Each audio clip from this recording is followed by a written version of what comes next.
Hi, I'm Evelyn from Florida. Please like and subscribe. 12 years into their marriage, my parents had given up hope of having a kid when suddenly I came along. I was their picture-perfect miracle baby with mom's auburn hair and dad's green eyes. People fawned over my looks, and my parents marveled over my brains as I crossed milestones faster than other kids my age. Except as I was growing older, my parents started noticing that I wasn't really like other kids. I didn't want to play with them and preferred to be alone. I was obsessed with taking apart machines and building Legos and puzzles. I couldn't move until I was done with something I'd started. Well, you could try to move me and then live to regret it. Once when I was 5, my parents and I flew over to Paris for a holiday. On our first night, as Mom unpacked my clothes, I noticed something was missing. Where are my purple socks? The ones with the dinosaurs? At home, I guess, but I packed other socks, sweetie. But they're not the purple ones. I want the purple socks with the dinosaurs. I drove my parents bonkers the whole night and the next day. I want my purple socks. I want my purple socks. Why are you looking at this ugly lady? I want my purple socks with the dinosaurs.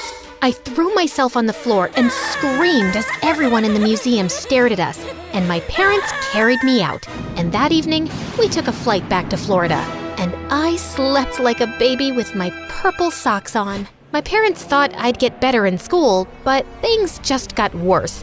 I didn't like sharing my things or having anyone touch them, and when other kids realized that, they only teased me more. But once in 2nd grade, the teacher announced we were going to the zoo, and I lost it. It's not on the timetable. See? Where does it say trip to the zoo? We're supposed to have a math lesson. I'm not going. Everyone will stay here and we'll study math. I refused to move from my seat as everyone laughed. Why are you such a big baby? Go back to kindergarten. Grow up, weirdo. But my teacher said I didn't have to go to the zoo and called my parents in. Later that day, they took me to the doctor, and after a series of tests, I was diagnosed with Asperger's syndrome. What does that mean? It means that Evelyn processes information differently than other people, and changes are especially hard for her. But I can teach her ways to manage her emotions better. I wasn't entirely sure what the doctor meant, but I knew one thing. I wasn't like everybody else, and I just didn't fit in. Once in 6th grade, I was having lunch at my usual spot outside when I noticed an older boy bugging this new girl in my class, Alyssa. It looked like he was stealing her lunch money, and I couldn't just sit and watch. Hello, can you stop bothering Alyssa, please? Otherwise, I'll have to report you to the principal, and you'll get detention. Oh, I'm scared. I'm shaking in my boots. Oh, I'm sorry. I didn't mean to scare you that much. Wait, is that a mole on your hand? Yeah? What's it to you? I recently read about moles in a medical journal, and you should get that checked out by a doctor. Let me take a closer look. No, back off, loser. Please, I need to look at it. You could be really sick or dying. I'm just trying to help. Let me see it. I'm trying to save your life. Oh my God, you're mental. The boy ran off looking freaked out, and Alyssa was laughing like crazy. That was hilarious. You're funny. What's your name? Evelyn? And I wasn't trying to be funny. Well, I think you're a hoot, Evelyn. And thanks for scaring my idiot brother off. Actually, I stole his lunch money, and he was just trying to get it back. Let's go get some donuts, shall we? And that's how I made my first friend ever. And Alyssa was soon one of the popular kids. She was pretty and outgoing, and for some reason, she'd taken a liking to me. And when she invited me over to her birthday slumber party, I was over the moon. I picked out a model train set for her, and I couldn't wait to assemble it. Sweetie, maybe Alyssa will want to eat cake and play games first, so you'll have to be patient. Take a few deep breaths and count to 10 to calm down. Okay, fine. I'm just really excited. And that's okay, but it's Alyssa's party, so you have to let things go her way. I was able to keep my excitement in check and focus on having fun with Alyssa and the other kids, and it felt nice. Alyssa was my entry into any kind of social circle, and even though I knew other people still found me weird, she always had my back. In 9th grade, I got selected for a spot at a science summer camp for young geniuses. I was away learning all sorts of cool new things and came back home a week after school had started. I'd missed Alyssa, and I was so excited to see her. Except the next day, I couldn't find her anywhere. I stopped a girl from class to ask where she was, when suddenly I heard Alyssa laugh. You dummy. You've walked right past me, twice. I just hadn't recognized her. She'd dyed her hair and was wearing bright red lipstick, and her clothes were weird. What happened to you? You don't look good. You know how we've talked about you being too blunt at times? You still need to work on that. But I have to be honest, you don't look like yourself. I know you don't like change, but it's good sometimes. Come on, I want you to meet some new friends. It turned out that two famous boy band singers, Jamie and Lyle, had joined our school, and Alyssa was suddenly BFFs with them. And now I had to hang out with these pop stars, and all the girls were dying to get close to them. Lyle joined the football team and got busy with practice, but Alyssa started inviting Jamie everywhere with us, and I didn't like it. He was always bragging about his tours and his fans and his bestseller albums. It was so annoying. Wow, that's so cool. Don't you think so, Evelyn? Not really. I think their music kind of sucks. Well, I think your mom's cooking kind of sucks. What? You've tasted my mom's cooking? When? It was a joke? Oh, Evelyn doesn't get jokes. I get jokes. That just wasn't a joke. The definition of a joke is a funny statement, like this joke I made up. Why is it bad to trust atoms? Because they make up everything. I giggled so hard I nearly fell off my chair, and Jamie looked amused. Funny girl. Back to me now. No one's ever told me they don't like my music, especially teenage girls. Why don't you like it? You have a good voice, but you don't really talk about real deep stuff. It's all about parties and dancing and silly nonsense. If I had the power to reach as many people as you do, I'd say something more meaningful. Jamie looked a bit taken aback, but then he smiled. Thanks for being honest, Evelyn. It took me some time getting used to Jamie, but weirdly enough, I did. He wasn't as dumb as he sounded in his songs. He was even curious about the project I was working on for the National Science Fair, which Alyssa hadn't asked about once. My dad's a smoker, and I hate it. So I decided to make this machine which converts the hydrogen cyanide in cigarette smoke to hydrogen sulfide, which stinks like really bad farts. The smell immediately disappears once the cigarette is put out. I'll make smaller versions of the machine which you can hide in every room, and the smoker can't find them. They'll just have to put out their cigarettes to stop the smell. I never thought I'd find a girl talking about farts so fascinating. That's a clever invention. And you're pretty cool, Evelyn. I couldn't help feeling pleased. No one ever called me cool before. But Lyle was a pain in the butt. Whenever he hung out with us, he made robot impressions while talking to me, which he found hilarious. And he was so bossy with Jamie and dismissed all his ideas about their songs or videos. Once when the four of us were getting smoothies, Jamie gave Lyle a song he wrote that was different from their usual style. Lyle read it, crumpled the paper, and threw it away. Save this lame saving the world poetry for your philosophy class, Jamie. We sell pop music and no one will listen to this trash. I hated seeing Jamie look so hurt. Jamie, I think you should release a solo album.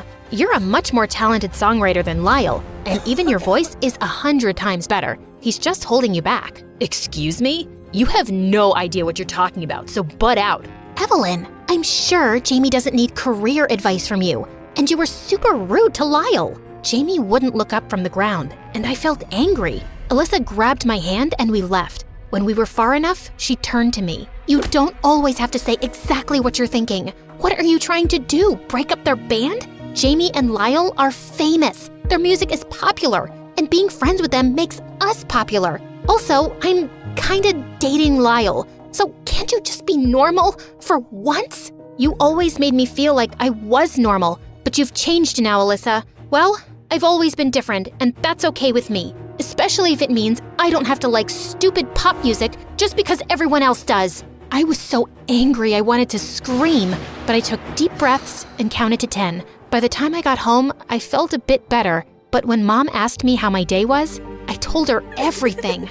Oh, honey, I'm so sorry, but you guys will make it up, I'm sure of it. Except that we didn't. It stung that neither Jamie and Alyssa tried talking to me, and I didn't either. I kept myself busy with my project, and a month later, Jamie and Lyle released their new single.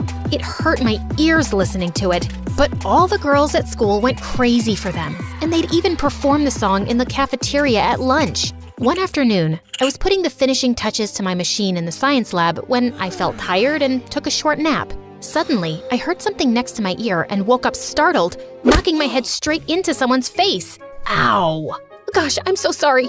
Oh, it's just you. It's all right then. I think you broke my nose. Why was your nose so close to my head? I was just checking if you were alive. Well, I'm alive. Thank you very much. You can leave now. My nose is bleeding. Can you help me here? I gave Jamie some tissues and held an ice pack on his nose. So, what do you think of the new song? I already told you. Your music stinks. You sound like an auto-tuned robot, and your words are still shallow. Well, the whole world disagrees with you. We're #1 on the charts, and we're going on tour in a few months. Then why do you care what I think?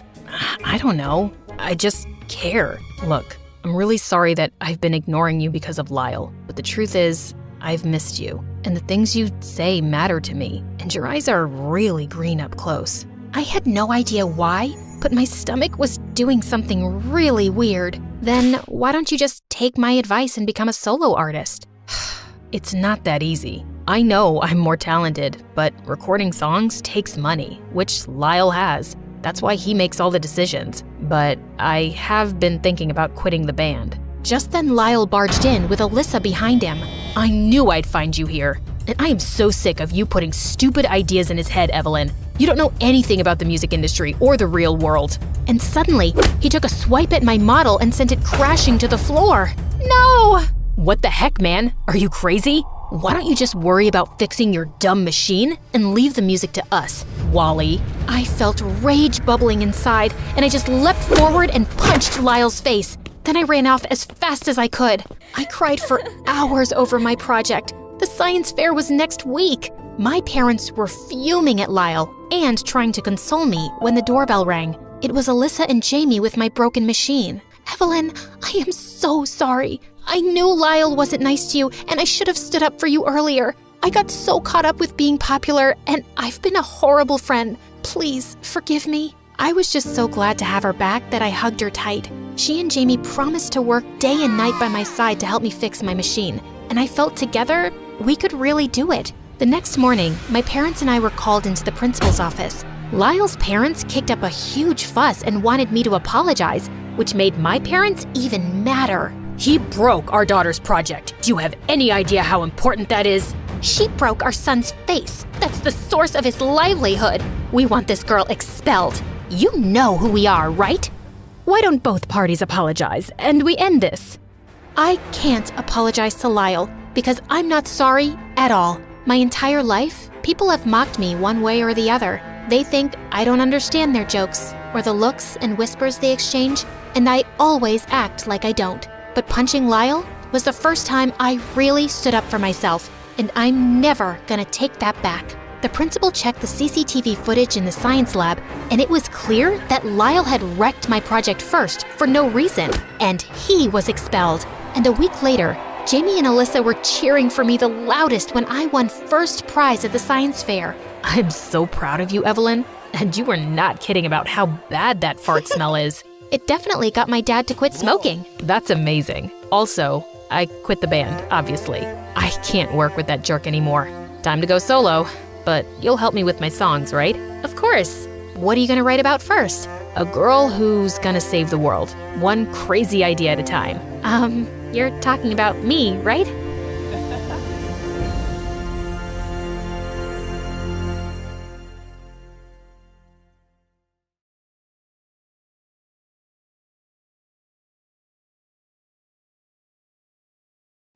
Hi, my name is Laurel, and my dad's a famous Hollywood star and a crazy one. Even though he gave me everything a little girl could dream of, there was something I wanted more than anything else in the world. But be careful what you wish for, because I got what I wanted, and things got really crazy. But before all that, I have good news for you. My Story Animated will give $1,000 to one lucky person who subscribes in the next 7 days. Tell your friends, your sister, brother, and mom to subscribe now. On my 5th birthday, when Dad asked me what I wanted for a present, I said I wanted a mommy. What? Who taught you the M word? Dad, I'm 5, not stupid. Everyone has a mommy. All I have is this stupid necklace. But I'm your mom. I've looked after you ever since you were a baby. Why do you want a mom when I'm your dad? How about I take you to Disneyland instead? I want a mommy. You're being ridiculous. Besides, I don't even know who your mommy is. What do you mean, Daddy? I dated a bunch of women at the same time. I really don't know who the mother is. I just found you at my door one day. But I had the DNA test, and you are for sure my own daughter. I didn't really understand what he was saying, but after that day, he started distracting me with the craziest trips and presents so that I'd forget all about the M word. As if! On Mother's Day, the kindergarten teacher told everyone to make cards for their moms. Well, hello! How rude! I don't have one. But I didn't let it bother me and decided to make a poster instead. Mom wanted for cute daughter a famous actor. My teacher thought it was really funny, so when I went home, I told my social media manager to post a picture of it on my Insta account. The next day, I woke up to Dad yelling, Laurel! Why are there women outside with CVs to be my wife? I ran to the window, and sure enough, there was a whole crowd of women outside the house. Dad had to call in security to get rid of them. He was really mad about my little stunt. But the next day, when I came home from school, Dad was sitting with a very pretty woman. As soon as she saw me, she threw her arms around me and started to cry. Who are you? I'm your mom, of course. I'm so sorry I left you. You don't even recognize your own mother now. I suddenly felt overwhelmed with emotions and hugged her back. Are you really my mommy? Where were you? I missed you so much. Even wear your necklace every day. Oh, darling. I saw your ad and I just couldn't stay away from you anymore. Dad told me Mom was his girlfriend when he started acting right after college. She'd been too poor to keep me, so she left me with him. But now she was back. Over the next few months, I was busy making up for all the time I'd lost with Mom. Since Mom was a struggling actress, we spent a lot of time watching movies and playing dress-up. But then things started to change. Dad helped Mom get a movie, and then another, and soon enough, she was too busy for me. But then one day when I was in the 4th grade, she forgot to pick me up. Again. And I felt really mad. I was about to walk back home in the rain when someone stopped me. Where's your mom, sweetie? I looked up. It was Miss Maisel. She had started teaching here just recently and was the prettiest teacher in the world. I don't know. She forgot to pick me up. Again. When we called Mom, her secretary said, We're on our way to the Bahamas for an important shoot. Ask your teacher to drop you. When Miss Maisel dropped me at my door, I told her to wait and meet my dad. He'll give you his autograph. And if you're lucky, maybe a kiss too. But when I came back with Dad, she was gone. That night, I stayed up making a thank you card for her. But when I went to school the next day, the other teacher said she had moved. I was bummed the whole day at school. But when I got home, I had the craziest surprise waiting for me. I could hear yelling and screaming from inside the house. No, you witch! You're a liar! Takes one to know one. I rushed in to find Mom and Dad fighting while a woman sat in the corner crying. The minute she saw me, she jumped up and hugged me. My baby! Look at her, all grown up now! I tried to push her away, but she just clung to me and started bawling. I'm your mama. Believe me, she's lying. You remember me, don't you? Both my moms started fighting, and I ran up to Dad. What's going on? Who's that? And why is she calling herself my mom? Dad said this was his college girlfriend and first true love, but they'd broken up just before he started dating my actress mom. Darling, tell her to get out. You know I'm Laurel's mom. Oh, please, it's me. Remember the love we had? Dad turned red and looked dazed and threw up his hands. I don't care. You both stay. Let Laurel pick her mom. I already have a girlfriend. With that, he barged out of the room and both the women turned to me with blazing eyes. I gulped and stepped back. Uh-oh. For the next few days, I was super confused. I had not one, but 2 mothers, and they were both determined to show me who loved me more. I suggested to take the DNA test, but Dad refused and said, Well, your mom is the one who loves you more. I started to feel that my dad was crazy and he was enjoying this, and things got really crazier. Every morning, I'd wake up to not 1, but 2 amazing breakfasts. My new mom owned a salon and whisked me off to manicures and makeovers, which made my old mom feel really insecure. So she was now taking me out to fancy cafes and shopping sprees. I was loving all this mom-daughter time. One day, when I was in the 7th grade, my old mom came to me and asked if I wanted to play dress-up with her. Mom, I'm not 4 anymore. I'm 13. Yeah, you're right. How about we go to one of my parties? Are you for real? Yes. Abso-freaking-lutely not. My daughter is not going to go to some adult party. What? No, I'm going with my mom. I am your mom. No, you're not. I am. Before I knew it, they were at each other's throats again. Gosh, will you 2 just stop? I'm getting really tired of this. I stormed off to my room and slammed the door. But on my very first day of high school, I saw someone I thought I'd never see again. Miss Maisel. I ran up to her, almost afraid she'd have forgotten me.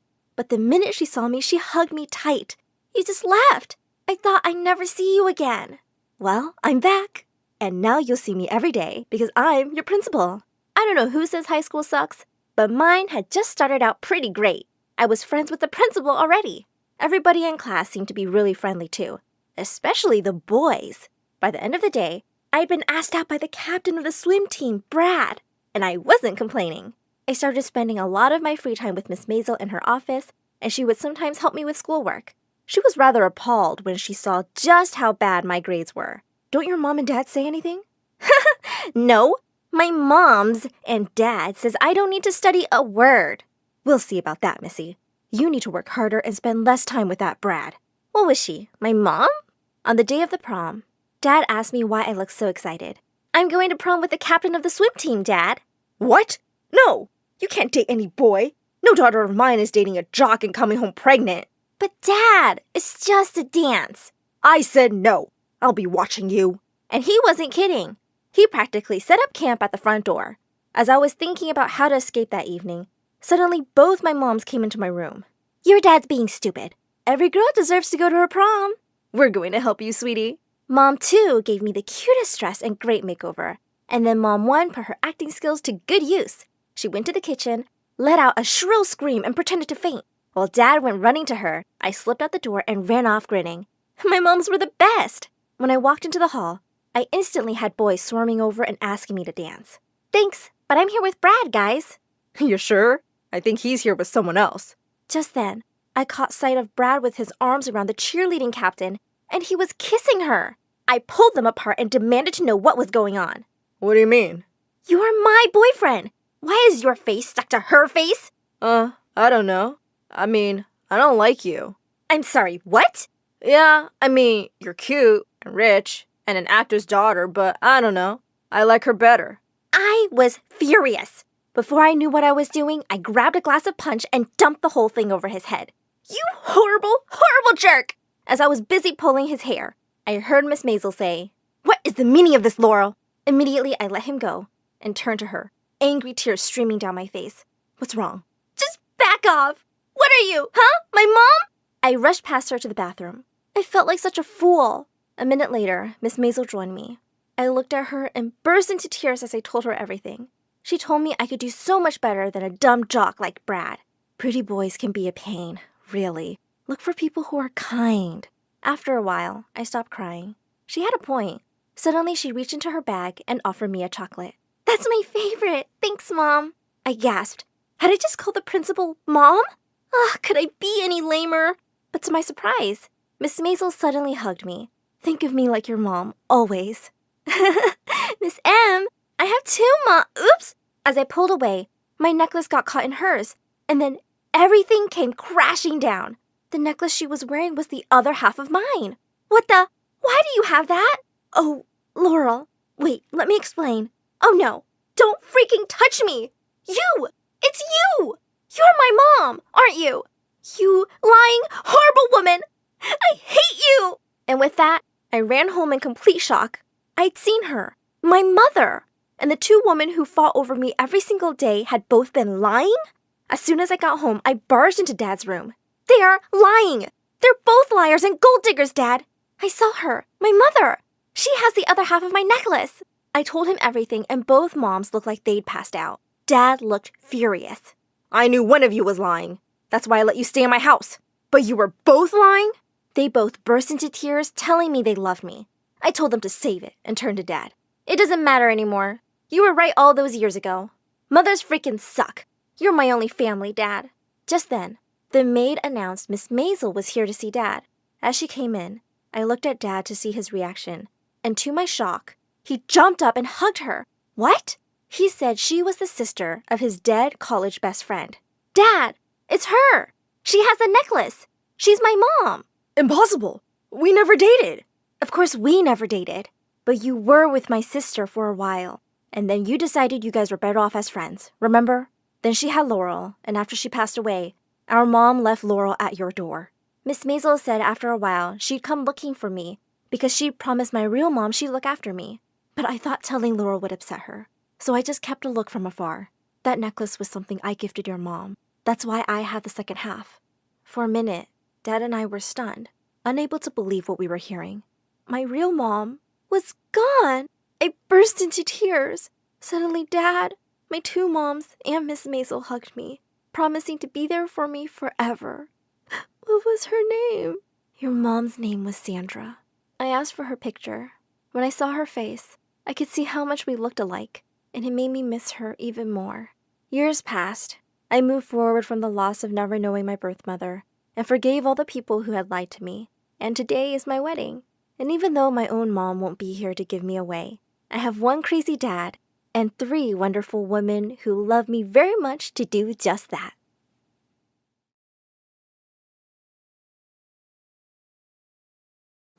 Hi, I'm Kelly. Since Dad left soon after I was born, it's just always been me and my mom. And I realized quite early on that she wasn't quite normal.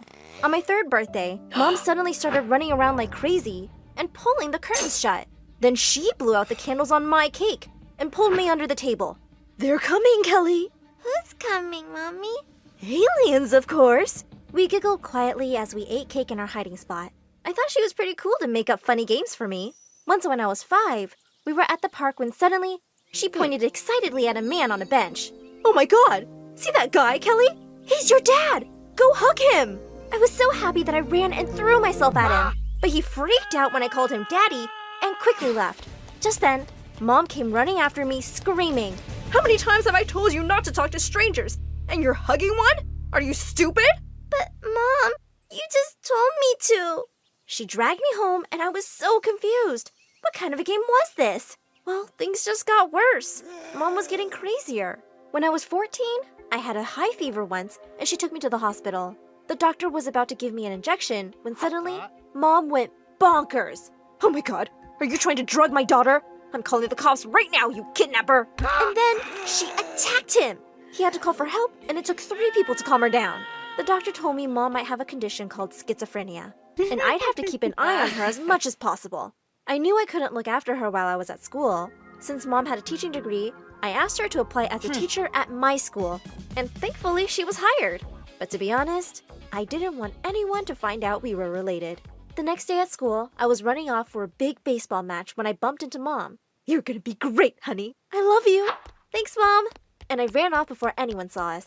But 5 minutes later on the field, I heard someone on the megaphone, and I turned around in horror. I said I love you, and you said thanks? That's all I get? I was in labor for 20 hours with you, you ungrateful jerk! Who's that crazy lady talking to? No idea. Come on, let's start the game. I need to hear those words, Kelly! Everyone stared at me, and I wanted to disappear. Fine! I love you too, Mom! As everyone laughed, I felt really flustered, and I played my worst game ever. Later at home, I was so mad at Mom. How could you embarrass me like that in front of the whole school? And now everyone hates me for losing the game. Kelly, I don't know what you're saying. What did I even do? Are you embarrassed of me? Do you want me to quit? Fine, I'll quit! And she burst into tears. I sighed.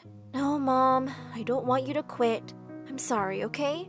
Sometimes I felt like my mom's mom, and it was exhausting. The next day, as I was having lunch alone, the meanest girl in class, Linda, came over. Wow, your mom's quite the freak show. My uncle runs a circus. Want me to ask him if he's got a spot for her? Shut up, Linda. Don't test me. Jeez, can't you take a joke? Looks like crazy runs in the family. I pushed aside my tray and attacked her. But suddenly, someone literally picked me up and took me outside. It was a boy from my class, Jake. You should have let me break her teeth. Kelly, she's the principal's niece. She'd just get you and your mom in trouble. I just need a break from everything.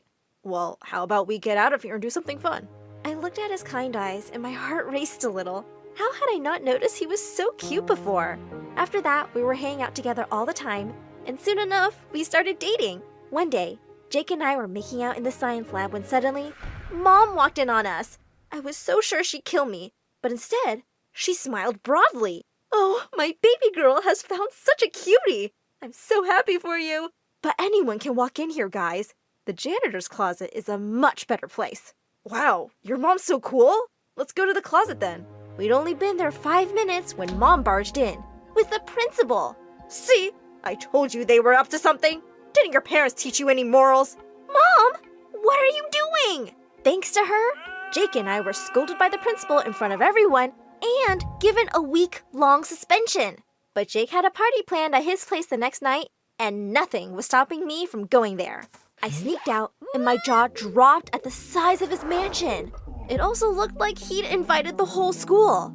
But as I walked through the crowd looking for him, I saw something even more shocking. Jake was dancing with Linda, and they were looking deep into each other's eyes. What's going on here, Jake? He suddenly pushed Linda away. Kelly, you're here, babe. I didn't know if you'd be able to come. So what? You thought you'd just have some fun behind my back? What a jerk move! Keep it down, Kelly. You're embarrassing me. And we were just dancing. Why are you acting crazy like your mom? I can't believe you said that! We're done, Jake. Kelly, I didn't mean... But I didn't let him finish his sentence. As I walked out the gate, suddenly my shoe's heel broke. As I flung it aside angrily, I heard someone behind me. Whoa, are you okay? Can I help you? I turned to see a boy who was my senior at school. I'm Ron, Jake's older brother. I've seen you two around. You're his girlfriend, right? Not anymore! Ron listened quietly as I told him everything and offered to drop me home. On the way, we stopped for ice cream and sat on the car's bonnet, talking and laughing. He was really easy to be around. When he walked me to my door, he suddenly took my hand. I had a good time, Kelly. And this may seem fast, but I've been really wanting to do this all evening. And he suddenly pulled me close and kissed me. It felt amazing, and I kissed him back. Later that night, I suddenly sat up in bed when I heard someone tap on my window, and I was shocked to see Jake outside. What are you doing here? Go away! I'm not leaving till you listen to me. I was afraid he might wake Mom, so I let him in. Listen, I'm really sorry. You're my girlfriend, and if Linda bothers you, I promise I won't go near her again. And I really shouldn't have said that about your mom. Please, give me another chance. He looked so sincere, and I just couldn't refuse. As we hugged and kissed, all I could think was, oh my God, I just kissed my boyfriend's brother an hour ago. The next day when I went to school, I saw Ron walking towards me, and my heart skipped a beat. Hey, Kelly, I was just thinking about... Just then, Jake turned up and slipped an arm around my waist. Oh, hey, bro. I see you finally met my girlfriend. I can't wait for you two to be buddies. Ron looked taken aback, but he quickly managed to smile and walk away. But one other person looked really unhappy to see me and Jake together. Linda. After that, Jake and I would hang out at his place often, and Ron always seemed to be around, which was driving me crazy. This one time, we were all playing video games, and Ron was sitting so close to me, and he smelled so good. I could barely focus. Another afternoon, Jake and I went to their pool, and Ron had just stepped out of the water. I was so distracted when I saw him shirtless that I slipped. But Ron leapt forward and caught me just before I hit the ground, and I could swear there was electricity between us. If he felt the same, he didn't let it show. A week later, Jake and I had tickets to watch a big baseball game, but he felt really sick. I said I'd miss it too, but he insisted I go with Ron instead. And secretly, I didn't mind that at all. We were having a great time at the game. During the interval, we suddenly noticed people looking our way, and we realized that the kiss cam was on us. Guys, we're not together. But as the crowd chanted louder for us to kiss, Ron turned to me and smiled. This is for the crowd, right? I don't know about you, but it wouldn't mean anything to me. Yeah, me neither, duh. I'm not into you, like at all. Let's do this. I pulled him towards me and kissed him. The crowd's noise was drowned out for me because I was totally lost in this magical moment. All night, I kept feeling guilty about these feelings for Ron, but it was about to get a lot worse. As I walked to my locker the next day, I saw posters of me and Ron kissing stuck all over the walls with cheater written over my face. I saw Ron across the hall, and just then, Jake walked in. Oh, Jake, I'm so sorry you had to find out this way. It's not like it's even a secret. They were kissing publicly. Seriously, your girlfriend has no shame. Jake turned to Linda. Why would you do this? I know it happened at the game. Ron told me. It's just a baseball game thing. Take down these posters. I thought a major disaster had been avoided. But suddenly, Mom turned up. Well, that's not the only time she's kissed that boy. Mom, you're confused. No, I'm not. This boy dropped you home one night and you two kissed. Wait, I have it in my notebook. Ah, yes. 21st August. The night of my party? You kissed my brother? And then you kissed me? And said we were all good again? Jake, let me explain. But before I knew it, he charged straight at Ron, and the two were wrestling on the floor. As two teachers rushed forward and pulled them apart, Jake shouted at Ron, "You backstabber! I'm never, ever gonna forgive you!" As the two were taken off to detention, I ran out of there crying. I felt terrible. I had broken Jake's heart, and worse, I ruined the brothers' relationship. I didn't go to school for a few days, and Mom kept asking me what had happened, but I couldn't even be mad at her. It was my fault, and I had to fix it. The next day, I went to see Jake. He looked surprised to see me, but not angry. "Jake, I'm here to say that I'm really sorry. I know I've hurt you, but I never meant to, and neither did Ron. It was a stupid thing we did, but please, don't let it come between you guys." And then, Jake said he'd had time to think about everything, and he didn't even love me. He only felt competitive with his brother at first, but now he just wanted to end things himself. "I know you're pretty, but you are crazy, just like your mom. And I am kinda into Linda." I gave him a hard slap on the face and left. The next day, I skipped off to school happily, looking for Ron everywhere. I finally found him, and I ran straight towards him and kissed him. Suddenly, we heard Mom speaking into the megaphone. "You didn't even invite me to your wedding? You ungrateful jerk!"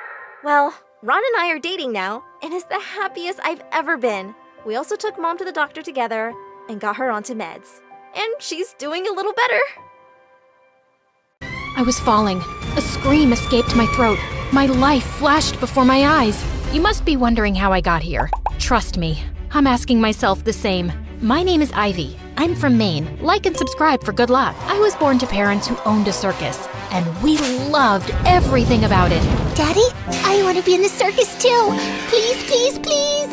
You will one day, and I know you'll be the star of the show. You really think so? Honey, we know so. Now it's time for your lesson. Take out your books. Let's see who wins today. Mom homeschooled me and my twin brother, and we'd often compete to see who got the best test score, which was me, of course. I was a bright kid, but my heart truly belonged to the circus. So when I turned 8 and Dad told me I could finally join him on the team, I was ecstatic. But my excitement turned to shock when he said I'd have to be a clown. That's so embarrassing. I want to be a contortionist. I've been practicing. But we need a clown, and you'll be able to make everyone laugh. You'll do great, honey. Trust me. I decided to give it a shot, and it wasn't so bad. But then I put my own spin to it. I did a backflip, landing in a perfect contortionist's pose.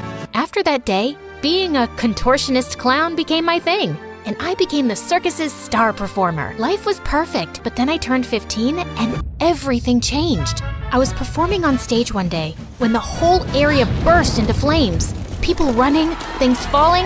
It was bad. Just as I was running away from the burning tent, I heard a woman scream. So I ran back to help her, and we stumbled out, gasping for air.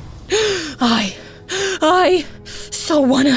Thank me? It's no problem. I'm happy you're safe. Huh? I wanna sue this circus. I'll make sure you never get to perform again. You have no safety measures at all. The woman was true to her word, and my parents ended up losing the lawsuit. They had to work and didn't have time to homeschool us anymore. When I stepped foot in school for the first time, I instantly knew I was a misfit. People stared at me for the way I dressed, and in class, they were blown away by how intelligent I was. Years of being in competition with my brother in studies had paid off. The answer can be found using a Diophantine equation, sometimes known as the sum of cubes problem. Actually, it's Eastern Antarctica that's the coldest, not the whole of Antarctica. Every time the teacher would say I was right, the kids would have a problem with it, but I didn't care.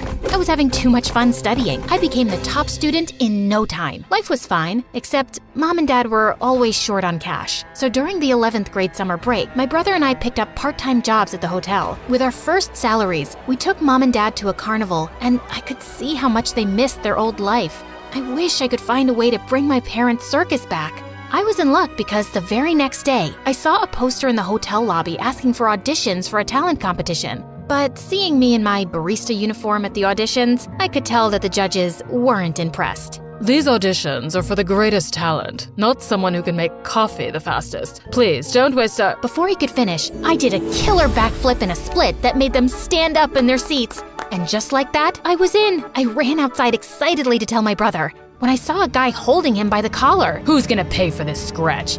Oh, that's right. You don't have the money. I'm gonna ruin you. He was about to punch my brother when I stepped in between and pushed the jerk hard. Let my brother go, you moron. Sorry to scratch your precious little junk, but I'm sure you can afford to get that fixed. Feisty, are we? Do you have any idea who I am? Does it look like I care? Now, do as I say or I'll call the cops. Oh, I'm shaking in my boots. I mean it. Let him go. I stared right into his eyes as the guy smirked before letting my brother go. I guess he was powerful because that evening, both me and my brother got fired. I was sad, but soon the summer break was over and we were back in school. But something had changed. It was like people had started hating me more than before. What had I done to grind their gears now? I found out soon enough that one of the girls in my class showed me a video of me pushing that rich guy outside the hotel. How could you be dumb enough to push Tristan? Yeah, he deserved it. And what's the big deal about him anyway? Don't you use social media? Not really. I like to read books instead. It teaches you a lot, like minding your own business and learning some manners.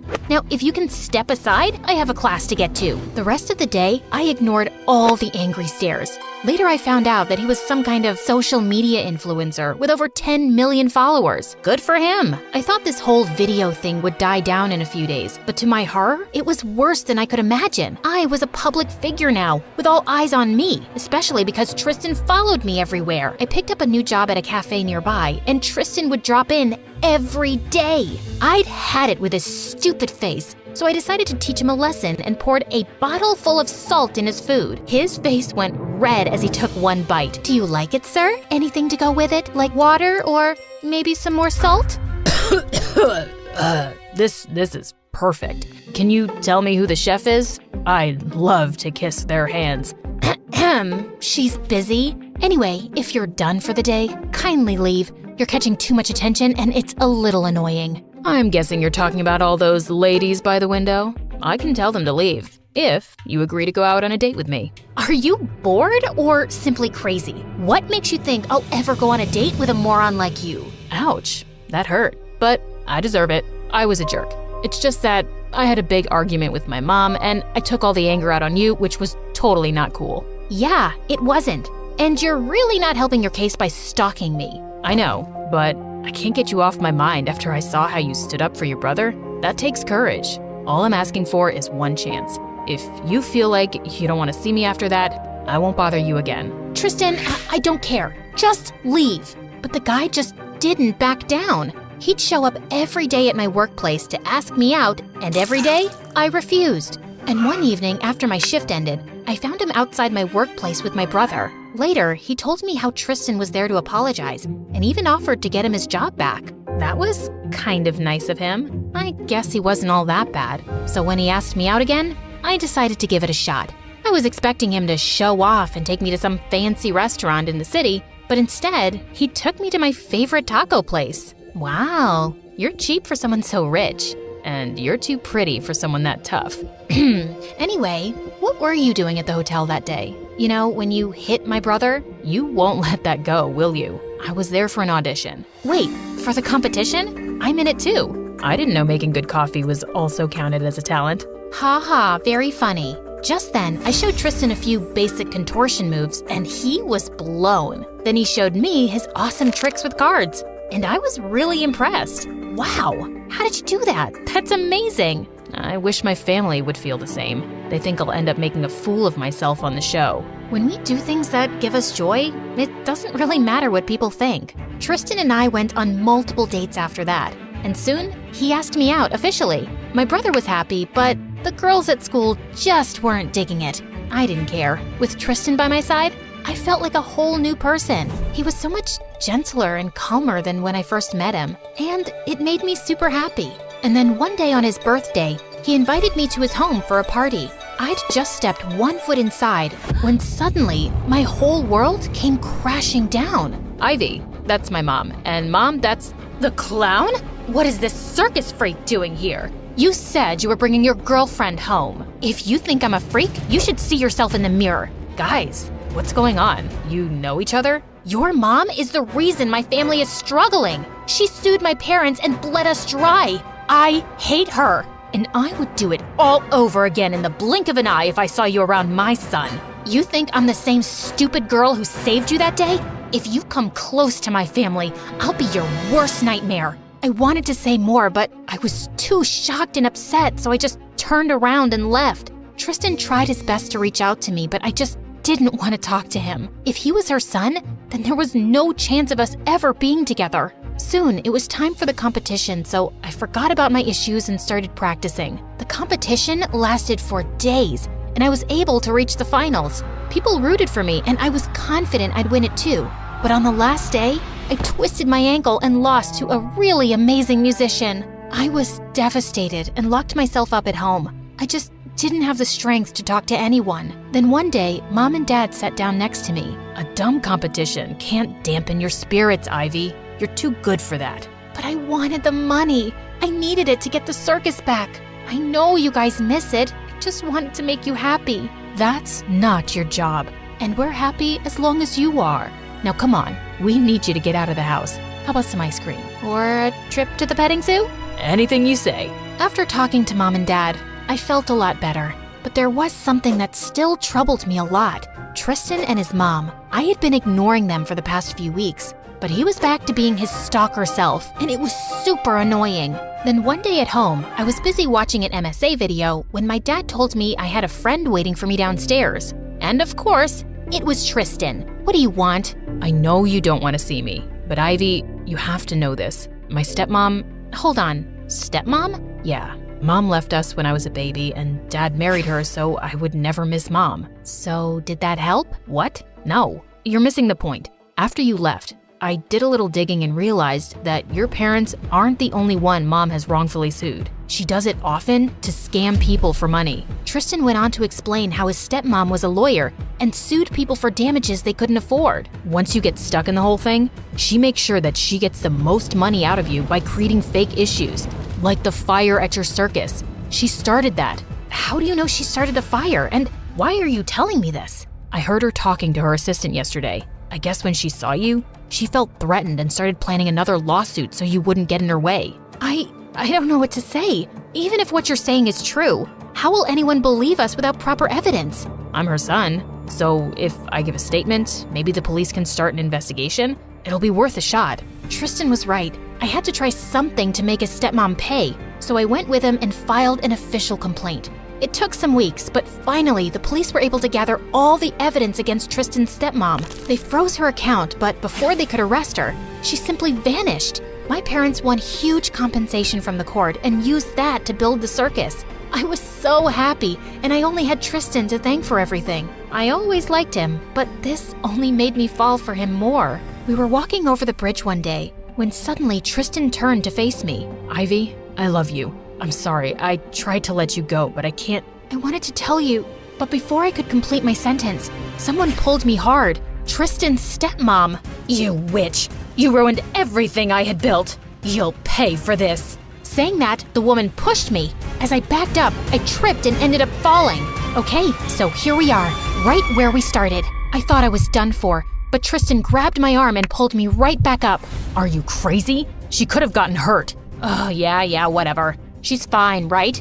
And that was a mistake. Was it? You know, I can imagine you being a witch to everyone, but this is unacceptable. Leave, or I'll have you arrested. Dad knows what you've been up to. Oh, come on. I'm your mom, Tristan. You can't turn me in. Now be a doll and give me some money. What? You won't get anything from me, okay? You brat. I will. Just stop it, okay? Haven't you done enough? The least you can do is save your face and leave. His mom left, and we never saw her again. My parents' circus is now bigger and better than ever. I was supposed to be the star of the show, but a magician with incredible card tricks has stolen the spotlight and my heart. Hi, I'm Bella from Colorado, USA. Please like and subscribe. My mom came from a line of amazing horse riders, and our ranch was filled with trophies collected over generations. It was her dream that my sister Nora and I follow in her footsteps. We both learned to ride horses as soon as we could walk. But Nora was 2 years older and got a head start in life. And well, I could never seem to catch up. She always had straight A's in school. She was naturally athletic. And with her auburn hair and blue eyes, she was beautiful. Even though Mom loved us both, it wasn't hard to guess who her favorite child was. When I was in the 3rd grade, Mom threw a big birthday party for me and invited all our relatives. But everyone's focus the whole time was on freaking Nora. Such a pretty girl. You already look like a celebrity, darling. I'd been so excited about my new dress, but now I was just feeling angrier by the second. It's like I was invisible with Nora in the same room. Suddenly, I let out an ear-splitting scream and fell to the ground. Oh my god, I'm in so much pain. My tummy hurts so bad. Everyone came running to me, and Mom rushed me to the hospital. I was happy I'd ruined the party for everyone, and they would have all just left. But hours later, we got back home to find a mess. I'm so sad you missed your party, Bella, but I made sure the guests had a good time, and I thanked everyone for your presents. I'm glad you're feeling better now. All I could feel was an urge to slap Nora. She just had my birthday without me. As we grew older, I slipped more into the background. I loved horses and could ride well, but it was obvious who the star in the family was. By the time she was 13, Nora had started participating in competitions and was super popular in school. And I'd grown into an awkward kid who was into sci-fi novels and mostly preferred to eat lunch alone in the gym. Once when I was in 7th grade, I was reading under a tree on our ranch when I heard a noise above me. Suddenly, a boy fell down, and I managed to miss him by an inch.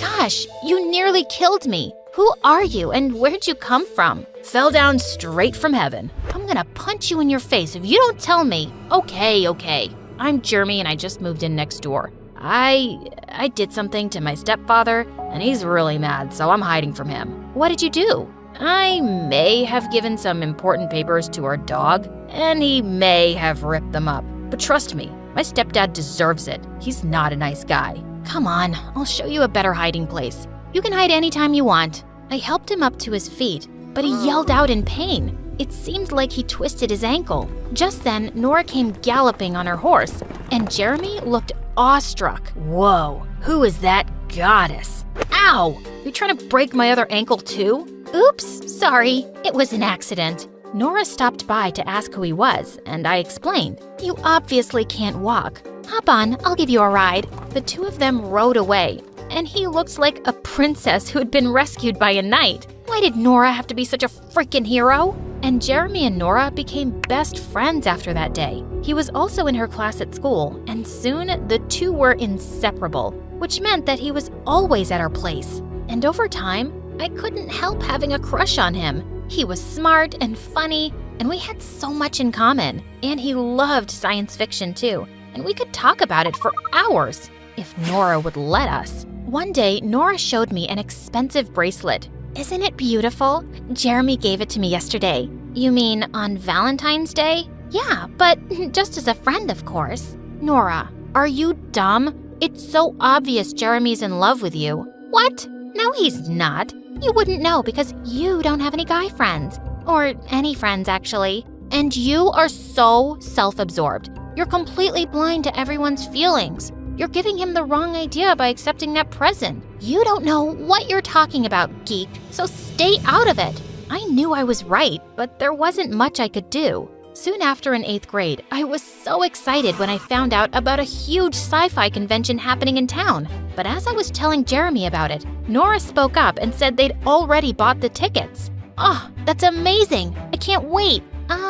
I meant I just got the tickets for me and Jeremy. We're going with our friends. So I can buy my own and come with you guys, right? I can't go alone, it's too far. No, you can't come with us. Why don't you have friends of your own, Bella? Come on, Nora, what's the big deal? I'm not gonna be the only loser with my baby sister tagging along, Jeremy. We're not taking her. You don't even like sci-fi. Why are you being a witch? Jeremy, please take me along? I'm sorry, Bella. Maybe next time? I couldn't believe he was being such a coward, and my heart burned when I saw them leaving for the convention a few days later. I just wanted to hurt Nora, and I had a brilliant idea for something I could do. A week later, I was having breakfast when I heard Nora scream. She came running downstairs and waved a calendar at Mom. How could you mess up my schedule, Mom? I had a match this morning, and I missed it. What are you talking about? I I woke up to see 20 missed calls from my coach, and he just told me that the first match of the tournament was today. But you've written it here that it's next week. That's because I got a call from the organizers saying it was postponed. I don't understand. How could this have happened? Bella, did you have something to do with this? I don't know what you're talking about. Why don't I believe you? Oh, wait. Yes, I remember something now. Maybe I did pretend to be one of the organizers and called up Mom to tell her the wrong date. It doesn't feel good to miss out on something important, does it? The two stared at me in shock, and then Nora pounced on me. You horrible brat! How could you do this? You made me miss the convention. Who cares about that stupid thing? I'm disqualified for the whole season now. I cared. You shouldn't have been so awful to me. I hate you, Bella. I won't forgive you, ever. Mom managed to pull Nora away, and she stormed off crying, and I was grounded for a month. For the next few days, Nora acted like I didn't exist. I hadn't realized she'd be disqualified for the entire season. Maybe I'd gone too far. I decided to apologize, but I found out that she'd left for a training camp for 2 weeks. But just 3 days later, we got some bad news. Nora had been in a riding accident. Mom immediately rushed off to camp, and when she returned with Nora, I was shocked to see her on a wheelchair. What happened? I don't want to talk to anyone, least of all you. Nora had badly injured her leg, and the doctor said that her recovery would take months. Mom was devastated, and Nora kept herself shut in her room. I didn't dare go in because I knew she wouldn't see me. One evening, I just couldn't help crying in my room when suddenly I felt someone's arm around me. Hey, why are you crying? Because Nora hates me and she'll never forgive me. I wanted to hurt her, but I never wished for something bad to happen. Of course you didn't. No one thinks that. Nora's just upset about her injury, and once she's better, she'll be fine with you, I promise. But he was wrong. Just a few days later, Mom called me into Nora's room for a talk. Nora's recovery could take up to a year. We cannot miss all the tournaments during this time. She has some modeling contracts too, and we can't lose this money. Someone from our family has to represent us, and that can only be you, Bella. But Mom, I'm not half as good as Nora. She's right about that. You've been riding a horse since you were a child, Bella. We have 3 months to train before the next match, and I believe you can do it. You have to do it. Before I could protest more, Mom left the room. Good luck trying to be me. It's not as easy as it looks, and you don't have what it takes. Nora wasn't wrong about it being hard. The training was tough, and I had a sore butt for weeks. But 3 months later, when I competed in the tournament, I actually came in third. And suddenly, I was the newcomer everyone was noticing. Sure, people just called me Nora's sister at first, but as I kept doing well in matches, more of them knew my name. But I really wasn't looking forward to Nora's modeling contracts. I was awkward, and I didn't have star quality like Nora. After her styling team worked on me, though, I was stunned at the results. I'd never felt so beautiful, and clearly others thought so too. I was receiving a lot of attention on social media, and at school, I was being treated like a completely different person. This is how people saw Nora, and I had to admit, it felt good. Wow, I'm gonna need an appointment soon to talk to you. Yeah, but I'll always make time for you. What do you think of my new look? There wasn't anything wrong with it before, but you do look lovely. For the first time, I felt like he wasn't seeing me as Nora's little sister, and it sent my heart racing. Bella, I've been meaning to ask you something. Yeah? Do you think it's a good time to tell Nora I'm in love with her? I have been for years, but she's never been clear about her feelings, and I just need to know now. My heart suddenly sank. What was I thinking? Of course, you should tell her how you feel. She'd be a moron for not loving you back. Jeremy grinned and kissed me on the cheek and then walked off happily. A few days later, I came home to see Jeremy rushing out of our house, wiping tears on his sleeve. I was a fool to think Nora ever liked me. She said she's never seen me as more than a friend, and she never will. He stormed off, and I felt so mad at Nora for leading him on all this time.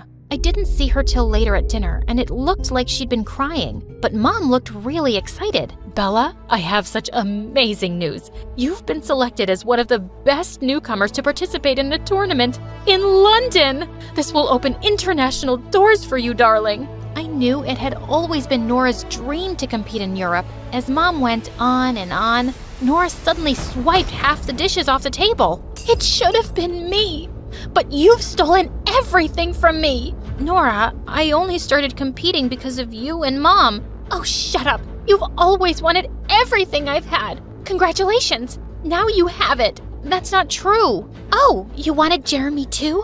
I've seen how you look at him with your puppy eyes. It's embarrassing. Well, it looks like he and I aren't friends anymore, so you're welcome to have him too. That's enough. You know what, Nora? Maybe I did want to know what it felt like to be you, but I've realized that I'm just as talented and beautiful. You're just better at getting whatever you want without caring for anyone's feelings. You've misled Jeremy, and you've always made me feel small. And now I will go to London, and I won't feel bad about it because it has nothing to do with you. Only me and my talent. Jeremy didn't turn up to school the next few days, and then I found out that he'd left the city to stay with his real dad. For good. He hadn't even bothered to say goodbye. And a week later, I left for London. I won first prize in the tournament, and it opened so many opportunities for me. Mom decided that I'd finish high school in London while I kept competing for more championships. I heard Nora was back to training, but she and I didn't talk anymore, and I was enjoying my new life away from her. A year later, I was at the subway station when I spotted someone from a distance who looked exactly like Jeremy. I pushed through the crowd and followed him as he climbed onto the train, and I managed to hop on just as the doors closed. He looked shocked to see me, and we both hugged and laughed. It turned out that he'd joined a university in London. I had no idea you were here too. Of course you didn't. You left without a word and never kept in touch. That was wrong, but I just needed to get away. I'm sorry, and I've missed you. Jeremy and I started hanging out really often over the next few months, and I was happy to have him back in my life. But I kept my feelings in check. I didn't want to fall for him again. On New Year's Eve, Jeremy invited me to a party at his friend's place, and we had the most amazing night dancing away. We all counted down to midnight, and he turned to me with a smile. Happy New Year, Bella. And then he kissed me, and the whole world just faded. But then I pulled away suddenly. I started to walk away. Bella, wait. Did I do something wrong? No, nothing. I just have to go. Please, stop. I've been wanting to tell you for a while now. I think I'm in love with you. Nora turned you down, so you thought you'd settle for me now? As a consolation prize? I've always been second best to Nora in everything, but not anymore. I refused to answer Jeremy's calls or texts the next few days, but then one evening, I got the most unexpected call from Nora. She said she was throwing Mom a big party for her birthday that weekend, and she wanted me to attend. Plus, you haven't even seen my new training school yet. What school? I gave up racing, Bella. My leg's not good enough anymore, but I decided I couldn't stay angry forever, and I had to find another dream. I train other riders on our ranch now. Anyway, I hope you come. I felt both sad and happy to hear that, and I decided it was time to go home and see her. 2 days later, as I was leaving with my bags, I bumped into Jeremy right outside my place. Before you say anything, please listen to me. Yes, I loved Nora for years, but being away from her made me realize that we weren't right for each other. We're better off as friends.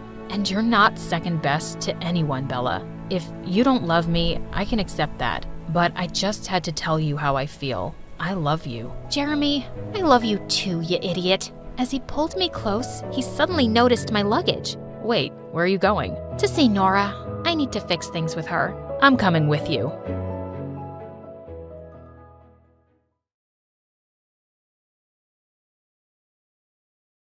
You may think your parents are cheap, but believe me, you've got it good. My mom takes saving to the next level. My mom saved up everything, literally everything. Our house had different stations where we recycled plastic, fabric, paper, and so on. But worst of all was the compost bin in the kitchen for recycling food and leftovers, and I can't even describe the horrible smell that came out of it. My mom, of course, refused to put it outside. The squirrels would ruin the compost we've been saving up, is what she claimed. Because of that, every time my friends would come over, they'd complain about the terrible smell. Until the day I was known in school as the girl whose house smells like a pig stable. When I was 7 years old, Mom stopped driving her car and designed her own special rickshaw with 2 seats in the back for my brother Mark and I. She drove us to school in this rickshaw for years. Back then, we thought we were cool. People waved at us and smiled. It was actually like we were the head of a special parade. I thought my mom was very creative. We always have to be prepared for the worst. Your grandpa has taught me well. He said, "Trisha, this is the best way to take care of your family," she said proudly. When we were very young, Mom bought toys from secondhand stores and then stitched them up for us. We were too young to care where the toys came from. The funny thing is that we didn't know how cheap my mom was until Tracy, one of my friends, came to visit when we were younger. She came over to my house for a sleepover when we were 10. "Why does your mom take ketchup, sugar, and serviettes from restaurants?" asked Tracy after we'd eaten. I didn't have an answer. The next day, we went to the movies together. "Why does your mom sneak her own popcorn and drinks into the movies?" Tracy asked me as the movie started. "Your mom is cheap," she said. I was angry with Tracy. I thought she was being mean. I didn't want to believe her, but as I cooled down, what she said opened up my eyes to what was actually happening. From then on, things started to make sense. I realized that people were actually laughing at us in my mom's rickshaw. That was when I told my mom that she didn't need to take us to school anymore. "I'll walk Mark to school, Mom. It's good exercise for us." My mom quickly agreed. "It gives me more time to turn our recycling into usable things in the house. Besides, we're going to save lots of money on gas." I got shivers when she said that. Now I had a very different feeling about Mom's creativity. A week later, Mom took out all the showers. She replaced them with a bucket outside in the garden. "You know how much water we're going to save now?" she said, smiling. Luckily, when my dad saw that the neighbors were spying on him showering, he put an end to this. My dad had a lot of patience for my mom. He loved her despite her crazy cheapness. My dad had a great job, and we had money to spend, but my mom didn't want to hear any of that. "We have enough money until the government freezes our accounts," said my mom. "That's when you'll thank me for all that I do for you and your brother." The older we got, the less we saw our dad. His business trips went from being a few days long to a few weeks at a time. Soon it was months before we would see him. I should have known that something was up, but I'll admit that I was too wrapped up in my own problems. When I first got my period, I faced a problem I never expected. I knew at the time that I should start using pads and tampons, but instead, I was shocked to see my mom holding a period cup and saying, "Here you go, sweetie. You will be using this every time you get your period from now on." Not only that, but she also gave me a weird piece of fabric and said, "Spoiled teen girls start wearing a bra as they grow up, but a special girl like you will wear this." She handed me the piece of fabric. I didn't understand what it was supposed to be for. You see, you only need to wrap it around your chest and there you go, a comfy bra for free. I knew at that point that my mom had gone way too far. My brother Mark hated my mom's cheapness even more than I did. Because he was younger than me, Mark got all my hand-me-downs. From jeans to t-shirts and even jerseys, Mark grew up wearing my clothes. He was creative in how he reshaped them to look like something that a boy would wear. But by the time he was 13, his classmates wouldn't let him get away with this. They left lipstick and makeup on his desk. They stuck fashion articles to his locker. They even started calling him Marcy. "Leave my brother alone," I said to them. But they just laughed. "What are you gonna do? Will your mother chase us in her rickshaw?" I had no reply to this. I was furious, and so was Mark. He went home and told Mom that he needed clothes for boys. My mother almost lost it. "We don't have money for new clothes," she screamed. "If you want new clothes, I'll make them for you." Mom knitted Mark the most awful, trendy clothes we'd ever seen. Mark took one look at the new clothes Mom had made and said, "It's fine, I'll wear the hand-me-downs." Mark and I were tired of Mom's cheapness. That afternoon in my room, we had a secret meeting about what we could do to stop Mom from embarrassing us in the future. We needed help, so we called our dad. Dad didn't like to fight with Mom. He was a calm man who didn't like complications and fights. So whenever Mom went into one of her raging cheap spins, we made an arrangement with Dad. He sent us the money we needed, and in return, all he wanted us to do was keep these transactions from our mom. We agreed. Now we were able to buy all the clothes and items that we needed. The next part of our plan was pretty simple. My best friend Tracy lived down the road from us. We kept our secret stash of clothes at Tracy's house. Every morning we left home in Mom's clothes. Then we stopped at Tracy's house, changed, and then went to school in our new clothes. We did this for years, and there was peace in the house. But nothing lasts forever, especially when you've got a mom that has a PhD in cheapology. Summer vacation arrived, and I was excited. I'd just started dating a boy that I really liked. His name was Devin. He didn't judge me like the other kids did. I was looking forward to spending time with him and getting away from my bizarre life. That idea didn't last long. A week into the vacation, Mom arrived home with shovels, pickaxes, and other digging equipment.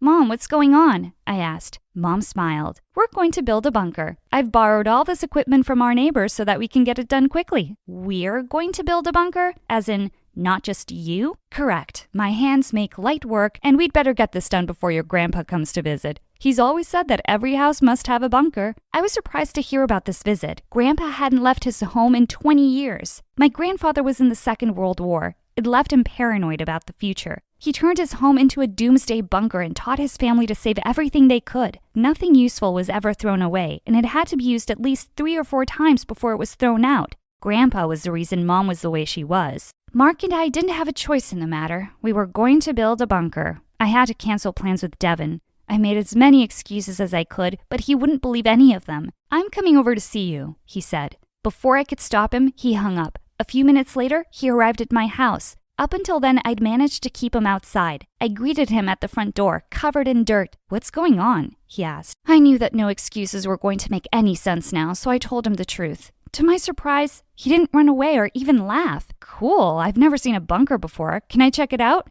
I let Devin in. I introduced him to my mom. He held out his hand to greet her. She put a shovel in his hand. "If you're going to be here, then you're going to work," she said.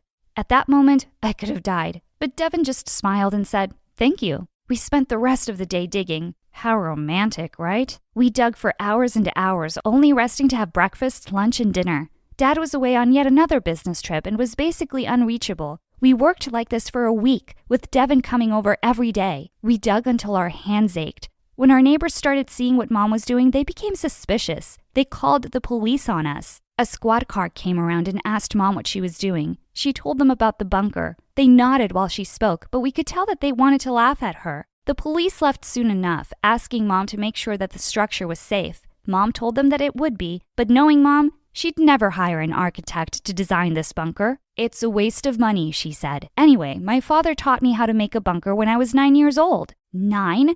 I couldn't believe it. I felt sorry for Mom. She'd had a pretty tough life. Mark and I got back to work. It was becoming easier now, and it would have been fine if the news reporters hadn't arrived. Someone must have contacted the newspapers telling them about what was going on in our backyard. A day later, we had reporters outside the house. Cameras popped over our wall. Some of our classmates came to watch and laugh, too. We live in a town where not much news happens, so when someone starts building a bunker, it gets onto the front page of the newspaper. Mark and I were totally embarrassed the following week when we saw Mom smiling on the front page of the paper. The headline read, "Doomsday Lady Builds a Bunker." I was so grateful that we were on vacation. I was so grateful for Devin. He stayed through the whole ordeal and held me when it became too much. I knew then that he loved me. I also knew that I couldn't live this way much longer. A few weeks later, the bunker was finished. Mom called Grandpa to tell him that she was ready for his visit. He canceled on her, saying that it wasn't safe to leave the house. Mom was upset, but I was furious. I couldn't do this anymore. The day I turned 18, I left home. Mom wasn't happy and neither was Mark, but I wouldn't let them stop me. Devin and I found jobs and made enough to rent a small apartment. A few years later, we got married. A few years after that, we had 2 beautiful children.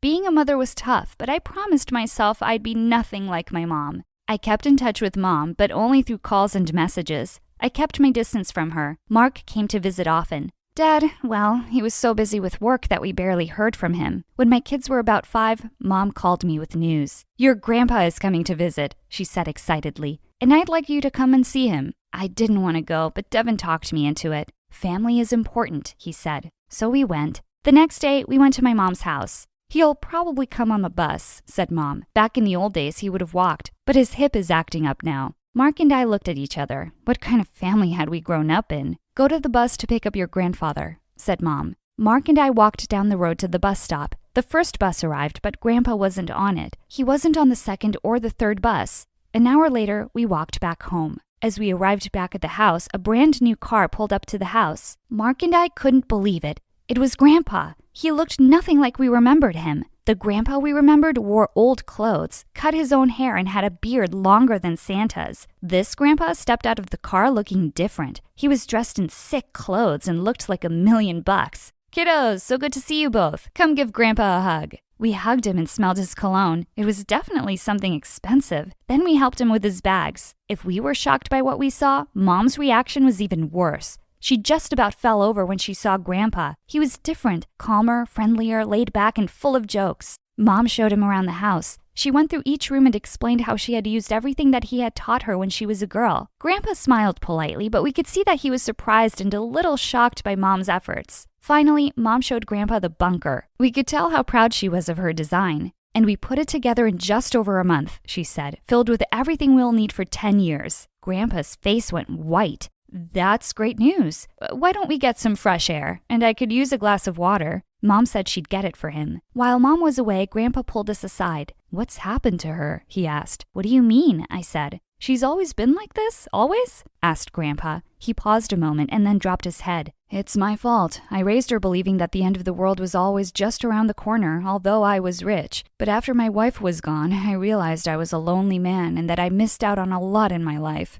I decided to change. I'm sorry, kiddos. But don't worry. I'm going to talk some sense into her. Mark and I could have cried at that point. We were so relieved. We hugged Grandpa and thanked him. That evening after a tinned food dinner, Grandpa sat Mom down and had a heart-to-heart with her. I sent Devin home with the kids. Mark and I listened from another room. You've done a great job of preparing for the end of the world, Trisha, but it's not going to happen anytime soon. Mom looked shocked. What do you mean? Grandpa stopped her. I know. When you were growing up, I thought that the world was in serious trouble. I filled your head with a lot of ideas that I now see are a bit extreme. After your mother was gone, I started to think about life differently. Trisha, it's important to save and be sensible with what we have, but it's also important to enjoy life. It was the toughest conversation that Mom had ever had. Everything that she had ever believed in had just been pulled out from under her. She was quiet for a long time. Dad, it's okay. I'm going to keep doing what you taught me. We need to be prepared for every disaster. Grandpa tried to reason with her, but she didn't want to hear it. Mark and I tried to. Enough of this, Mom, I said. This is the reason why I left. And it's the reason why Dad left too, said Mark. Mom shook her head. She looked completely confused. No, he's away on business. He's been away on business for 10 years now, Mom, said Mark. He told me that he's not coming back, and it's because of you, because of all of this. My mom burst into tears. So I just let go? Give up? My mom said quietly. You have this skill and it's so great, but you can't always be sacrificing the present for the future. The world is not going to end anytime soon. Grandpa chuckled. A long pause followed. Then her eyes became wet with tears. She began to speak, but only tears fell. It's okay, Mom. We're all here to help you. Mom took a deep breath before she spoke. Okay, how do you guys do it? Do we have to go out for dinner as regular people do? I can do that now for a start. I smiled widely. Things wouldn't change all at once, but, well, she was finally trying to bust out of her bubble. And that's all that mattered to us. Hi, my name is Ada, and I'm from New York. Me and my twin sister Gia were born to two very chaotic parents who fought like Tom and Jerry all the time. And on the very day we were born, they picked up a twin each and decided to make us the best version of themselves. Ada is hungry. She needs milk. Oh, since you chose her, why don't you feed her from your nipples? Yep, Dad picked me, and growing up, he taught me the Turkish language because he was from Turkey. And Gia was Mom's favorite, so Mom taught her Italian because she was from Italy. Although we spoke English at home, that whole language thing kinda became the reason for all the chaos and misunderstandings in the family. Because of Mom and Dad's fights, I could never get close to Mom, and I hated that. So once, when I was 8, I decided to make a card for Mom for the new year and asked Gia for help. When Mom saw it, she went ballistic. Sei una vaca grassa, which meant you're a fat cow. God, you're so rude, Ada. Just like your jerk dad. I always knew I made the right choice by picking Gia. I was furious. That witch made me do this. I ran to Gia and pulled her by her hair. Why did you do that to me? 'Cause Dad loves you more than me, and I hate it. So what? Mom loves you more than me. Just then, Mom came and separated us and said something to Gia in Italian. What did you say? Not your freaking business. Go to your daddy and hug him. But Gia glared at me and spit at my face, and another fight broke out. She beat me to it, and I got a black eye, but I was so gonna get back at her. The funny thing was about us, Gia and I were identical twins. We both looked so much alike that even our parents couldn't tell us apart, and I was gonna use that against her. The next day, I went to school and punched a kid straight in the face. I rule the school. No one dares mess with me. Remember my name. It's Gia. That would land Gia in detention for sure, but my plan kinda backfired when both Mom and Dad were called to the principal's office. And when they couldn't figure out who it was between us, they started blaming each other for it in front of the principal. Sei stupido. Yeah, whatever. Same to you. Back at you. Così stupido tu animale. The principal let us off without any punishment because she just wanted to get my parents out of her office. But it's not like they ever stopped. On Thanksgiving dinner, Mom served pizza and Dad went ballistic. Where's the freaking turkey? Who even makes pizza on Thanksgiving? You stupid woman. Turkey, turkey. Go ask your mother to make you a turkey. And saying that, Mom threw a plate at Dad, which he avoided, but then Dad grabbed the ketchup bottle and pointed it at Mom. Don't you dare. This is a designer top. Watch me. And he squeezed out all of the ketchup onto Mom's top. Mom shrieked, and soon our dinner table turned into a war zone. Gia and I felt terrible. Mom and Dad didn't even care about any happy occasion or us anymore. They just fought all the time. Then one day in the 7th grade, when Gia and I got back home after school, Mom and Dad finally dropped the bomb on us. We are getting a divorce. Ada is going to live with her dad in Turkey, and Gia is going to live with me in Italy. What? No way! You can't do that! No, Mom! No, Dad! I can't live without you guys! I want all of us together! Please, don't do this! But they didn't listen to us and said it was final. Later that night, I went to talk to Gia in her room. I thought she might not listen to me, but she hugged me as soon as she saw me. Oh, Ada, I'm so glad you're here. Even though we fight all the time, I can't live without you and Dad, sis. We have to do something. What can we do? Our parents just hate us. They're selfish and only think about themselves. Then let's just run away. They'll get busy looking for us, and then they'll forget all about this stupid divorce thing. They'll understand how much we need them. I won't let this happen. I won't let them ruin our lives. We have to stay together no matter what. But Mom and Dad had already filed for the divorce, and within a week, they even signed the final papers. But then, I had a brilliant idea. I could switch places with Gia and go with Mom to Italy. We would tell them about the swap after 6 months. And when they'd meet again to exchange us, maybe they'd be less angry and realize that they still loved each other. Yes, this was perfect. I immediately told Gia about it, and she happily agreed. Soon after, Mom and I flew off to Italy, and there, Mom had a huge place of her own. As soon as we got there, a maid came running and grabbed all our luggage. Benvenuta, signorina. And that's when it hit me. I could not understand a word of Italian. And this reminded me of Gia. She was also stuck in Turkey and didn't know a word of Turkish. God knows what kind of trouble she was going through. Mahaba birkaç erkek alabilir miyim? What are you saying, kid? Are you out of your mind? Soon after, Mom enrolled me in school, and my first day was a complete mess. The teacher asked me to introduce myself, and I said, Ciao, mi chiamo Gia, siete tutti brutti. Everyone gasped and looked at me like I'd cursed them. All I said was they were nice, but for some reason, none of them would talk to me now. The next day during lunchtime, pizza was being served in the cafeteria, but I noticed there wasn't enough cheese on top. Can I get more cheese on this?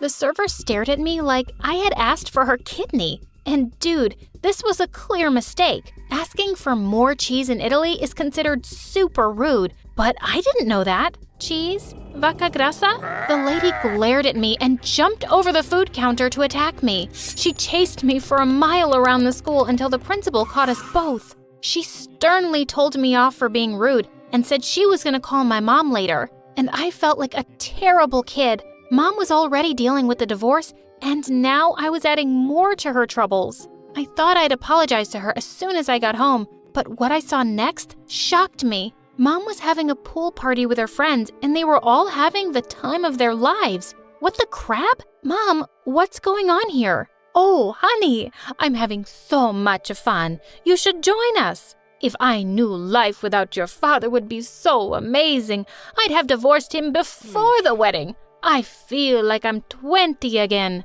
Woohoo! What? I thought she'd be missing Dad and me, but she was having a blast. This was so weird and not what I expected. I quickly went to my room and called Gia to tell her how Mom was going completely crazy. But what she told me shocked me even more. Dad was gonna get engaged within a week. This was insane. We had to get Mom and Dad back together soon, by any means possible. The next day, I was all set to break the news to Mom, but what I saw almost gave me a heart attack. She introduced me to a not-so-handsome man as her boyfriend. Ciao, sono Roberto, signorina. And before I could even say anything, they put me in a car and took me shopping with them. But I had to do something to get rid of all this Italian pasta sauce at all costs. When Mom went inside the changing room, I told him to leave her alone. Voglio che tu ami mia madre. Suddenly, he had tears in his eyes, and he hugged me. What was wrong? Then he took a rose from his pocket and proposed to my mom in the most romantic way possible. Sarai mia, signorina. Mom looked awestruck, and then she said the words that I dreaded the most. Si, lo farò. OMG, what the heck was happening? Our plan was literally falling apart. The next day, I stormed off to school in anger. But in the school corridor, a guy pulled my hand and started flirting with me. Hi, beautiful. Want to go and get some cheese with me? I'll open factories for you. Ew, he was so gross. And I was so done with kids making fun of me for not knowing the language. I knew a little Italian by now, so I told him to leave me alone. But he didn't, so I slapped him hard. He left and he went to tell the principal some lies, that I forced him to kiss me. An hour later, Mom barged into the principal's office and she looked raging mad. Your kid has been misbehaving with our staff and been doing inappropriate things to boys. Mom, I didn't. Oh, I know my daughter very well. It's the school that's stupid, and I'm putting her into a better one. We are done here. Oh my God, she was so unpredictable. While driving me back home, I thought Mom would scold me, but instead, she said something that completely shocked me. It's okay, honey. If you're ever in a place where you're unhappy, then you can always move away. Just like I did, Ada. What? Did she just call me by my real name?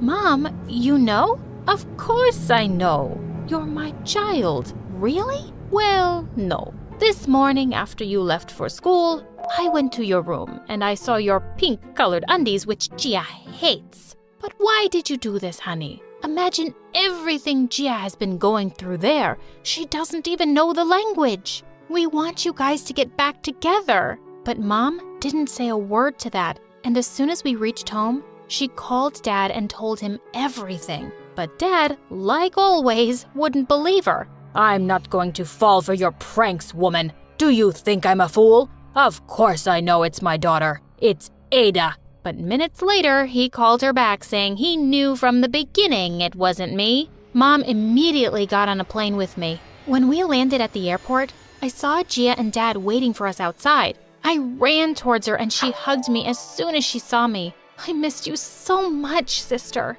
Minutes later, Mom asked Gia to follow her and Dad asked me to come with him, but I had to try one last time. Enough, you guys. We are not going anywhere. We want to live together like a family. Please, can't you do this for us? Yes, I want to live with Ada and Mom. Not like this, where I feel so empty and alone and unloved. I want to be happy. Mom and Dad looked at us in complete surprise. Oh, honey, why would you ever think you're alone? No matter what happens between me and Mom, nothing could ever change the fact that we're your parents, and we love you so much. You'll always have both of us. Then why can't we all live together? Because that won't make any of us happy. We wanted to raise you in a happy home with great memories, but living together, we could never give you any of that. And now look at us. We are happy, and we can give you the best of the world only if you choose to accept it. Suddenly,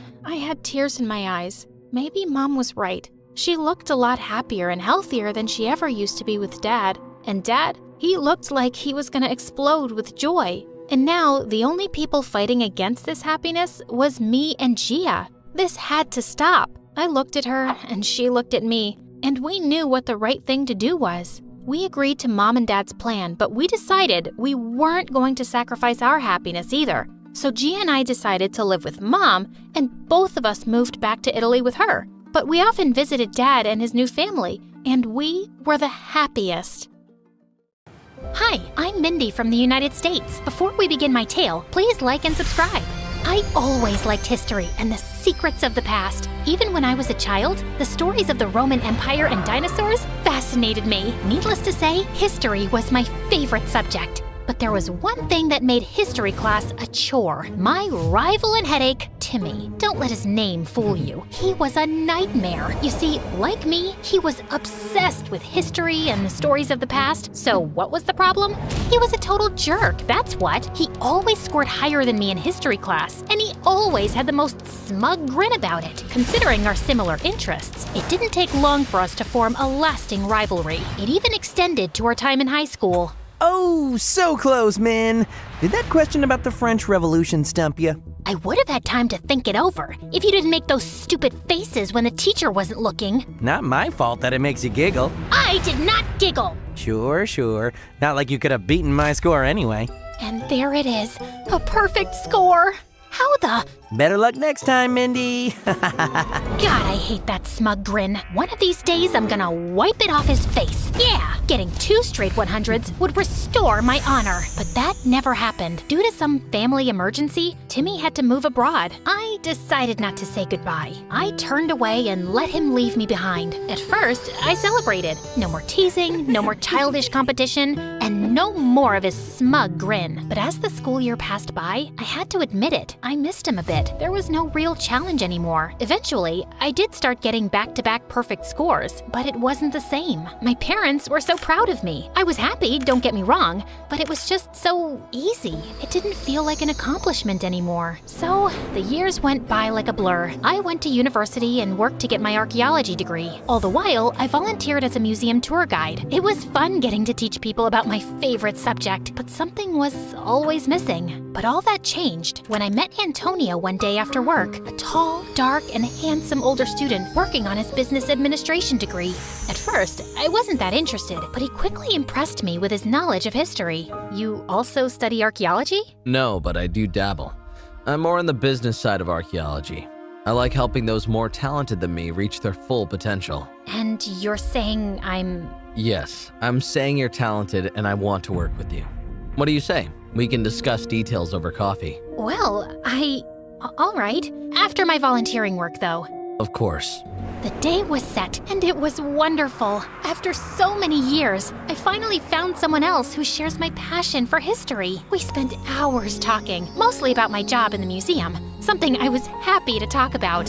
For the next 2 months, my days were spent with Antonio. We studied, worked, and had fun together. We were a couple in all but name. For some reason, I was never able to take that step with him. But the next day, things would be different. I was going to ask him out. That plan, however, burned up while I was working at the museum and leading my current group. And here, we have what some would call the secret map to the Akashic records. Legend says, if you can crack the code, you can find the record buried in some desert. It's believed the record details the written language of actual angels.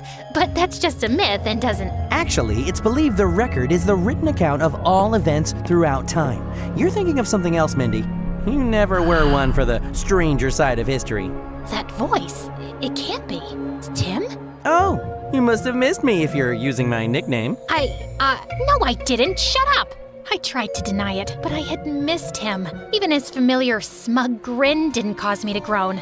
Wow, he really grew up. He almost looked hot. No, think of Antonio. I'm supposed to ask him out on a real date today. But that's when I noticed something. Timmy just corrected me in front of my tour group. That's not what the Akashic records are about. Really? Well, I'm sure it doesn't relate to the language of angels. How would you know? Have you ever seen the records? Have you? Admit it, Min. I got you beat once again, and I've only just come back. Before we could get into one of our serious debates again, someone entered into the equation. Are you okay, Mindy? Is this guy bothering you? No, he... Oh, you must be Antonio. Nice to meet you. You know each other? No, I don't think so. Do I know you? Nah, but I know you. Upcoming businessman with a strong interest in history, archaeology, and people. Word gets around. But I have never heard of you or your relation to Mindy. I've been away for a long time. Maybe you should have stayed away. Mindy clearly doesn't want you here. Now wait a minute, She should be the one to decide, don't you think? I think she has. The question is if you will comply or will I have to call security? Didn't know you owned the place, or are you getting to that? Red lightning cracked between their gazes. My tour group was slowly backing away, and I was at a loss for words. What in the world was going on? My salvation came in the form of my boss, who quickly ended the tense confrontation. Timmy gave me a wink before leaving. Antonio stayed with me the rest of the day, which was sweet of him, but I couldn't get what happened out of my mind. I should be mad, but despite everything, a smile was slipping. Timmy was back, and it was like he never left. We easily picked up where we left off, bickering like an old married couple. Not that I want to marry him, he was still insufferable. So because of that, I completely forgot to ask Antonio out. Well, maybe next time. But the next time never came. Timmy showed up every day afterward. We would bicker and argue over historical facts. I actually remembered more facts correctly this time. It didn't wipe that grin off his face, but I couldn't bring myself to care that much. The fun ended every time Antonio came, and that's when the guilt crept in. I'd been putting off asking Antonio out, and I don't know why. I liked him, and I was quite sure he liked me too. Wasn't it wrong of me to be talking with Timmy so casually? For me to so easily fall back in step with another guy? It wasn't fair to Antonio, but it also wouldn't be fair to Timmy to ignore him. This cycle of guilt continued for almost a month until Antonio pulled me aside one day during work. I think you should stay away from that Timmy guy. He might be looking to steal something from the museum. What? This is Timmy we're talking about. He loves history. He would never... Based on what you told me, he's obsessed. Worse still, you haven't seen him in years. He's not the same person you knew. What Antonio didn't know was that Tim loved this stuff as much as me. If I wouldn't do it, then I'm sure he wouldn't. But the thought wouldn't leave my mind. It got worse when I started noticing things. I thought Timmy was here for me, but he did spend a lot of time just looking around. The problem was what he was looking at. Cameras, the guards, and especially the Akashic Records map? No, he wouldn't, right? He's not like that. But how well did I know Timmy?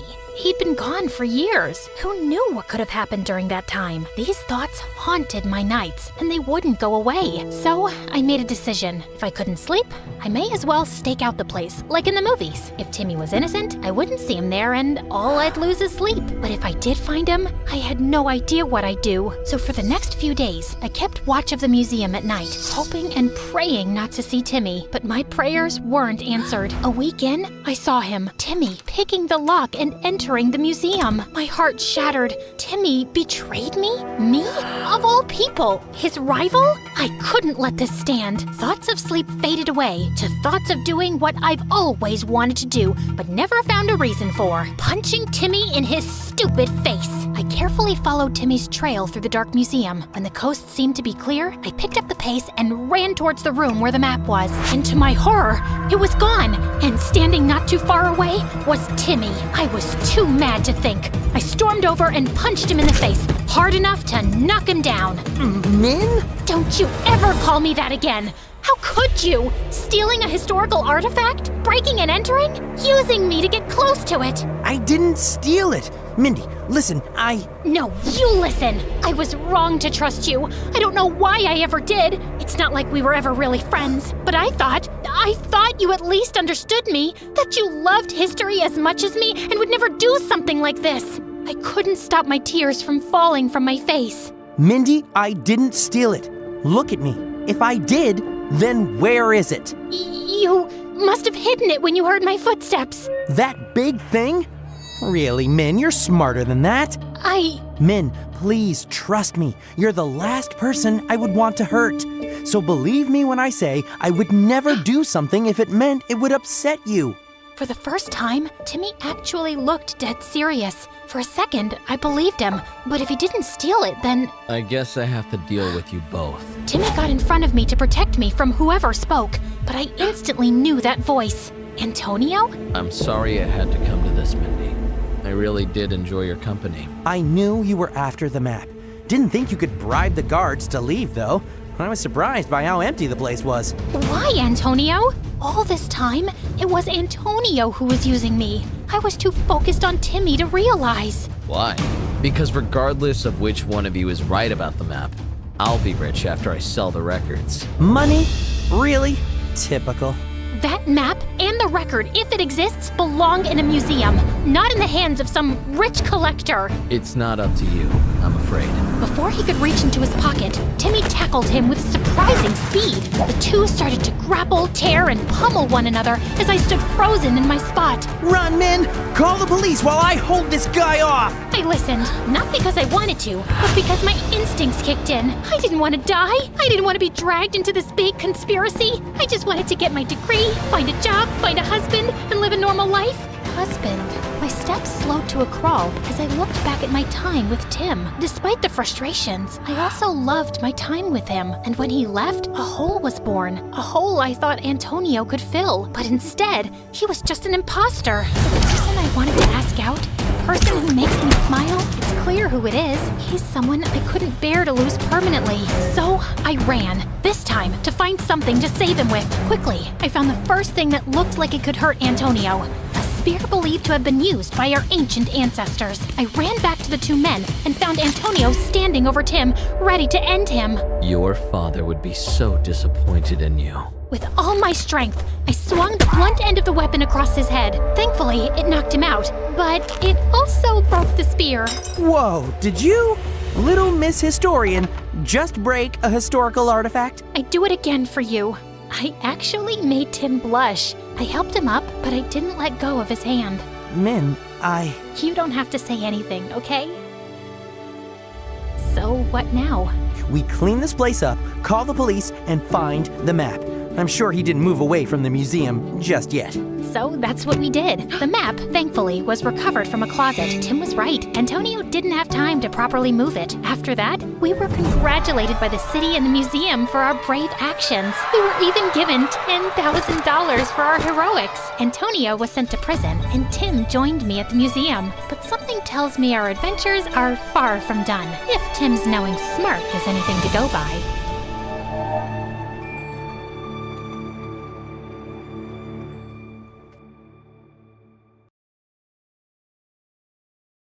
Hi, I'm Tiffany from London, and I've got an outrageous story for you. But before I continue, please like and subscribe. I was raised by my grandmother when I was 3, and she was a famous actress who starred in a dozen action movies. On a typical day, she'd jump off a building, fight a bunch of ninjas on top of a speeding train, and one time, she fought 10 bad guys in midair with her bare hands and a rubber ducky. You want a piece of me, punk? Grandma was the coolest person in the world, and I wanted to be just like her. She loved teaching me martial arts moves, and on my 14th birthday, she let me go to one of her movie sets. I watched as Grandma rode a motorcycle through a window and into a pillow factory, but something went horribly wrong. There was water on the floor, and Grandma's motorcycle spun out of control. Then she fell and hit her head. My heart raced. I ran onto the set and pushed past the crew to get to her. Wake up, Grandma, please! Moments later, Grandma opened her eyes, but what happened next rocked my world. Grandma didn't remember who she was. She was convinced she was a double agent from one of her action movies. She was so paranoid she punched the doctor in the face when he tried to examine her and chased me around the room with a broom. It's me, Tiffany, your granddaughter, remember? You won't take me alive. Just when I thought things couldn't get any worse, a social worker came to visit. She said that Grandma wasn't fit to raise me anymore, so I'd have to go live in an orphanage. I cried and begged the social worker to let me stay with Grandma, but she refused to listen. When I got to the orphanage, all the other kids were half my age. I always wanted a younger sibling, so it wasn't that bad at first. Tiffany, help little Michael with his homework. Tiffany, come play dolls with me? Then it got really old. Tiffany, change baby Jake's diapers and wipe Sammy's nose. The twins made a mess. Go clean it up. Every night I dreamed of getting adopted, but none of the parents were interested in me. So I gave up my hopes of ever having a real family. But one day, the craziest thing happened. The nuns took me and the rest of the orphans to the park. As usual, I was responsible for watching the kids as the nuns hung out sipping lattes. Then I saw a strange man lurking around the playground, and my spidey sense went haywire. The man grabbed little Sammy and darted down the street. I chased the strange man, yelled at him to stop, and threw a handful of sand in his face when the nuns tackled him and held him down until the police arrived. The police said that the strange man was wanted around around the country for a dozen crimes. After that, my picture was in the paper and everyone started calling me a hero. The next thing I knew, this rich couple named Mr. and Mrs. Wilson came to visit and they gave me an offer I couldn't refuse. We'd like to adopt you, but on one condition. What is it? They showed me a picture of their daughter, a girl my age named Pearl. Our daughter Pearl needs a sister to keep her company and to be a good influence. They told me how Pearl was always getting into trouble and how she hung out with the wrong kids. In exchange for my services, the Wilsons promised they'd pay for my education. I'd get my own room in their mansion and I'd get a weekly allowance. Cha-ching! So, are you interested? It was a total no-brainer. Duh, of course I'm in. When do I start? We shook on the deal, then I was off with the Wilsons on a private jet. When we arrived at their mansion, Pearl greeted us at the front door. Pearl, this is your new sister, Tiffany. Hi, it's nice to meet you. Don't touch me, you witch. Pearl shoved me and slammed the door in our faces. Don't worry, she just needs some time to get used to the idea. Everything will be fine, we promise. But instead, things got worse. Pearl gave me dirty looks every time she saw me. She put spiders in my bed, sprayed me in the face with a water hose, and left weird photos of me with my face crossed out all around the house. She even locked herself in her room and refused to eat. It's me or the charity case? Pearl's hunger strike didn't last long. Less than 10 minutes later, we caught a delivery guy falling out of a tree after attempting to deliver a pizza through Pearl's bedroom window. At school, Pearl acted like I was invisible. She hung out with these mean girls that smiled in her face and talked about her behind her back. I overheard them making fun of Pearl in the bathroom. Pearl is so stupid and annoying. I can hardly stand her. But look at these new shoes she bought me. That night, I tried to warn Pearl about the girls. You don't know anything about my life. You're just a stupid, poor, motherless girl. I know what it's like to be used. Those girls aren't your friends. Friends don't hang out with you just because you have money. But Pearl didn't listen. She started taking her friends on shopping sprees every day to make herself feel better. She maxed out her credit cards, then Mr. Wilson found out and took all Pearl's credit cards away. But when Pearl told her friends she couldn't take them shopping anymore, they kicked her out of their group. They ignored her at school and stopped answering her texts. They even had a big party and didn't invite Pearl. I caught Pearl sitting in her room, crying in the dark. My life is over. Just finish me off. I'm doomed. Pearl threw herself on the floor and clutched her wallet like she was dying. Don't be so dramatic. You don't need money to have fun. Liar! How dare you speak such nonsense? I bet you'll have twice as much fun with me than you ever had with your snobby old rich friends. I'll take that bet, and if I win, you have to do my homework for a month. It's a deal. Pearl and I went skating at the park, played volleyball on the beach, swam in the ocean, and made TikTok videos of ourselves dancing on the pier. Pearl had the time of her life. On the way home, she even opened up to me. Thanks for being nice to me today. You didn't have to do this. I know my parents brought you here to replace me. If I were them, I'd probably trade me in for an upgrade too. That's not true. Yes, it is. You're super smart and a real-life hero, but I've always been a disappointment. I'm not your replacement. Your parents love you with all their heart. They adopted me so you could have a sister. They just wanted to make you happy, and I'm glad they did because I think we could be good friends. After that, Pearl ditched her stupid, snobby, rich friends and started hanging out with me. The more I got to know Pearl, the more I realized that we had a lot in common. We loved watching MSA videos, dancing to K-pop music, and we totally loved rom-coms. I even took Pearl with me to visit Grandma. Most of the time, Grandma interrogated me about some secret package I knew nothing about, and when she didn't get the answer she wanted,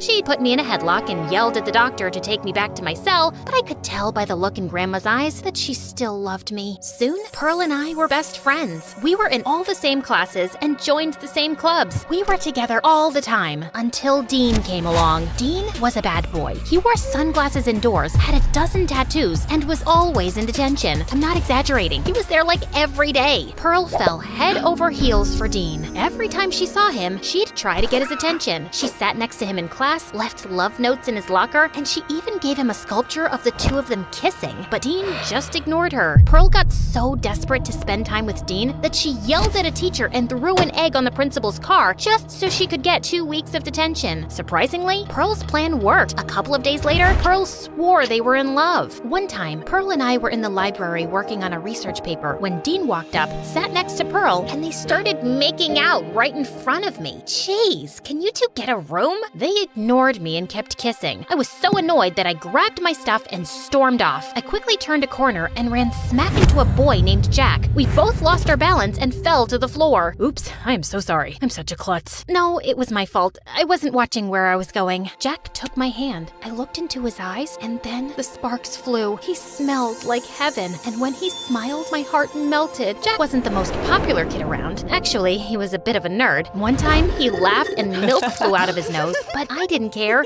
He was funny, kind, and sweet. Tiffany, I've been thinking that you might be my soulmate. With you at my side, I feel like I can do anything. Like what? Like climb a tall building, lift 1,000 pounds, and maybe fall in love. Oh yeah, he's also totally romantic. Jack and I started going on double dates every night with Pearl and Dean. Things were going well until Mr. and Mrs. Wilson took a new case against a CEO of a huge company that had ties to a dangerous criminal enterprise. Mr. and Mrs. Wilson had to leave town for a few weeks to prepare for the trial, so Pearl and I had the mansion to ourselves. At first, it was pretty fun staying up late and inviting Jack and Dean over to play video games, but then things took a horrible turn. A couple of days after the announcement of the trial, Pearl, Dean, Jack, and I were walking home from school. Pearl stepped into the street, and this car appeared out of nowhere and headed straight toward her. Watch out! I grabbed Pearl and yanked her out of the street, then the car raced away. Later that day, someone left a package in Pearl's locker. Ooh, look! Someone got me a present. Pearl opened it and found 3 dead fish inside and a threatening note that said, "Tell your parents to drop the case or else." I started to get worried. Pearl was my sister. It was my job to look out for her, but things were getting out of hand. I felt like I was in over my head, so I decided to go visit Grandma. Grandma? Call me G. What do you need? I need to learn how to eliminate a threat. I told Grandma about my duty to protect Pearl and the danger she was in. Don't wait for the threat to find you. Set a trap and lure it out. That way, you'll be prepared. I thanked Grandma, said goodbye, and then I put my plan into action. First, I called the Wilsons, but they didn't answer their phones, so I left a message with their assistant. Then I talked to Pearl. "We need to tell your parents about these threats." "It's nothing. They're just stupid pranks." "Are you kidding? This is serious. My parents don't have to know. We can handle it. Dean will protect me." Yeah, Pearl's my girl. I won't let anyone hurt her. No one will ever get past me. Dean started flexing his muscles, and Pearl just couldn't get enough. Then she and Dean hopped into her car and went to a nightclub like they didn't have a care in the world. I tagged along to keep Pearl safe, but it didn't help that everywhere I looked, I saw something suspicious. Like the bouncer that kept glaring at Pearl, the car that looked like it was following us, or the girl with the pink hair and the razor-sharp nails that appeared out of nowhere with a smirk on her face. I got more anxious by the minute. I wasn't sure Grandma's advice would work. There were way too many threats. There was no way I could protect Pearl from them all. I needed backup, so I texted Jack and he came to the rescue. What are you doing here? I thought you didn't like nightclubs. I'd rather be at home, but Pearl's in danger and I have to keep her safe. I told Jack about the deal I made with the Wilson and how I suspected someone was after Pearl. Then Jack came up with an amazing idea. My parents have a cabin a few miles outside of town. We can hide Pearl there until her parents come back. The place is pretty secure, with cameras and plenty of food. That's a great idea. Jack and I convinced Dean and Pearl to come out to the cabin. Surprisingly, they agreed. The cabin was pretty isolated, but with all the cameras around, it felt safe. Dean and Pearl thought it was a romantic vacation, but Jack and I were on full alert. Then Dean made us all an amazing cup of hot chocolate with whipped cream and sprinkles. I must have dozed off because I woke up to the strangest thing. I was tied to a chair, and so were Jack and Pearl. Dean was staring at us with a sinister grin. "Dean, what are you doing?" Isn't it obvious? You're tied to a chair in a cabin in the middle of nowhere. You're my hostages, duh. But why, Sugar Bear? Shut up, Pearl. I'm not your sugar bear. I can hardly stand you. Mr. Stencil's my uncle. Who's Mr. Stencil? You really are dumber than you look. Mr. Stencil's the man that your stupid parents are trying to send to jail. He paid me to get close to you, steal files from your house, and kidnap you to force your parents to drop the charges. I think I'll ask your parents for $1 million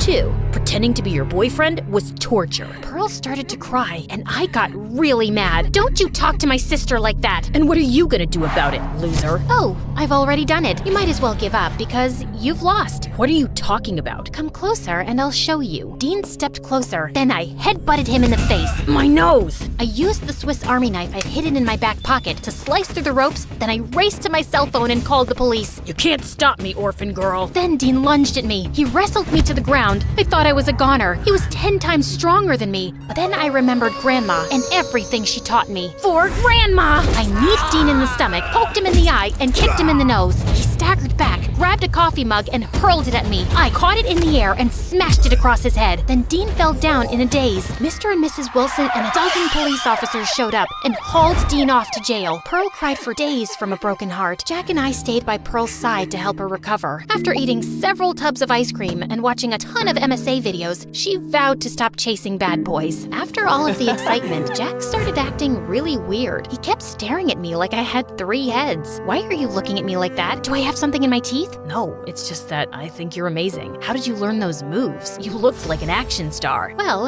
I guess you could say I had a great teacher. Really? I showed Jack one of my grandma's old movie posters, and he lost his mind. Whoa, that's Grandma G? I love her. You love her, huh? You're making me jealous. Jack blushed, then pulled me close. Don't worry, Tiff. You're my hero, and my heart belongs to you.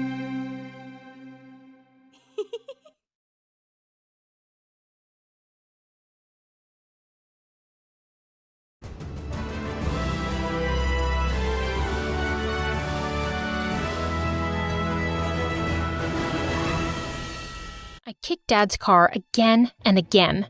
I hate them. I hate them so much. Ugh. They just love making me miserable. They make fun of me, they're mean to me, they think I'm not special. But I'll find out what makes me special one day. Everyone will love me, and they'll see. Hi, I'm Betty, and I hate my family. I'm the youngest child, and I have a mean older sister, Emily. My parents never wanted me, and they never failed to let me know that. Ah, man. I told you we shouldn't have kept the baby. Just look at her. She's so ugly. I'm not taking that thing in my house. That's what my dad said when I was born. And my mom replied, "Oh, shut up. Stop being so dramatic. She can be useful in the house." On my 10th birthday, I asked my mom why they don't celebrate my birthday like they do Emily's. "Oh, don't you know? We didn't plan for you, and we don't want you. Also, we look like a royal family, and just look at you. You look like a maid." I couldn't believe what I was hearing. But she wasn't finished. "I think it's time you start earning your keep in this house. Starting tomorrow, you're doing all the house chores. Since you're old enough to ask for a birthday party, you're old enough to work." I knew I wasn't beautiful like Emily. I think I wasn't really beautiful at all, but something down in my soul told me that I'm special in some way. Not bragging, but I just knew it. I just had to find it. The next day, I was napping when my sister barged into my room and slammed the door. I woke up immediately feeling really startled. She stood by the door with a sneaky smile on her face. "Aw, poor baby. Are you scared? I'm so sorry I woke you up." I was so angry. I knew she wasn't sorry. She got a thrill out of making me miserable. She was always trying to embarrass me at school, too. One morning, while I was getting ready for school, she entered my room with a yellow sundress and threw it at me. "Here, you can wear this. It's too outdated for me now, but it's still better than anything you have." I knew immediately that she gave me that dress because she wanted to humiliate me. "Sure," I replied. So I changed some things about the dress to make it more fashionable, and then I paired it with black boots. When I walked into class, everyone was staring at me. I could tell they were impressed by my outfit and sense of fashion. I was so happy. After class, when Emily saw me in the hall, she looked shocked and horrified. "How dare you do that to my dress?" Ugh! With that, she stormed off angrily, and I felt even happier. One day, I saw Emily going through Mom's cupboard and walking away with a box.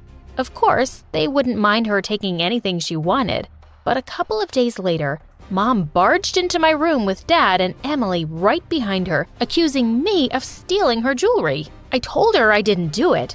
Then I pointed at Emily. "Why don't you ask your precious daughter? I saw her taking it." Emily gave me an evil smile, and I started to feel suspicious. "Emily would never do that. I'm going to search your room, and if I find it, girl, you'll wish you were never born." What an irony. She searched my room and found the jewelry. I was dumbfounded. Emily must have planted it in my room. I just stood there, speechless. "You thief!" Emily was giggling, and Dad started screaming at me. No matter how many times I said I hadn't stolen it, he just wouldn't believe me. He told me I was grounded for 2 weeks with no phone and no lunch money. As if that wasn't bad enough, he said I had to clean the house from top to bottom. I looked at my dad with hatred. He pampered my mom and Emily, but treated me like dirt. I couldn't take it anymore, so I screamed at them. I hate you. I hate you guys. They looked shocked because I'd never stood up to them before. Just you watch. I'll find what makes me special, and people will love me for it. I stormed out of the room and ran outside to my dad's car and kicked it. It felt good. A week after that, I was looking for my math assignment everywhere. I asked Emily if she had taken it, but she said no. Of course, I didn't trust her, so I waited till she went out with her friends, and then I sneaked into her room. I wasn't surprised when I found it under her bed next to her iPod. I decided to take that too. That's when I discovered my love for music. Whenever I was upset and wanted to escape my family, I would go into my room and listen to songs on the iPod. I would sing along and it would really calm me down. One day in the cafeteria, I was walking to a table when Emily suddenly threw something on the floor. Before I could stop myself, I had stepped on a banana peel and I slipped, with my lunch flying everywhere. I heard someone say, "What a clumsy fool." I was so embarrassed, I just ran out of there. After that day, I started eating in the school library all by myself. One day during lunch break, I was listening to music on my iPod as usual, and I started singing along when I heard a voice say, "Oh my, you have such an angelic voice." I turned around to see it was the school librarian, Mrs. Shepherd. She looked really impressed, but I didn't believe her. "Thank you, but I don't think there's anything special about my voice." She told me to sing it again, and this time, she recorded it on her phone. I'd never thought about that. She played it back and I heard the most beautiful tone. At that moment, I realized I'd discovered my gift. I was so ecstatic. I hugged her and said, "Thank you so much. I've wanted to have something special my whole life, and you've made me realize what it is." I rushed home to tell my family about my singing ability. They just stared at me for a moment and then burst out laughing. "What an attention seeker you are, Betty. Just stop making stuff up. You're never gonna be anyone special."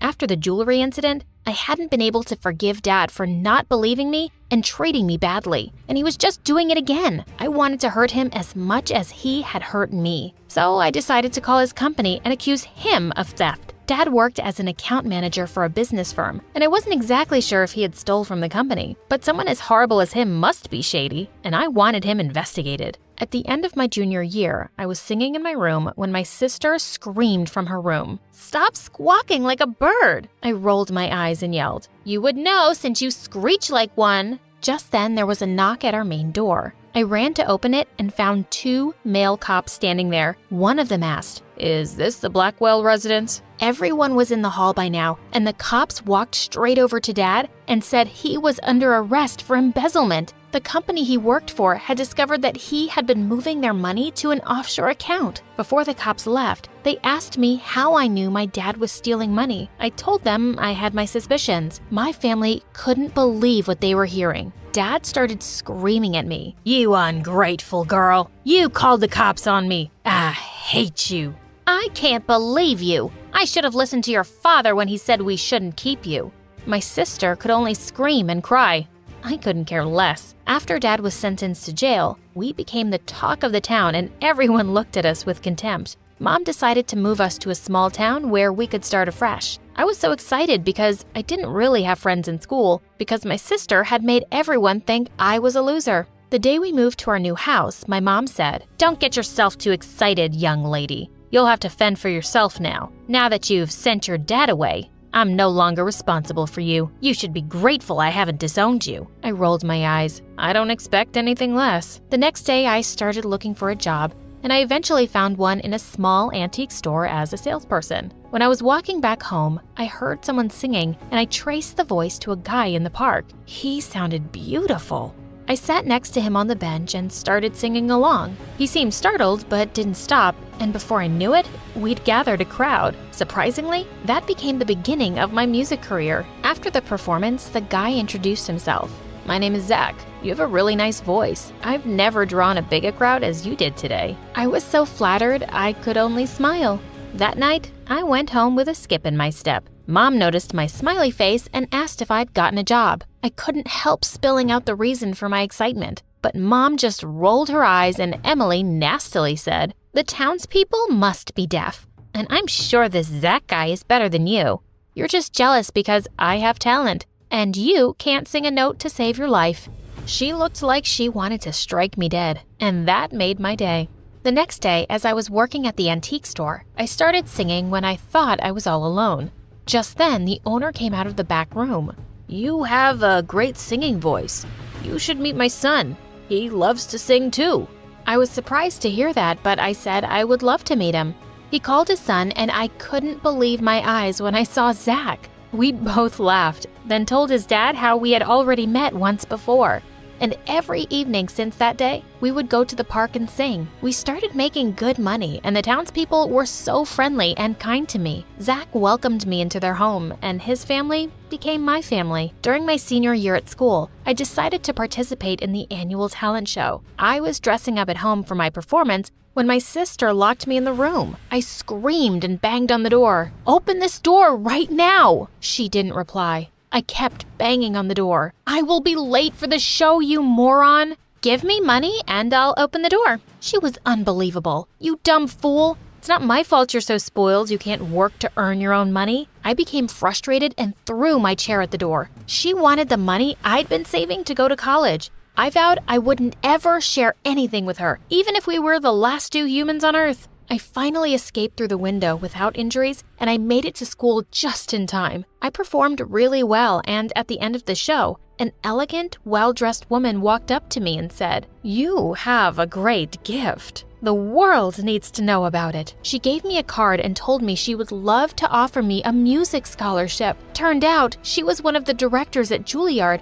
and was invited by Zach's dad to watch my performance. It was such an amazing surprise. That day was joyous, and the whole town was thrilled for me. Well, everyone except my family, and I don't care about them.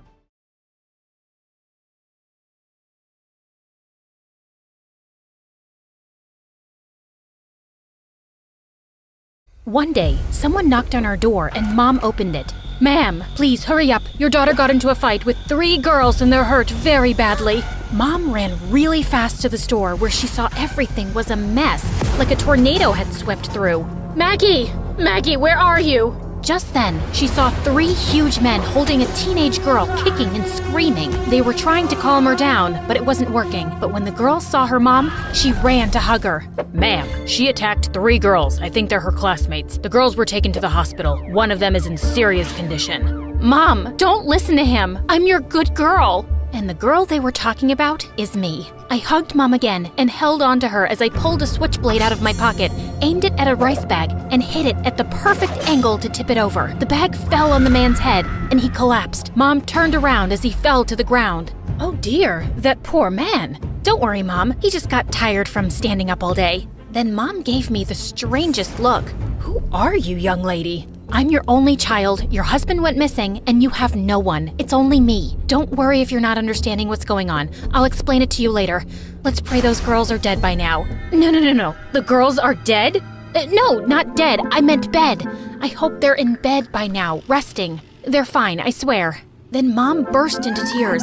I tried everything to calm her down, but she wouldn't stop crying. I slipped the big security guard a $100 bill and asked if he could give us a ride home. We walked out of the store, and then I realized we were surrounded by the bad guys. Yep, this mission was a disaster. I'm Maggie, and let's just say I have a special set of skills. But before I continue, please like and subscribe. Before I met Mom, I lived in an orphanage in a small town. I was pretty quiet and kept to myself, but I loved playing in the sandbox. I could build anything if I saw a picture of it first. I built sand castles, sand rockets, sand airplanes, and I even sculpted my favorite teacher. My sand sculptures were so cool, they got lots of attention. The newspaper even came to take my picture once. One day when I was 9, I'd been making a complicated new sandcastle for hours when 3 of the biggest bullies walked up to me. "Your stupid sandcastle is in my way, weirdo. Move it or else." "There's plenty of room and I can't move it, dummy. Plus, I was here first." The bully got really mad, then he and his friends smashed my sandcastle to pieces. "Tell anyone and we'll smash your face too." I cried like a baby, and I even told the nuns in the orphanage, but the bullies just denied it. That night, I watched a martial arts movie about a man that fought a dozen bad guys and beat them to a pulp. The next morning, as I was building another castle, the bullies came up to me and tried to push me around, but then I thought about the martial arts movie, and I suddenly started kicking and punching like a ninja. I gave 2 of the bullies a black eye and punched the big one in the nose. They ran off crying to the nuns. She's a maniac. She's out of control. The nuns didn't even listen to my side of the story and grounded me for a month. I was so angry I could scream. Then the best thing happened. This strange couple, we'll call them Mr. and Mrs. X, adopted me. They flew me to America on a private jet and moved me into a huge mansion. But when I walked through the doors, I learned that Mr. and Mrs. X had adopted another girl my age named Grace. And that wasn't even the craziest part. During the day, Mr. and Mrs. X worked as executives at a huge security company to pay the bills. But at night, they were vigilantes fighting for justice. Grace and I started training for the secret family business on our very first day. Grace also had a special set of skills like me. Before she met Mr. and Mrs. X, she lived with a magician, so she knew a ton of magic tricks, and she could appear and disappear with the snap of a finger. Yeah, it was kinda creepy. Mr. and Mrs. X played us a couple scenes from a boxing movie on TV, then threw us into a boxing ring. I didn't want to hurt Grace. She seemed really sweet. Do we have to fight each other? Whoever wins gets $500. And the biggest room. The next thing I knew, Grace's fist came flying at my face, and I landed flat on my back. Hey, that's cheating. I wasn't ready. Too bad, loser. Are you gonna cry or get up and fight?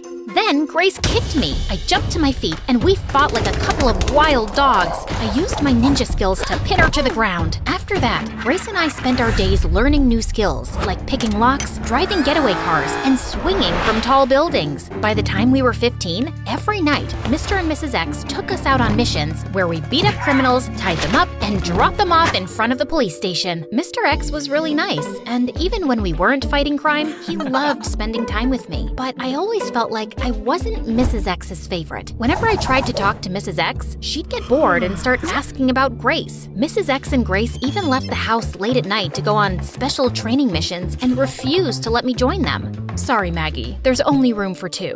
I felt so left out, and it made me pretty sad. But then, I met my best friend Asher. He lived in the house next door, and he always made me smile. We'd play video games, watch MSA videos, and build model airplanes. One time, Asher almost figured out my secret. Why is your watch beeping like that? Maggot, we need you ASAP! The bad guys are— Ah! Was that Grace? Is she okay? Oh, that's nothing. It's just a little game we play sometimes. Actually, I have to go. See ya!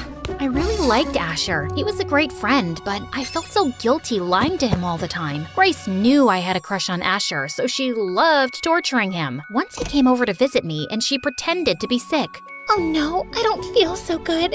Asher ran over to help her. What's wrong? Is there anything I can do? Then she pulled out a water gun, sprayed him in the face, and then shoved him out the door.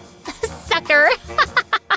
Grace hung out with the popular kids, who she'd turned into her little minions. She loved to brag about how she had more friends, more boyfriends, and better clothes than me. But when Grace and I were in high school, things took a turn. Mr. and Mrs. X lost their jobs at the security company, and money got really tight. Then one night, I caught Mrs. X and Grace stealing a bag of money from a crew of bank robbers instead of turning the money into the police. A couple hours later, reports of the missing money were all over the news. I told Mr. X what Grace and Mrs. X did, and it caused the biggest fight.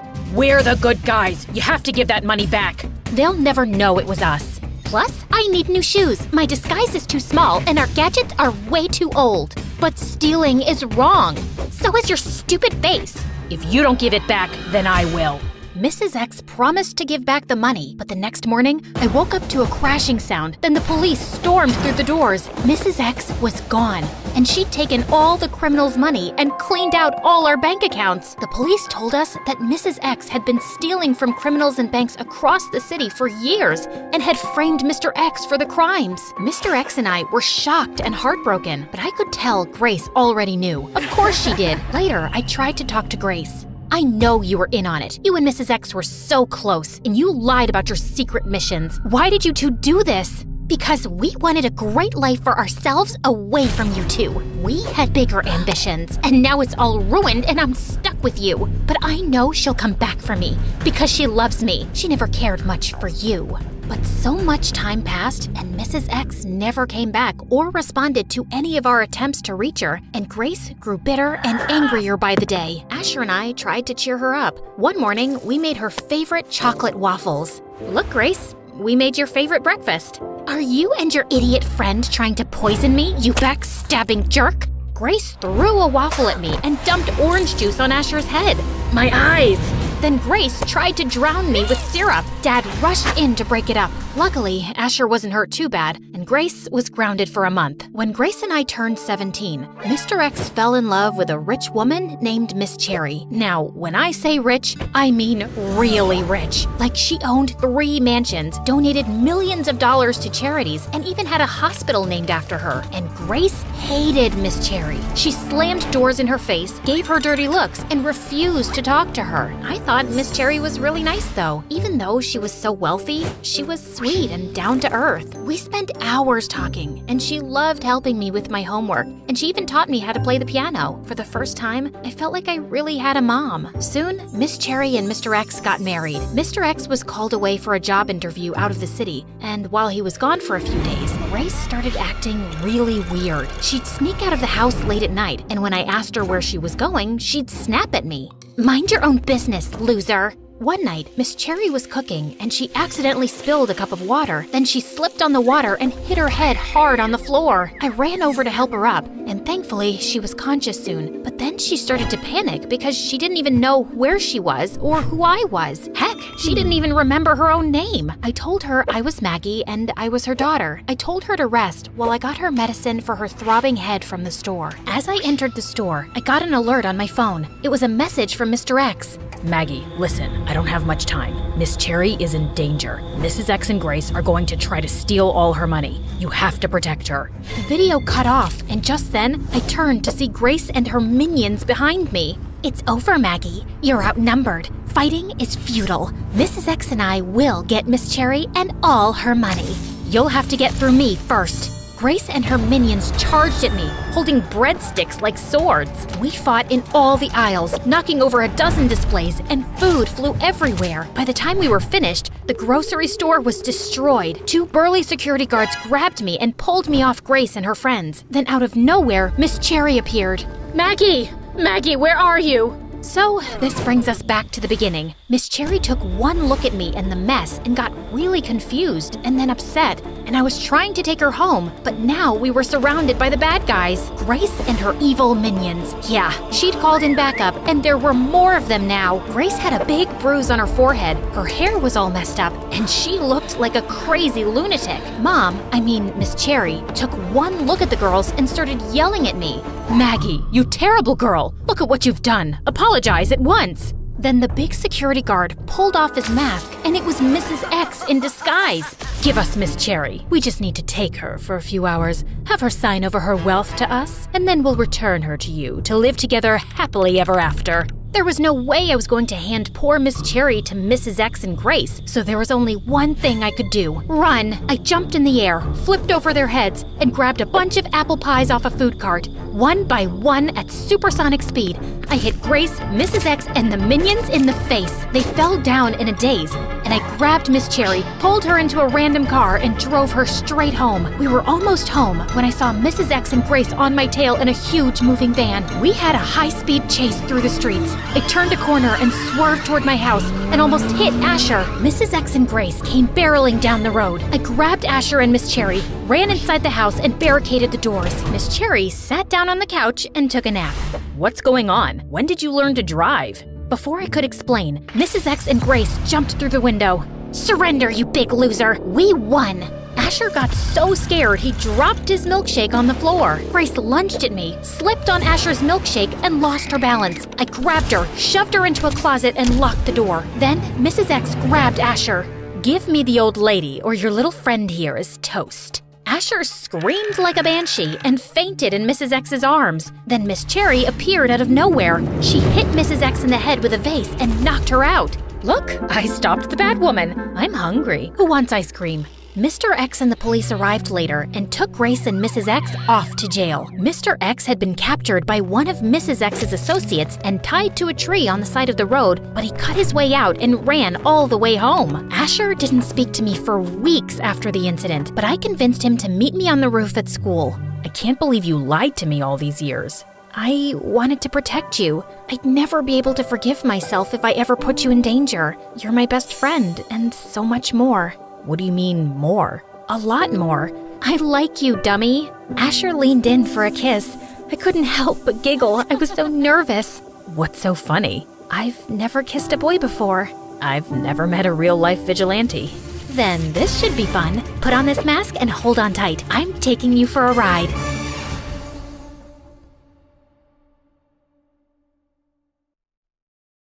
It was almost midnight as my cousin Anastasia and I dragged a huge box across the park behind our house. Shh, you're making too much noise. Someone will spot us. This is so heavy, and I'm trying to hold in a fart. Look, why don't we just tell the truth? The truth is no good. The truth sets you free. No, lying is better, you moron. I thought I was supposed to be the pretty one, and you were the smart one. Now hand me the shovel. Anastasia and I dug a hole, took one last look inside the box, and then threw it in. Sorry it had to end this way, buddy. Then we turned around and saw Aunt Lisa standing behind us. We'd been caught red-handed. Hold up. Did you guys actually think we killed somebody and buried a body? We're just kids, jeez. Here we've just buried a $1,200 doll belonging to Aunt, and now she's found out her precious baby is eating dust. Aunt screamed, cried, and vowed to punish us both. I wasn't too worried. What more could she do to me anyway? Hey guys, I'm Victory from LA. Before I continue, please like and subscribe. My mom named me Joy at birth, but when I was 5, my parents got divorced and Dad won full custody. He changed my name to Victory because he won and all. Life with Dad was perfect. He ran a successful business, and we lived in a super-sized mansion. I loved singing, so when I turned 10, Dad got me into professional classes. By 13, I was winning every major talent show in town. But soon after my 18th birthday, everything changed. Dad was accused of selling company secrets to a rival firm. After his case went to trial, all our accounts were sealed. Dad decided to send me to his sister in New York. I don't want to leave. I can get a job and help you out. No, honey. You'll stay with Lisa till the trial is over. It'll be great, trust me. She even has a daughter your age. And just like that, I was on a plane to New York. Aunt had her own fashion line and lived in a huge mansion. I was waiting for her in the lobby when suddenly a girl rollerbladed her way into a huge statue. Oh my God, are you okay?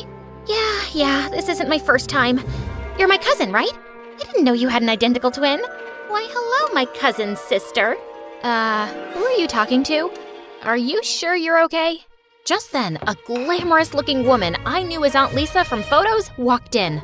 Don't worry, she's okay. The doctors say she has an unusually small brain.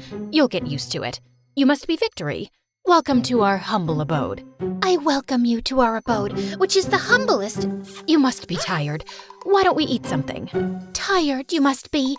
Why don't something be eaten? Stop repeating what I'm saying. I'm not. I'm welcoming my cousin. So excited to have you here, Hickory. It's Victory. Yeah, what did I say? Hickory.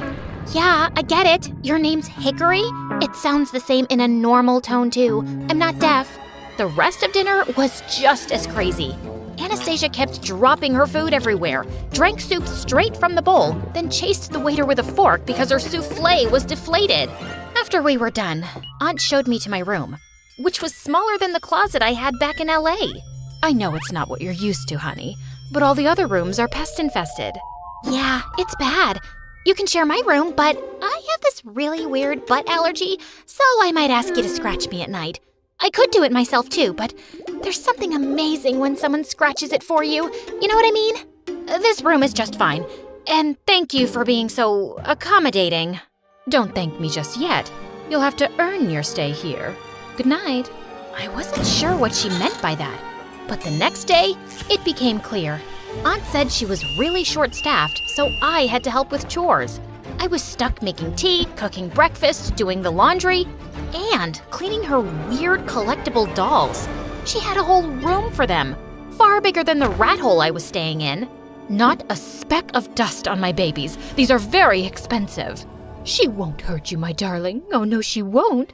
After that 3-hour exercise, I was sent off to get groceries. But just as I was checking out at the supermarket counter, I lost control of my cart and it rolled straight into a guy standing ahead of me. I'm so sorry. It's like this cart has a mind of its own. Then I'm lucky it thought of crashing into me. Get it? It was a pun. That's how you talk to every girl you meet? Nope. Only the ones who crash their shopping carts into me. I'm Trip. Trip helped me with the groceries and asked me out for coffee. We got talking and exchanged numbers. Later, Trip offered to drop me home, but when he saw where I lived, his mouth fell open. You're staying with Anastasia? Good luck.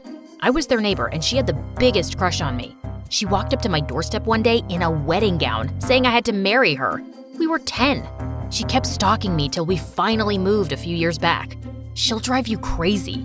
And sure enough, the entire next week, Aunt was busy with her work, and Anastasia made my life hell.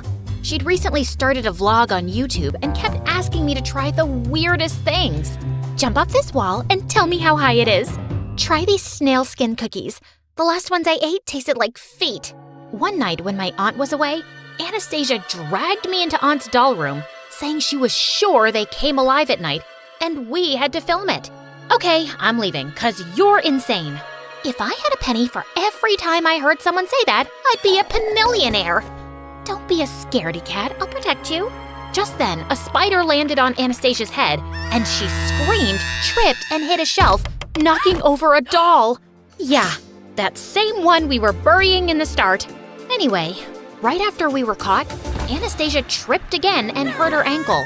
She got no punishment, while Aunt made me her personal maid. Help me to the bathroom. Fluff my pillows too. Pass my phone, my earplugs, and my eye mask. I need tea, but not too hot and not too cold. And close the door. Wait, keep it open. No, close it. No! Shut up before I superglue your mouth, you brat!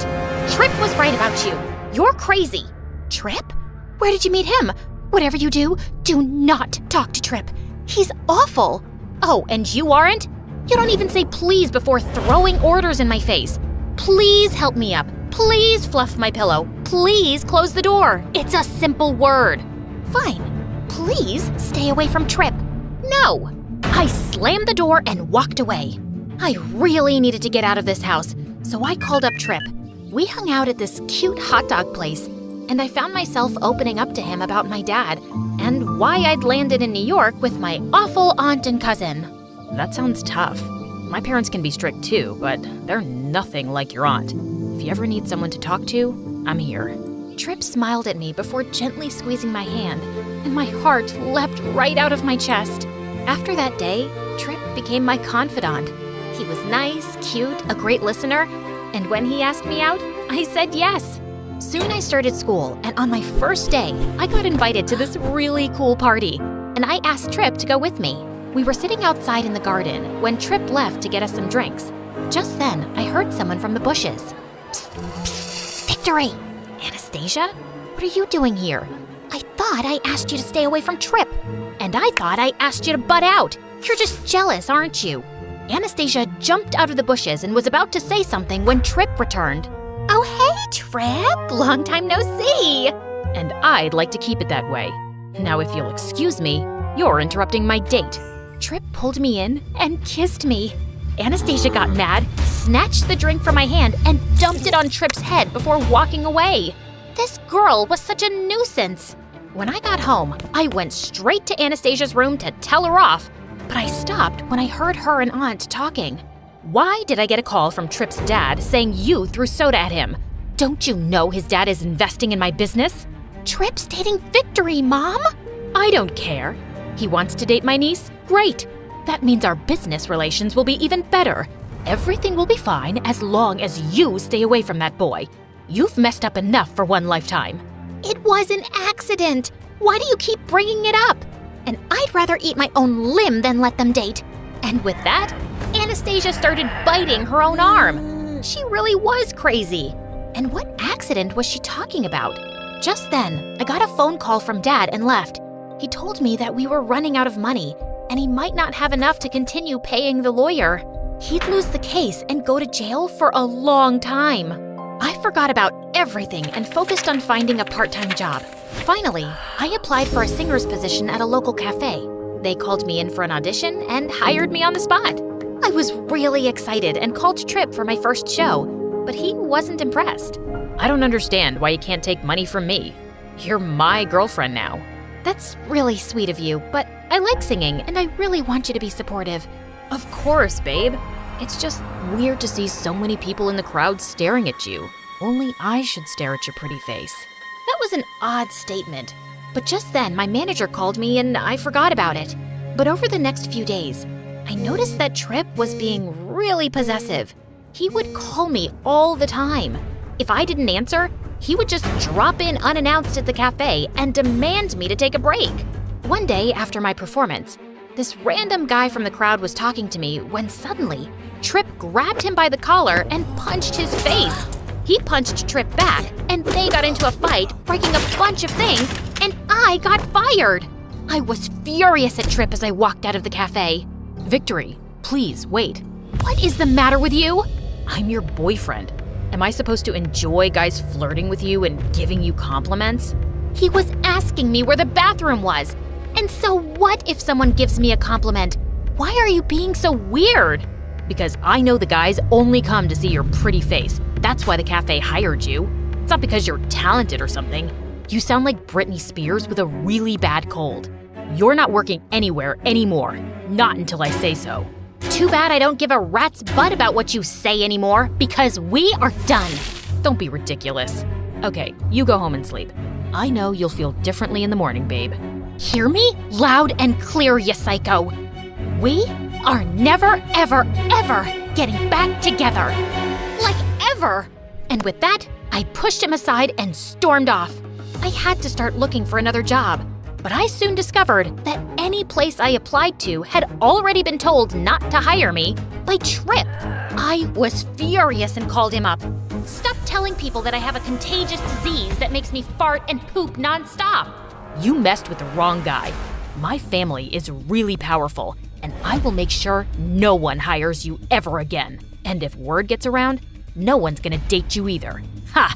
Killing 2 turtles with 1 stone. It's birds, you moron! Killing 2 turtles with 1 bird? That doesn't make any sense. It would if you'd ever read a book. I was really worried the next few days, and Anastasia noticed it.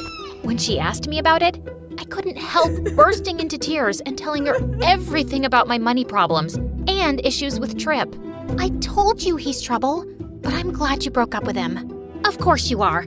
I heard you tell Aunt that you don't want us to date. So congratulations, he's all yours. That's not the reason. Okay, there's something you should know. Anastasia told me that Tripp used to be her neighbor, and the two of them grew up liking each other. But then one day, he just stopped talking to her. I sneaked through his bedroom window one night just to talk, but he wasn't around. His laptop was open though, and I saw all these lovey-dovey chats with another girl. That's when I decided I was through with that jerkosaurus. But just as I was leaving, my clumsy butt knocked over a candle, the curtains caught fire, and before I knew it, the whole house was burning. So I panicked and just ran. Hold on. You burnt his house and fled the scene? That's a crime. What a newsflash. Anyway, the house was destroyed and Tripp and his family moved out. I felt so guilty, I told Mom about it, and she told me to never breathe a word to anyone. I never thought I'd see Tripp again, till you guys started dating. Now, every time I see him, I'm reminded of what I did, and my head starts spinning, my throat dries up. Okay, I get it. You were paranoid, and that's why you asked me to stay away from him. Pretty much. But also, because he's a jerk. Can't say you didn't warn me, but I was just too blind. Nothing some MSA and popcorn can't cure. Let's watch it on TikTok. Are you crazy? TikTok is for thieves. YouTube is for the original content. I want to support my lovely channel and watch it only on YouTube. Anastasia and I had the best time that night, and the next morning, I woke up feeling lighter than ever. That was until the police turned up during breakfast, along with Tripp. There she is, the maniac who burned down my house. What? You told him, Victory? Nope. I paid one of your servants to bug Victory's room, and I heard your conversation last night. What? Oh, Trip, you've got it all wrong. Anastasia would never say she burnt down your house. She must have been telling Victory about how to hunt down a mouse. A silly mistake. I've got the recording right here, lady, and you're an accomplice for covering it up. My parents blamed me for that fire, since it was my room, and cut my allowance for 2 years. In fact, I'm gonna say it was an attempted murder. No one was even inside the house. I could have been inside, and knowing how crazy you are, that might have been your original plan. Now you're just putting ideas in my head. Anastasia jumped on Trip, pinning him to the ground. He fought her blows as the police pulled her off and handcuffed both her and Aunt. Trip, please, there must be another way. You know my daughter is harmless. Stupid, yes, but harmless. I can't go to prison. Who will look after my precious babies? The police took the two away. Of course, Trip's parents immediately withdrew all their investment in Aunt's business, and she was pretty broke after buying those stupid collectibles. I had no choice but to use the money I'd been saving for Dad to post their bail. And while I was at the police station, I filed a restraining order against Trip, too. Oh, thank you, Victory. You really came through for us. The lawyer says there's no real case against Anastasia since she was only a minor at the time, and he's hopeful I won't get more than 3 months jail time. You'll keep my dolls clean and hug them every night, right? They can rot for all I care. I'm going home. You're just going to leave me in my time of need? You were awful to me when I really needed a family. That's because your dad was always my parents' favorite kid, and I was always sidelined. I hated how I was treated growing up, and I guess I just took it out on you. Mom, you are the stupidest woman I've ever met. You told me we had to hate Victory just because you were still hung up on something that happened 5 decades ago? I'm not 60, you dummy. You're the dummy. You play with dolls and love them more than your own daughter. Well, I'm leaving with Victory, and by the way, I broke another one of those stupid things. Feel free to pick up the pieces. Anastasia and I started packing up our things and had just enough money for 2 tickets. But just as we were leaving for the airport, I got a call from Dad. Honey, I won the case. I won it. My name is cleared. Everything is gonna be fine now, and I can't wait to see you. Just come home as fast as you can. Dad, that's the best news in the world, and I'm already on my way, with some extra baggage.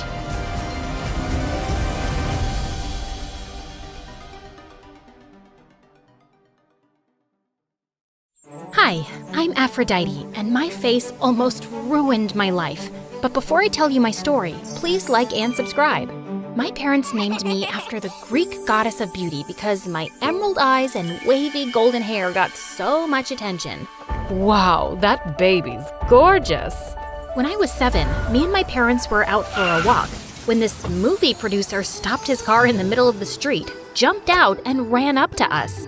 Your daughter's a vision. I've never seen anyone so beautiful. She's perfect for my movie. My parents were all too eager to sign me up, and we started filming the next day.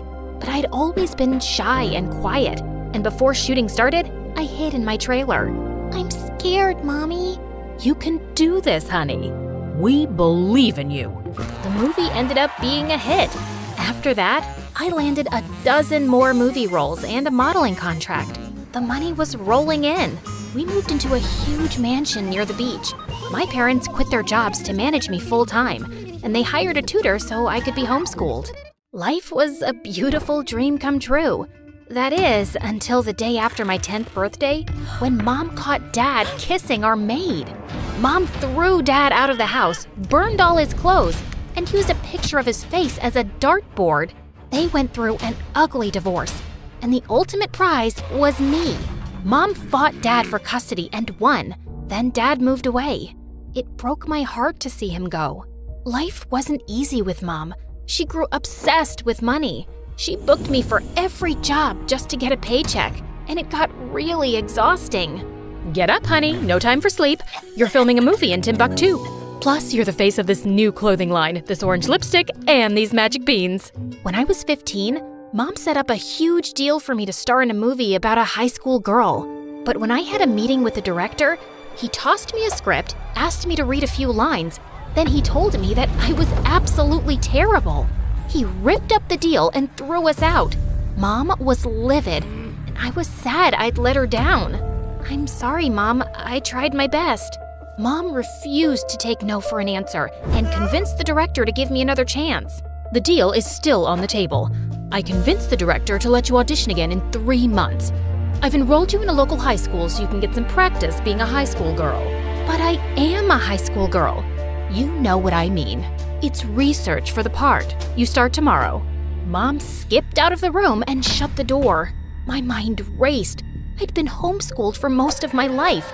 I'd never been around kids my age. What if they didn't like me? What if I didn't fit in? I spent hours tossing and turning that night, unable to sleep.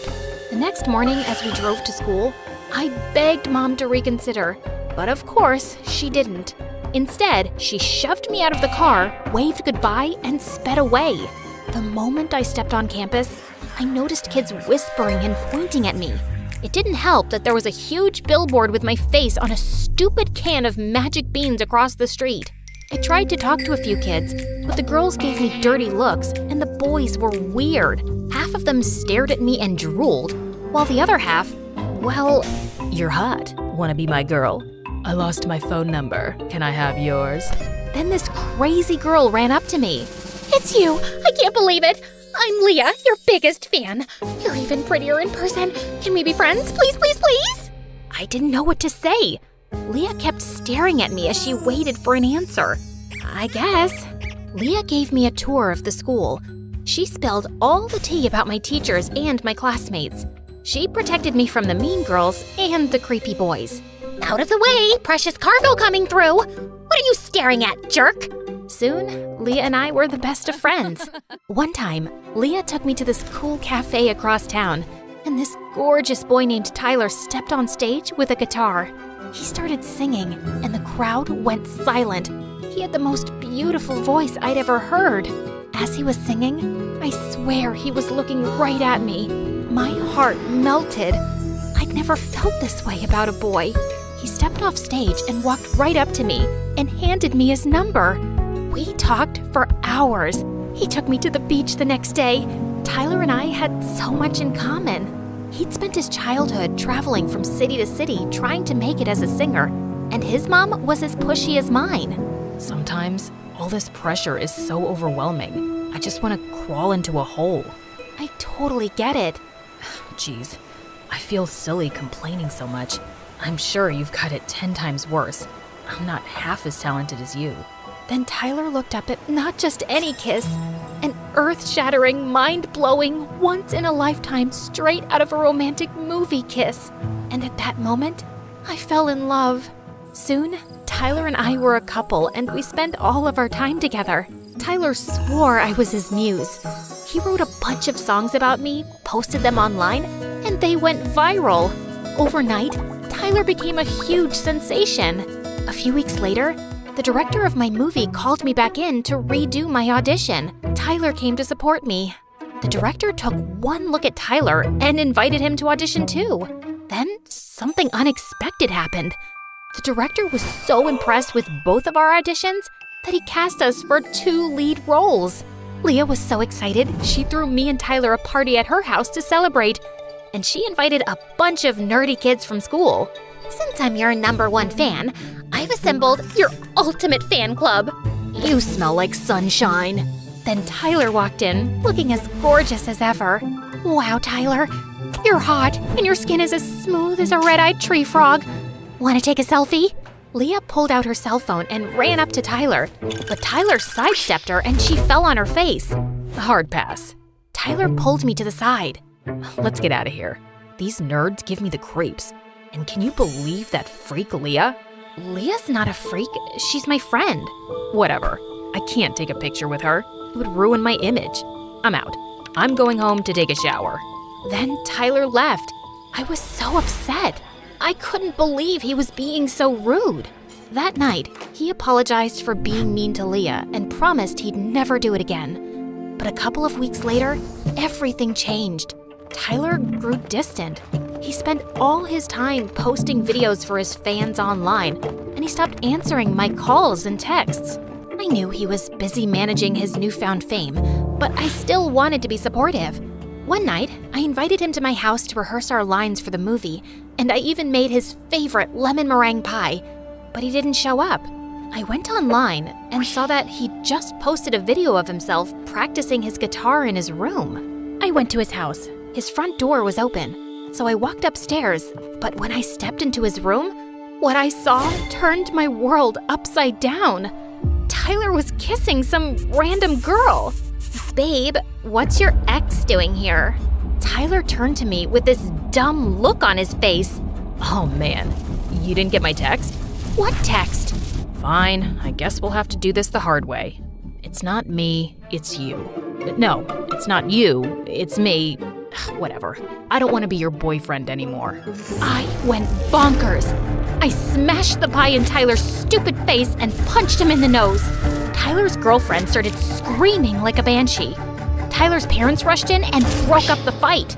After that, Tyler and his new girlfriend spread rumors that I was unstable, and all of Tyler's fans turned against me. Then the director of our movie called me and gave me the most horrible news. We've decided to take the story in another direction, so you're fired. Have a nice day. I begged him to reconsider, but he hung up in my face. I was devastated. Mom rushed to my side. She'd heard the whole conversation. It's okay. I can fix this. I'll just get you another movie. Mom hopped on the phone to try to get me a new job, but no one would take her calls. She tried bribing a casting director and called in a dozen favors, but no one was interested in hiring me. Then, when I thought things couldn't get any worse, I found out that Tyler's new girlfriend was cast in my role. When Tyler and his dumb girlfriend's movie came out, it was a hit. Every time I turned on the TV or walked outside, I saw their faces on billboards, benches, and posters, and I swear I could hear them laughing at me as I passed. I grew angrier by the day, and I couldn't hold it inside. I started screaming and cursing in the street. Tyler broke my heart and ruined my life, so I vowed to get back at him. I started trolling Tyler online and left comments on all his posts saying that he was a stupid, mean jerk. He blocked me, and then my account was suspended. But I wouldn't give up, so I recruited Leah to help me stake out his house and get some dirt. We painted our faces green and hid in the bushes outside Tyler's house. After a few hours, Leah started to complain. Bestie, can we go? I think a mosquito bit my butt and these ants are crawling up my leg. No, we're on a mission. We can't back out now. Tyler is the enemy. He's evil. He must be destroyed. The next day, Leah and my fan club ambushed me in front of my house. We're worried about you. You're obsessed with Tyler and it's making you crazy. You have to move on and let it go. I burst out laughing. I'll never stop. If you're not with me, you're against me. I grabbed a water hose and sprayed Leah and the rest of the nerds in the face. They ran, running and screaming for their lives. Leah slipped and fell into a puddle. I'm melting. Oh, what a world. I scoured the internet to find anything I could about Tyler. I learned that he'd be at an exclusive party in town. I couldn't get an invite, so I did some digging and found out the host of the party had a son that went to my school. The boy's name was Isaac, and he was in my math class, and I knew he had a crush on me. So I pretended to like him and asked him to take me to the party. I don't know. Parties aren't really my thing. But we'd have so much fun. I held his hand and gave him a kiss on the cheek, and he turned as red as a chili pepper. If you really want to go, I guess I could get us some tickets. Isaac picked me up for the party, and to my surprise, he looked really handsome, like he'd walked off the cover of a fashion magazine. On the way to the party, I learned so much about Isaac. He was a talented artist, and he drew the most amazing sketches. He was smart and funny, and he made me laugh. For the first time in a while, I didn't think about Tyler and how he hurt me. I felt like a weight had been lifted, but all that came crashing down when we ran into Tyler in the parking lot. Tyler stepped out of a gold-plated Porsche with his girlfriend on his arm. Hey, Aphrodite, what are you doing here? This party is for A-listers, not washed-up losers. Tyler smirked at me and his girlfriend giggled. I saw red. I lunged at Tyler, but Isaac stepped between us. You've got some nerve calling her a loser. She's got way more talent than you ever will. Oh, how cute. The geeks defending the loser. Together, you're a lame sandwich. Tyler and his girlfriend laughed at me and Isaac, then walked away. I felt so helpless and angry. I wanted to cry. Then I spotted a bat in the back seat of Isaac's car. I grabbed the bat and darted toward Tyler's Porsche. Aphrodite, don't. I ignored Isaac. I smashed Tyler's windshield and broke his taillight. The car alarm wailed. Tyler ran outside, saw the damage, and cried like a baby. Then the police came and hauled me off to jail. Mom bailed me out, paid for the damages to Tyler's car, and convinced him to drop the charges. She was so disappointed in me. Tyler and his girlfriend were all over the news telling everyone I was crazy. I hid in my room and refused to come out for weeks, until one day there was a knock on my door. It was Leah and Isaac. "Bestie, you've got to get out of bed. Your fan club is worried about you." "I'm fine. Just leave me alone." But Leah and Isaac didn't listen. They camped out in my room. They brought me my favorite foods and we watched funny MSA videos for hours. Eventually, I started to feel better. Tyler's a jerk. What he did to you was wrong, but you can't let it change who you are. Isaac's words hit a nerve.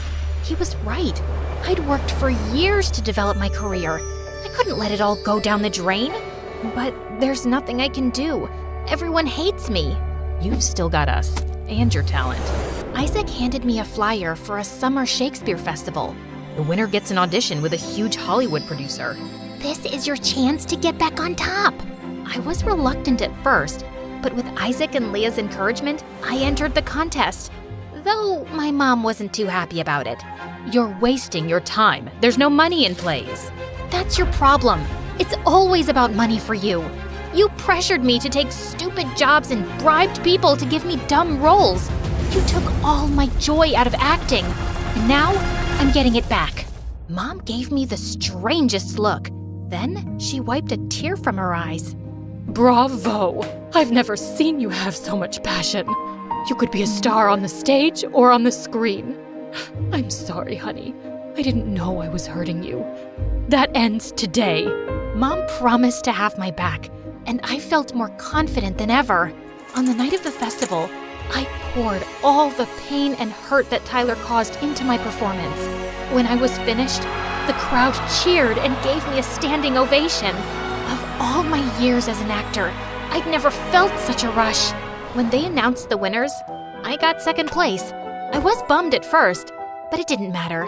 In my mind, I'd won the most important prize.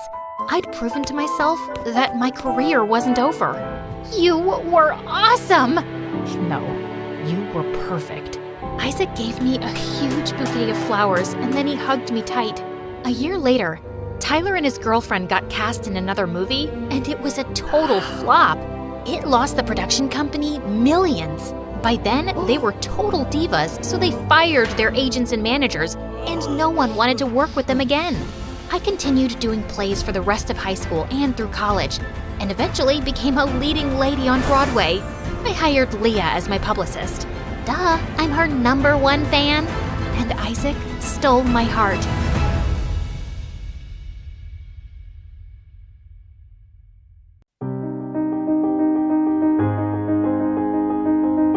Hi, I'm Sarah from Malaysia, but I moved to San Diego when I was a baby. Before I go on with my story, please like and subscribe. When I was a month old, I immigrated to America with my mom, my aunt, and my cousin Muna. My mom and my aunt were both single moms living in poverty. They wanted Muna and me to have a better life in the States. Muna and I were really close.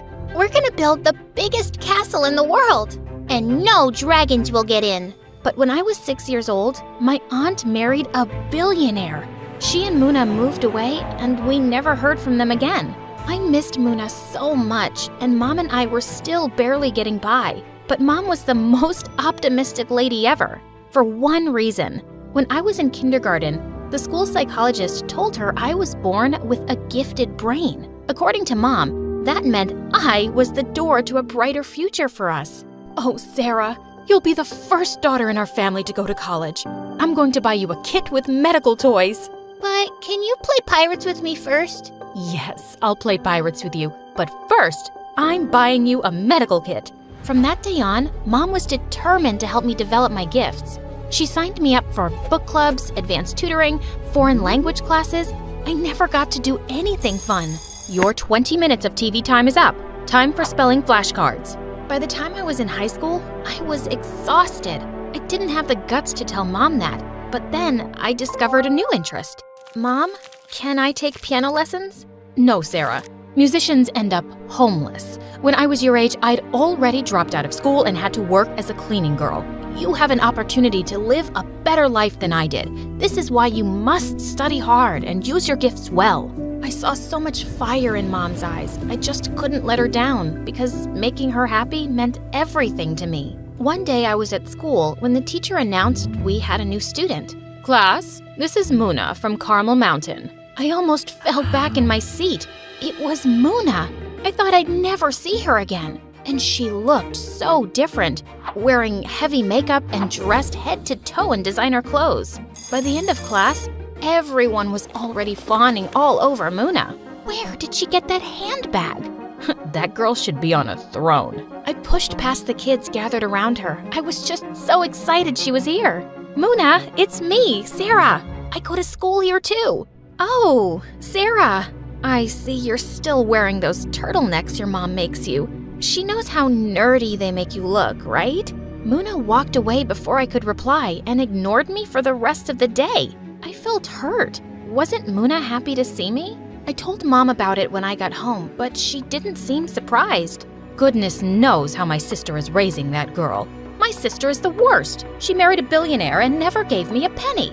Lucky for me, I have a brilliant daughter who will be successful and not poor like me. Mom hugged me and I prayed I'd be just as successful as she wanted me to. I avoided Muna at school after that, even though I still wanted to be close with her again. Then one day, Mom and I were at the mall when suddenly, someone in a black mask came up behind Mom and snatched her purse. I ran after the thief, catching and tackling him to the floor. I ripped off his mask, but to my shock, the thief was Muna. Sarah, I'm sorry. I didn't recognize your mom from behind. Please, don't call the cops. I don't want my mom finding out. What is your deal? Why are you going around robbing people? You don't understand. I have no choice, so don't judge me, okay? I have every right to judge my rich cousin who is going around stealing money. Tell me what's going on, or I will tell on you. Fine. Look, I'm having a party Friday night. If you want to come, I'll explain everything to you there. Muna pulled out her phone and handed it to me. Type in your address and I'll pick you up. I was still furious at Muna for stealing my mom's purse and for how she treated me at school. But I was dying of curiosity to know why she was stealing. I left Muna with my address just as Mom walked towards me. I lied and said the cops had caught the thief, and I didn't tell Mom about Muna. I knew at that moment I'd have to go to the party in secret. So on Friday evening, I told Mom I was sick and I wanted to go to sleep early. I had to be super careful. Soon enough, I got a text from Muna. She was outside my house. I took a deep breath and went with Muna. And when we got to the party, I couldn't believe my eyes. We were inside an underground auditorium, crowded with celebrities and people wearing red carpet clothes. And in the corner was a giant marble piano. I walked over to look at it. It was beautiful. Muna, what's this piano doing here? But Muna didn't answer. Instead, I turned around to see her hugging some random guy. Babe, your concert is gonna be amazing. My boyfriend is so talented. I went up to her and pulled her aside. Wait, so this whole party is just a concert for your boyfriend? Yes, my boyfriend who my mom hates. But he is a super talented pianist and I want to support him. Muna, did you steal money for this? Not all of it. It's mostly my savings, but yeah, I ran a bit short. What kind of witch had my cousin become? I can't believe you'd do something so sick. My mom was right about you. You've become a horrible person. I stormed out of the auditorium before Muna could answer. And standing there on the sidewalk was Mom. I felt like I was gonna throw up. Mom, I was just here to see a friend. It was nothing. Before I could finish my sentence, Muna came up behind me. and Mom's jaw dropped. It was you. You dragged your cousin to an underground party, even though you knew she was ill. Knowing your mother, it makes perfect sense you'd be a terrible influence. Mom went ballistic at Muna, and I was glad. She deserved it. But when Mom drove me home that night, I learned everything in my life was about to change. Sarah, I'm going to start homeschooling you for a while. You need to refocus on your future. I've scheduled tutoring sessions for college preparation and advanced classes for... Mom went on and on. She was creating a whole new schedule for my life. I was feeling tingly and fiery all over, and suddenly I started itching like crazy. Soon enough, I had red bumps and rashes all over my body. I asked Mom to take me to the doctor. Oh, Sarah, you have hives. I think I know what's going on. You're stressed, aren't you? I guess I'm a little stressed with Muna probably traumatized you. I'll call my grandmother and see what herb she recommends. I wanted to tell Mom that it was her who was stressing me out. The next day, I went into the front yard, and standing right there was Muna. I know you don't want to see me, but I want to talk to you. I came to apologize for everything. I don't get it. Why would you steal money just to throw a concert for your boyfriend? Sarah, you probably don't remember because we were really little, but my mom's always been controlling and telling me how to live my life. I just wanted to rebel. Was it my imagination, or did my aunt sound similar to Mom? Also, I'm sorry I was mean to you at school. I was trying to be loyal to my mom because I guess our moms don't like each other that much. But I don't want to fight with you. Why don't we just start over then? And leave our moms out of it. Muna agreed, and I felt like a weight had been lifted off my chest. I told Mom I was going for a run and went with Muna to her house. And when I went into Muna's living room, my jaw dropped. She had the same marble piano from the concert. At that moment, I decided to tell Muna my dream to play piano. You can practice here at my house. Are you kidding me? That would be amazing! So from that day on, I went to Muna's house secretly to teach myself piano, only when my aunt wasn't home. Soon enough, I was good enough to perform a recital. Muna and I combined our savings and booked it. But 2 days before the show, Mom dropped a bombshell on me. We're going to Malaysia to see your great-grandma. After I told her about your hives, we got to talking and she wants to see us. I was gonna miss my recital for a stupid family trip that Mom had planned without even asking me? I felt my blood boiling, but I couldn't make myself speak. I went to Muna's house in a panic and told her what happened. I don't get it. Just tell your mom the truth and don't go to Malaysia. It's that simple. But this is a family trip and it's important to her that I go. Can't you understand that? What I do understand is that your mom is just like my mom. She's a control freak who doesn't care about anyone but herself. My mom's given up her whole life for me. Her needs mean more to me than anything. I left before Muna could answer as I tried to bury my anger. And I went to the airport with Mom the night of my recital, and I didn't say a word to her. But suddenly, in the airport line, my skin started tingling again, and I started itching all over. Oh no, your hives are back. Let me get the medicine. At that moment, I knew the hive medicine wouldn't be enough. Before I knew what I was doing, I grabbed the medicine from Mom's hand and dashed towards the parking lot. Mom yelled and ran after me, but I got into a taxi before she could catch me. I was heading to my recital, and I wasn't letting her stop me. I arrived just in time for my performance, and when I played my piece, the audience was blown away. But then in the front row, I saw Mom. She just stood there, completely silent. I went over to her after the show. I don't even know who you are anymore. You, young lady, are coming to the airport with me this instant. Mom took both my arms and tried to drag me away, but something inside me burst. I'm not going to Malaysia with you, Mom. I'm sick of you trying to control my life. I'm not a baby anymore. Sarah, you're behaving like an ungrateful brat after everything I've done for you. Mom yanked my arms harder, but I pulled back, and to my horror, we tumbled, hitting the ground. Everyone around us gasped and started gathering around Mom. I hadn't meant to push Mom, but now she was being rushed to the hospital. What had I done? At that moment, Muna came up to me. Sarah, I just saw what happened. I have to go to the hospital now to check on her. Muna, I can't believe I did that. I was just so mad, but it was an accident. I'll go with you to the hospital, but you did the right thing by standing up to your mom. Remember that, okay? When we got there, I found out Mom had broken her ankle, but it was nothing serious. As soon as Mom saw me, I ran to hug her. Mom, I'm so sorry. You know I didn't hurt you on purpose, right? I know that, sweetheart. I know I can be overbearing at times. That's how your aunt and I were raised. It's all we've known. But I have to make my own decisions. I love playing piano.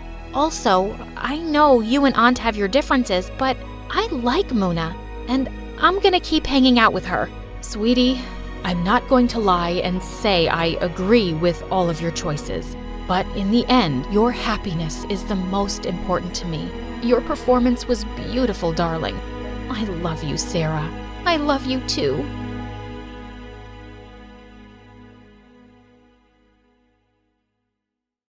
Hi, I'm Janet. When I was 16, I fell in love, and it was magical. But before I continue, please like and subscribe. His name was Carter, and he was a dream come true. Every day I saw him, it was like the sun shined brighter. I miss you, darling. My heart aches when you're not around. I saw you 10 minutes ago, but it feels like an eternity. Babe, you're my world, my inspiration, the air I breathe. Without you, I'm nothing. But with you, I feel like I could do anything. I love you so much. You're so sweet, you make my teeth hurt. You're like cotton candy dipped in chocolate fudge with rainbow sprinkles. Every time Carter held me in his arms, I melted like a popsicle on a hot day. He made me feel like I was the only girl in the world. With him at my side, I was unstoppable. I was at the top of my class in school, I was captain of the debate team and class president, and Carter was my biggest cheerleader. Every time I reached a new goal, he bought me balloons and flowers and we'd waltz down the hallway. Ouch, my foot. Sure, we stepped on a few toes and a few grumpy people couldn't handle our public displays of affection. Jeez, gotta roam for goodness sake. But we didn't care. Our love was amazing. At home, it was just me and my dad, who was the head accountant at a huge company. He made a ton of money and worked really long hours, but he always made time for me. We played chess, watched movies, and I even cooked his favorite meals. Though one time his face turned green and he spent the rest of the night in the bathroom. Life was perfect, but a year later, everything changed. Dad started having problems with his boss, Mr. Saint. Mr. Saint owned my dad's company, and everyone in town loved him. He was filthy rich and donated a bunch of money to charities, but Dad hated him. I can't stand that man. He's a crook and a thief. If they only knew what he does behind closed doors. He's a rotten criminal and he's bribed the police to look the other way. No way, not Mr. Saint. I've seen it with my own eyes. Oh yeah, I forgot to mention, Carter is Mr. Saint's son. And of course, Dad has no idea that he's my boyfriend. Dad had to be mistaken. Carter was an angel. No way his father could be a criminal. Sure, Mr. Saint was a little stuck up. Pissed me off that he always tried to set Carter up with his rich friend's daughters. One time, Carter was on a date, and I jumped out of the bushes dressed like a zombie. I pretended to bite Carter, and then we chased his date down the block. Another time, I gave Carter a smelly shirt to wear. It stank so much that his date almost threw up at the table. Carter and I kept our relationship a secret. As far as our dads knew, Carter and I were just friends. Carter once even climbed through my bedroom window. What's that noise? I swear I heard voices. Oh, it was just me. Hey Janet, how you doing this evening? I'm fine, thanks for asking. I think I'll go to bed now. Jolly good idea. Good night, Janet. Good night. One day in the 10th grade, I competed for an internship at this huge tech company. We took a bunch of tests and had to give a big speech. My scores were the highest, and my speech got a standing ovation. But they gave it to some rich kid because his dad was friends with the CEO. The whole thing is rigged. That kid flunked the tests, and he slept through his own speech. It isn't fair. It doesn't make any sense. Janet? This is all wrong. The animals are running the zoos. The world has gone mad. All hope is lost. We're doomed. No one can save us. I had a bit of a breakdown. It wasn't my best moment. Carter felt really bad. He tried to cheer me up, but nothing helped. A week later, Carter ran up to me at school with an acceptance letter from the tech company with my name on it. Your internship starts next week. I told my dad what happened, so he pulled some strings. I was over the moon. Carter was the best boyfriend ever. But when I got home from school night and I felt horrible, I wanted to crawl into a hole. Maybe not a real one. I'm terrified of spiders. But the next day, my world turned upside down. When Dad went back to work to resign from the company, he was arrested and charged with fraud, theft, and embezzlement. The newspaper said he stole hundreds of thousands of dollars from Mr. Saint's company. At the trial, the lawyer had a ton of evidence against him. Guilty. The judge sentenced my dad to 20 years in jail. I didn't do it, honey. Mr. Saint framed me. We have to do something. We can tell the judge or go to the press. It'll only make things worse. Mr. Saint has too many connections. Promise me you won't tell anyone. He'll ruin your life just like he ruined mine. My blood boiled at the thought of Mr. Saint getting away with it, but I promised my dad I wouldn't say anything. Soon, we lost our house, and I had to go live with my grandmother in a tiny apartment across town. After the trial, Carter came over to visit. I'm so sorry about your dad. He seemed like such a nice guy. I can't believe he was a crook. I was stunned. I wanted to slap Carter across the face for saying that about my dad. My dad's not a crook. It's your dad that's... I want you to know that I don't care about your dad's crimes. Even if he did try to steal from my dad's company, I forgive him. But most of all, I still love you and I want us to be together. I was about to explode, but before I could say a word, Carter put his finger to my lips. Don't speak. I know this is all a lot, but we'll get through this together. I promise. Our love will triumph over it all. Then he kissed me on my forehead and left. That night, Carter and his dad took their new yacht to some tropical island and he sent me a photo. Seeing Mr. Saint and Carter's stupid smiling faces on that dumb yacht made me so angry I could scream. I called Carter to dump him, but my calls wouldn't go through. Money was tight at my grandma's house, so I decided to get a summer job so I could stay at the private school for my senior year. I applied everywhere, but no one would hire me. They'd say they didn't have openings, but I'd hear them whispering about me behind my back. You can't hire her. Her father's a criminal. He's a thief and a liar. She's probably just like him. I wanted to punch them in the face, but I kept walking. Everywhere I went, people gossiped about my dad. After a while, I learned to ignore them. Eventually, I found a job at an old electronics store near the edge of town. My first day there, I met a boy named Vincent. Vincent was kind of weird at first. I'd catch him staring at me across the aisles. Every time I'd say hi, he'd walk away. And one time, I was walking home from work and I caught Vincent taking pictures of me with his phone. What's your problem? I had a feeling it was you. Your dad's that crook that worked for Mr. Saint. Vincent showed me a news article on his phone with a horrible picture of me and my dad from the trial. What's the name of the jail he's in? The jail is called Janet Punches Weirdos. Never heard of it. Weird. Janet punches... I'd had enough. I punched Vincent and shoved him to the ground. My dad is not a crook. He's innocent. That jerk, Mr. Saint, framed him. It was the first time I said it out loud. Vincent was shocked. Then he said something totally unexpected. Join the club. Vincent told me that Mr. Saint framed his dad for a crime a few years ago. My dad was a reporter. He was investigating Mr. Saint. He spent months working undercover as Mr. Saint's butler. He almost had enough evidence to take him down, but before he could finish his story, Mr. Saint found out and planted stolen money in my dad's office. My dad tried to fight it, but Mr. Saint paid off the judge. Vincent's dad made Vincent promise not to say anything too. I can't keep quiet any longer. Neither can I, but what can we do? We both promised our dads we wouldn't say anything. We can finish your dad's story and publish it anonymously. No one would ever know it was us. Yes, I just got an idea. We can finish my dad's story and publish it anonymously. Yes, I just said that. It was my idea. Nuh-uh, it was my idea. I literally just said it 3 seconds ago. No, it's my idea. You're making me angry, Janet. Fine. I'm sorry. It's okay. It's not like I'm angry. God, such a weirdo. That night, Vincent invited me to his house. Vincent found his dad's old laptop in the attic, but when he tried to pull up his dad's story, we learned that the computer had been wiped clean. Oh no, it's not here. All the evidence is gone. It's all over. There's nothing we can do. I can go undercover as Carter's girlfriend. I could snoop around his house and find the evidence. You do that? Yeah. Vincent stood tall like a soldier and saluted me. What are you doing? It's just, you're my hero. You're so brave and selfless. I heard that Carter is the worst. He's a spoiled jerk. His voice sounds like nails on a chalkboard, and his brain's the size of a peanut. It's gonna be torture to pretend to be his girlfriend. I didn't tell Vincent about me and Carter. Carter returned to town a week later, and I invited myself to his house. Every time I looked at Carter's face, I thought about Mr. Saint and what he did to my dad. Carter tried to kiss me, and I almost gagged. Are you okay? I must be coming down with something. Do you mind getting me some tea and maybe some soup? When Carter left the room, I snuck into his dad's study and snooped around. I took pictures of a bunch of secret papers and files and planted a recording device. Just as I was about to leave, I ran into Carter and Mr. Saint.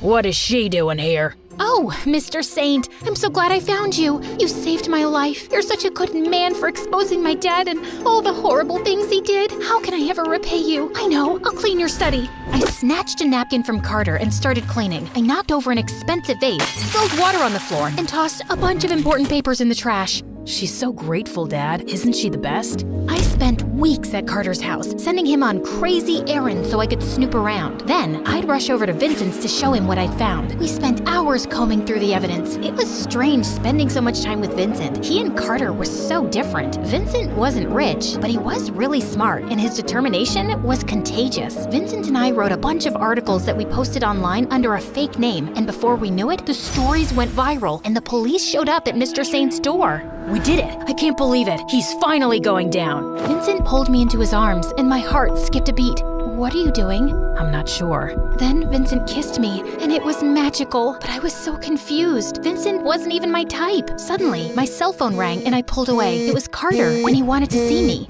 I should go to get more evidence. Good idea. I raced out of there to Carter's house. I found him sitting on the porch, looking really sad. I'm scared, Janet. They just arrested my dad. He might go to jail and we'll lose everything. All our money, our houses, and our maids. I don't know what I'll do. I don't know how to be poor. I don't even know how to use the toaster. What if I need toast, Janet? How can I eat a sandwich without any toast? Carter cried in my arms, and suddenly I felt really guilty. Memories of our love came rushing back to me. I hated seeing him like this. We went to his room to watch MSA videos to cheer him up. Carter drifted off to sleep. Then I saw Mr. Saint in his study paying off the judge. Drop the charges, and there's more where that came from. I raced over to Vincent's, but when I got there, a bunch of strange men were searching his house. Then out of nowhere, someone pulled me into the bushes. They're after me. Mr. Saint found out I posted the articles from my computer. They're destroying all our evidence. Tell me you found something. I told Vincent about Mr. Saint and the judge. I know that prune-faced man. He's the judge that put my father away. Mine too. We have to publish another article. This is the proof we need to get our dads out of prison. It's too dangerous. Danger is my middle name. Your middle name is Simon. Yes, that's my second middle name. But the third one is Danger, and the fourth one is Triangle. And forget it. Just text me the video and I'll finish this. I have to protect you. You're a delicate flower. I'm stronger than you are. You know what I mean. I texted Vincent the video, then he kissed me and ran off. My heart raced as he disappeared into the darkness. But when I got home, something unexpected happened. I walked into my room and saw Carter standing there with a huge smile on his face. It's over. What's over? My dad caught the guy that's been writing all those lies about him. He'll go to jail just like his lying father. Carter turned on the TV. Vincent's face popped up on the screen. He'd been arrested. My heart sank. Then Carter got down on one knee. Will you marry me, Janet? You're my rock and my sunshine. I couldn't have gotten through this without you. Our love saved me. I didn't know what to say. At one time, I dreamed of marrying Carter, but the thought of Vincent rotting in jail made me sick to my stomach. I ran out of there and straight to the police station. I showed them my secret recordings and all the other evidence I'd saved on my phone. The police released Vincent, but when they went to go arrest Mr. Saint, he was gone. He'd left town without a trace. A couple weeks later, my dad and Vincent's dad were finally back home. It broke Carter's heart to learn the truth about his dad. I tried to reach out to him, but he refused to take my calls. I heard he and his mother moved away to a farm where Carter learned to make bread. As for Vincent and I, we fell in love. We studied journalism in college, and after we graduated, we became investigative journalists. We make a great team. You're an excellent sidekick. I'm not a sidekick, you're the sidekick. You're standing by my side, and when we first met, you kicked me. Actually, I shoved you and punched you in the face. Details, details.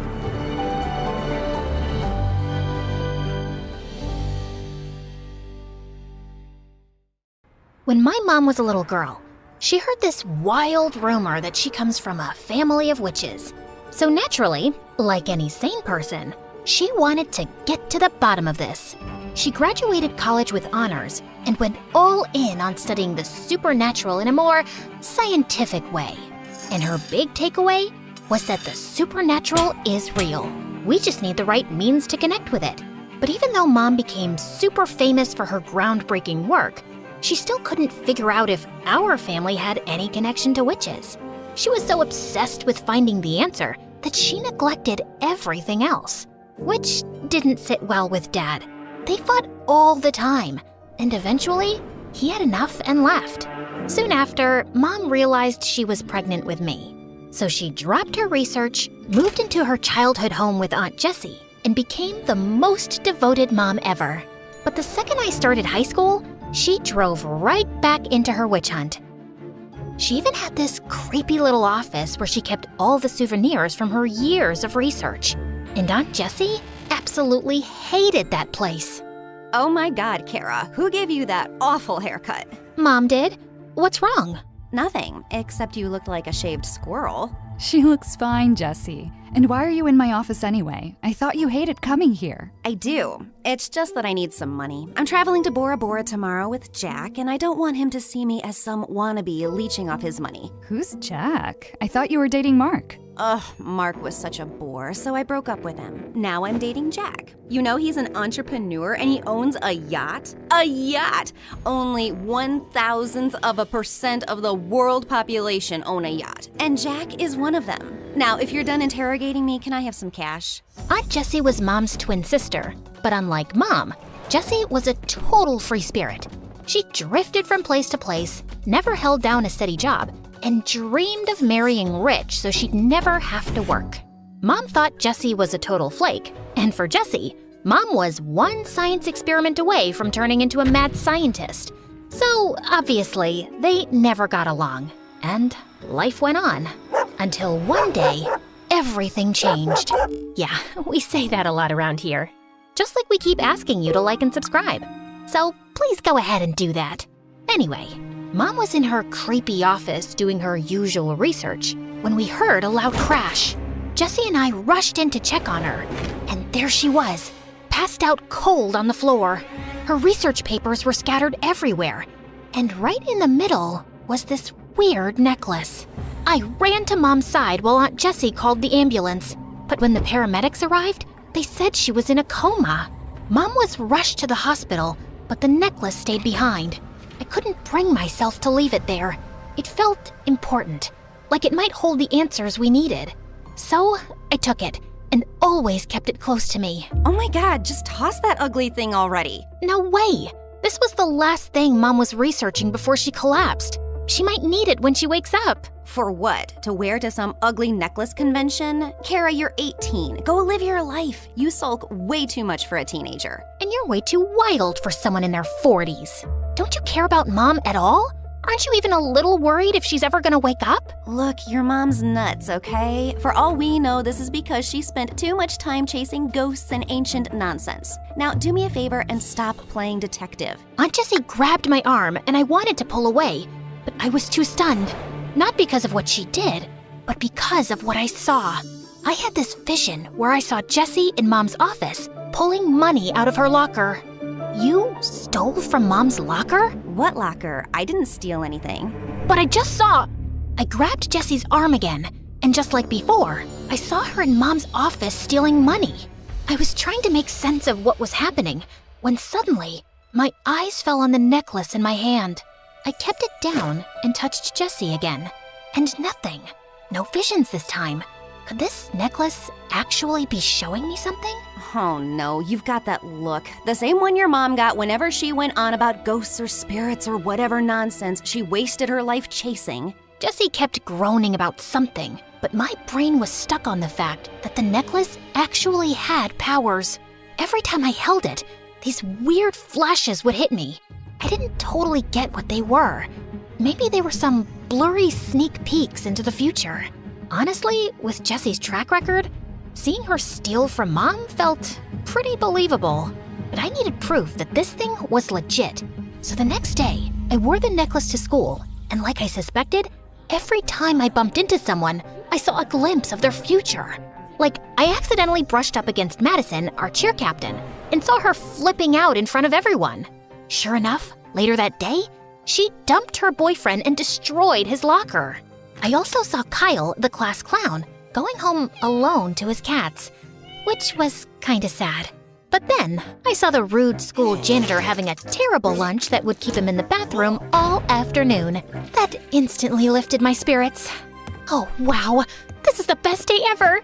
Whee! Talking to yourself, Kara? Is that your secret strategy to beat me on the test? Hate to break it to you, but it's not gonna work. Ugh, Ethan. Of course he had to walk in and ruin my perfect day. Ethan is in my class, and he's probably the most perfect guy ever. Rich, popular, a face that looks like it was carved by angels, and of course, perfect grades. He's got it all. But here's the kicker. Ethan's insanely clumsy. It's almost a talent, how bad he is at holding on to things.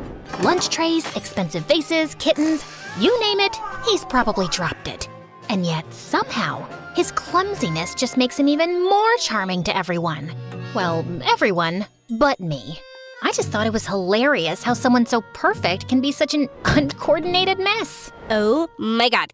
Ethan, are you okay? Did you hurt yourself? Yeah, I'm fine. Just slipped a little, no big deal. Quick, someone get ice. Call the nurse. Ethan, how many fingers am I holding up? 2? What's so funny? Oh, nothing.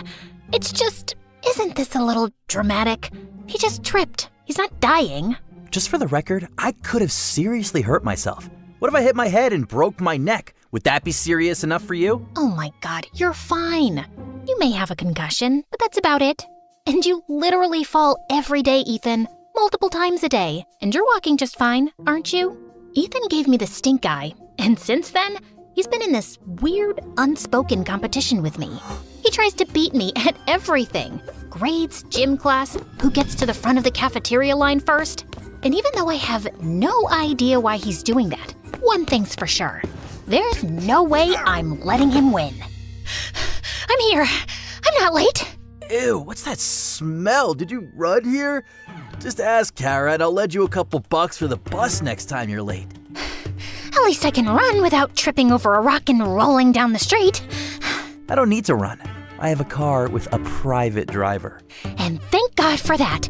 Or God knows how many people you would have run over by now, you clumsy fool. How dare you! Ethan lunged at me, but his foot caught on the desk, and he crashed right into me. As soon as we touched, I had this crazy vision of Ethan wandering through a forest, moving deeper like he was searching for something. And then suddenly, he reached the edge of the cliff and fell. If you keep staring at me like that, you'll fall in love. Ugh, as if. Get off me. And yeah, maybe stay away from cliffs for a while, okay? What? Did you not get enough oxygen to your brain while running over here? Just then the teacher walked in and we rushed back to our seats. That entire day, I couldn't help keeping an eye on Ethan.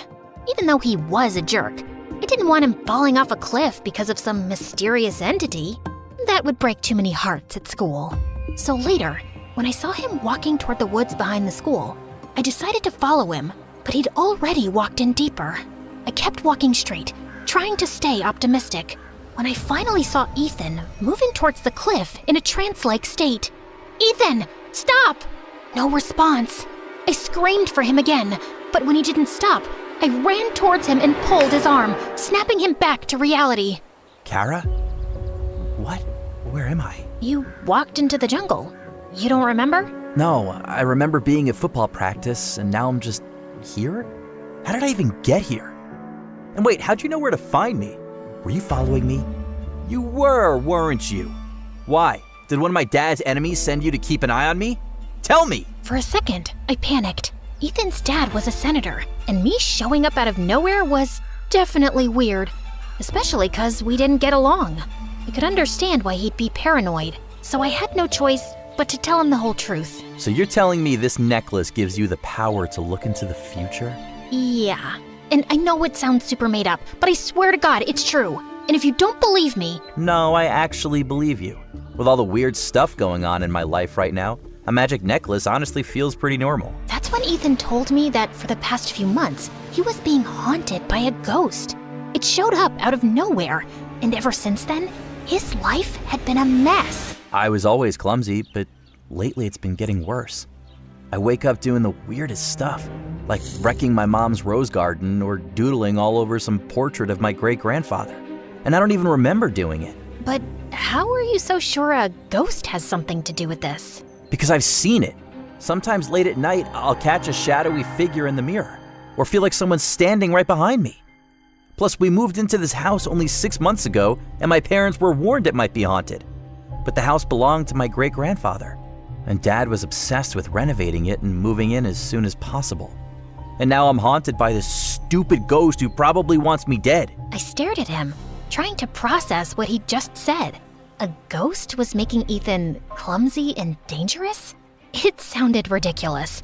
But then again, I was wearing a necklace that could show me the future. So maybe this wasn't totally ridiculous. You think I'm an idiot? Yes, but that's beside the point. Seems like this ghost has some serious beef with you, and we need to make sure it doesn't totally wreck your life. Follow me. Ethan watched me suspiciously, but followed me anyway, and I took him home. I led him to Mom's office, dug through some of her stuff, and pulled out a protective talisman. This should keep you safe for a while. Although the ghost might still mess with your mind, it won't be able to harm you fatally. Gee, thanks. That's reassuring. But how do you even know this stuff works? My mom was a researcher of the supernatural. I picked up a thing or two growing up in this chaos. That is, until she got sick.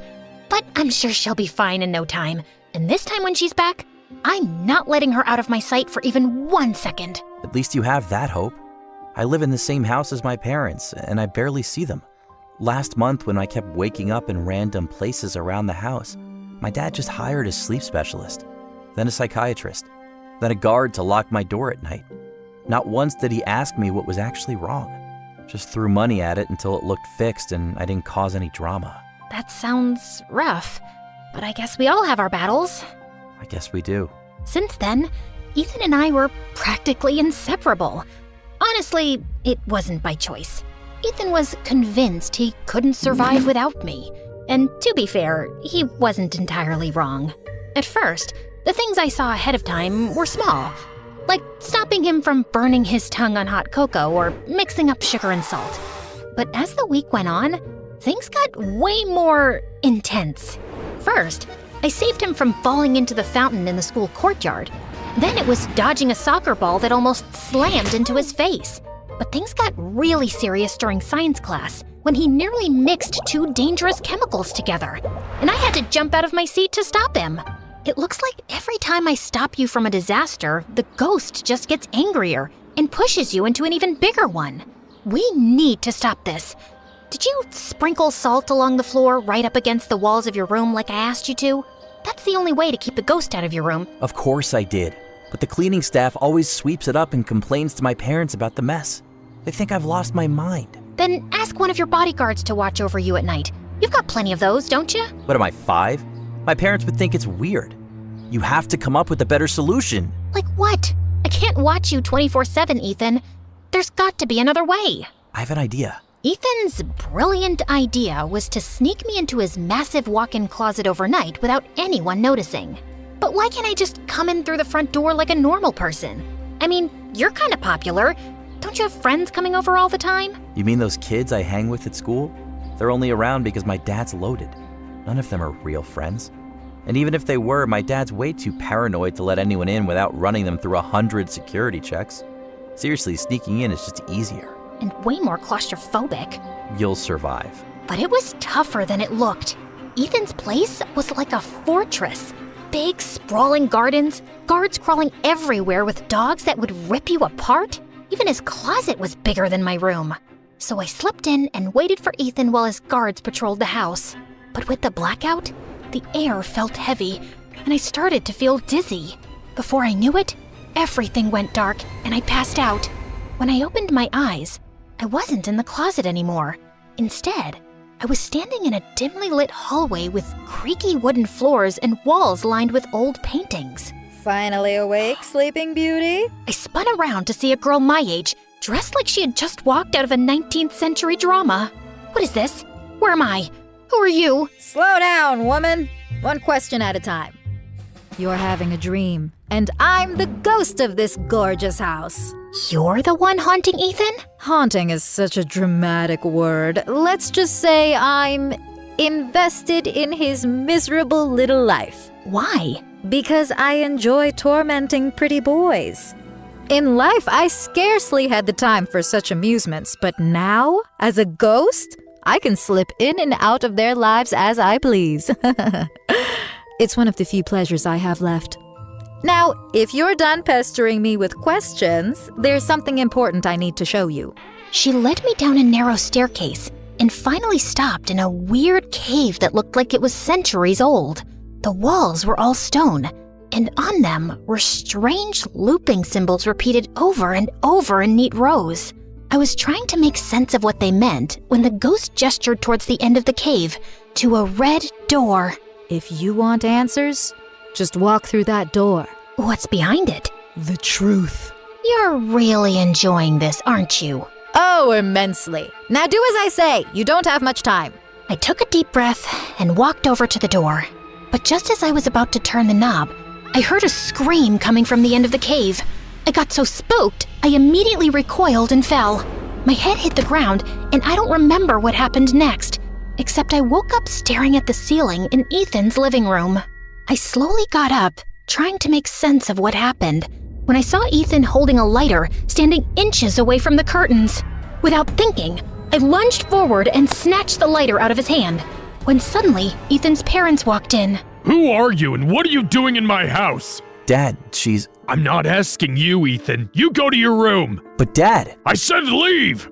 Ethan's mom took his hand and took him to his room, while I just stood in the living room, motionless. As for you, girl, you broke into my house, and judging by that lighter in your hand, I'd say your intention was to set something on fire. Some rival sent you to sabotage me, so I stepped down from my mayor campaign? What? No, I wasn't trying to burn anything. I was helping Ethan. Ask him. I don't have to ask him anything. My son would never be friends with someone like you. Excuse me, sir, but you're crossing a line here.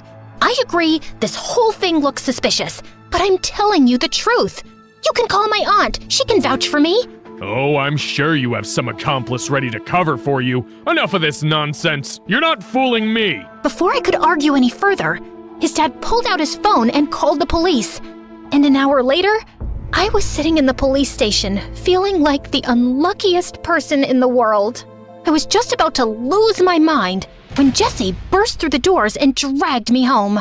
Of all the stupid, reckless, irresponsible things you could have done, Kara, you broke into someone's house? I didn't. Ethan called me there. He's my friend. So you're telling me you have rich friends like that guy Ethan, and you never told me? How could you do that? The least you should have done was to introduce me to his father. For the love of God, Jesse, his dad's married. Where are your morals? Who needs morals when you can be rich? And his dad's a politician, right? Everyone knows politicians are always looking for trophy wives. I'm sure I'd fit right in. Now do me a favor and arrange a meeting. I will do no such thing, you freak. What? I'll talk to him after break. Tomorrow at school. I didn't, because Ethan didn't turn up at school the next day, which kind of had me worried. I even called him, but he didn't answer. So I thought he was just ignoring me after what happened with his dad last night. But then, something in my heart told me things weren't right, so I decided to pay him a visit. I was outside his mansion when suddenly I started hearing voices. I walked in and froze. Ethan was standing on the edge of the roof, swaying like a leaf in the wind. His parents were shouting up at him. Guards were barking into their walkie-talkies. But no one was making a move to save him. Ethan, sweetie, please wake up. But Ethan didn't move. It was clear he wasn't himself, and if someone startled him or rushed up there, it might only push him to jump. I had to get to him somehow, so with everyone distracted, I slipped into the mansion and dashed upstairs to the rooftop. Ethan? Ethan, it's me, Kara. I know you can hear me. You're not alone. I'm here, okay? Just focus on my voice. Ethan tilted his head slightly, like he was trying to place the sound. You're stronger than this. Whatever's got a hold on you, it doesn't control you. You're Ethan, the guy who trips over air and somehow still looks cool doing it. You're not a puppet. Fight it! For a moment, nothing happened. Then slowly, he turned his head to look at me. Kara? It's me. I've got you.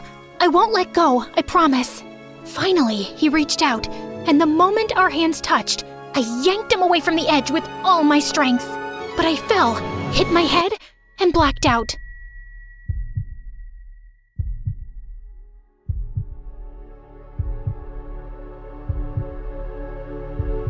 And when I woke up, I was in Ethan's room. What happened? You hit your head. Kara, I don't know how to thank you. If you hadn't come, I don't think I'd still be here. Good thing I showed up then. There's also something else you should know. Ethan reached into his pocket and pulled out my necklace. The chain was snapped, and the strange pendant was cracked right down the middle. I found it next to you after you fell. Oh no! It was the one thing that still connected me to my mom. I'm so sorry, Kara. I'm sorry that I dragged you into this mess. It wasn't your battle to fight. In fact, there's something you should know. And Ethan told me that he wasn't actually possessed, but had a rare psychological disorder that caused blackouts and hallucinations. It started when he was a kid, but it went away. We thought it was fine until these past few months. He started having these episodes. His dad's political campaign, the pressure, moving into this old place with all its creepy stories. It must have triggered it again. And we tried to keep him safe, secured the entire place, but we failed. My parents didn't tell me this because they thought I might freak out and maybe the condition will worsen. But what's worse than jumping off a roof? Sorry, bad time to joke. But the bottom line is that I'm truly sorry for everything I've put you through. And I'd really love it if we could be friends. Ethan was still talking when my phone buzzed. It was Aunt Jessie, and she told me that Mom was finally awake. I told Ethan, and he immediately offered to take me to the hospital. As soon as we reached the hospital, I rushed into Mom's room and held her tight. Oh, thank God. I was so scared I'd never get to see you again. Oh, my sweet girl, I missed you too.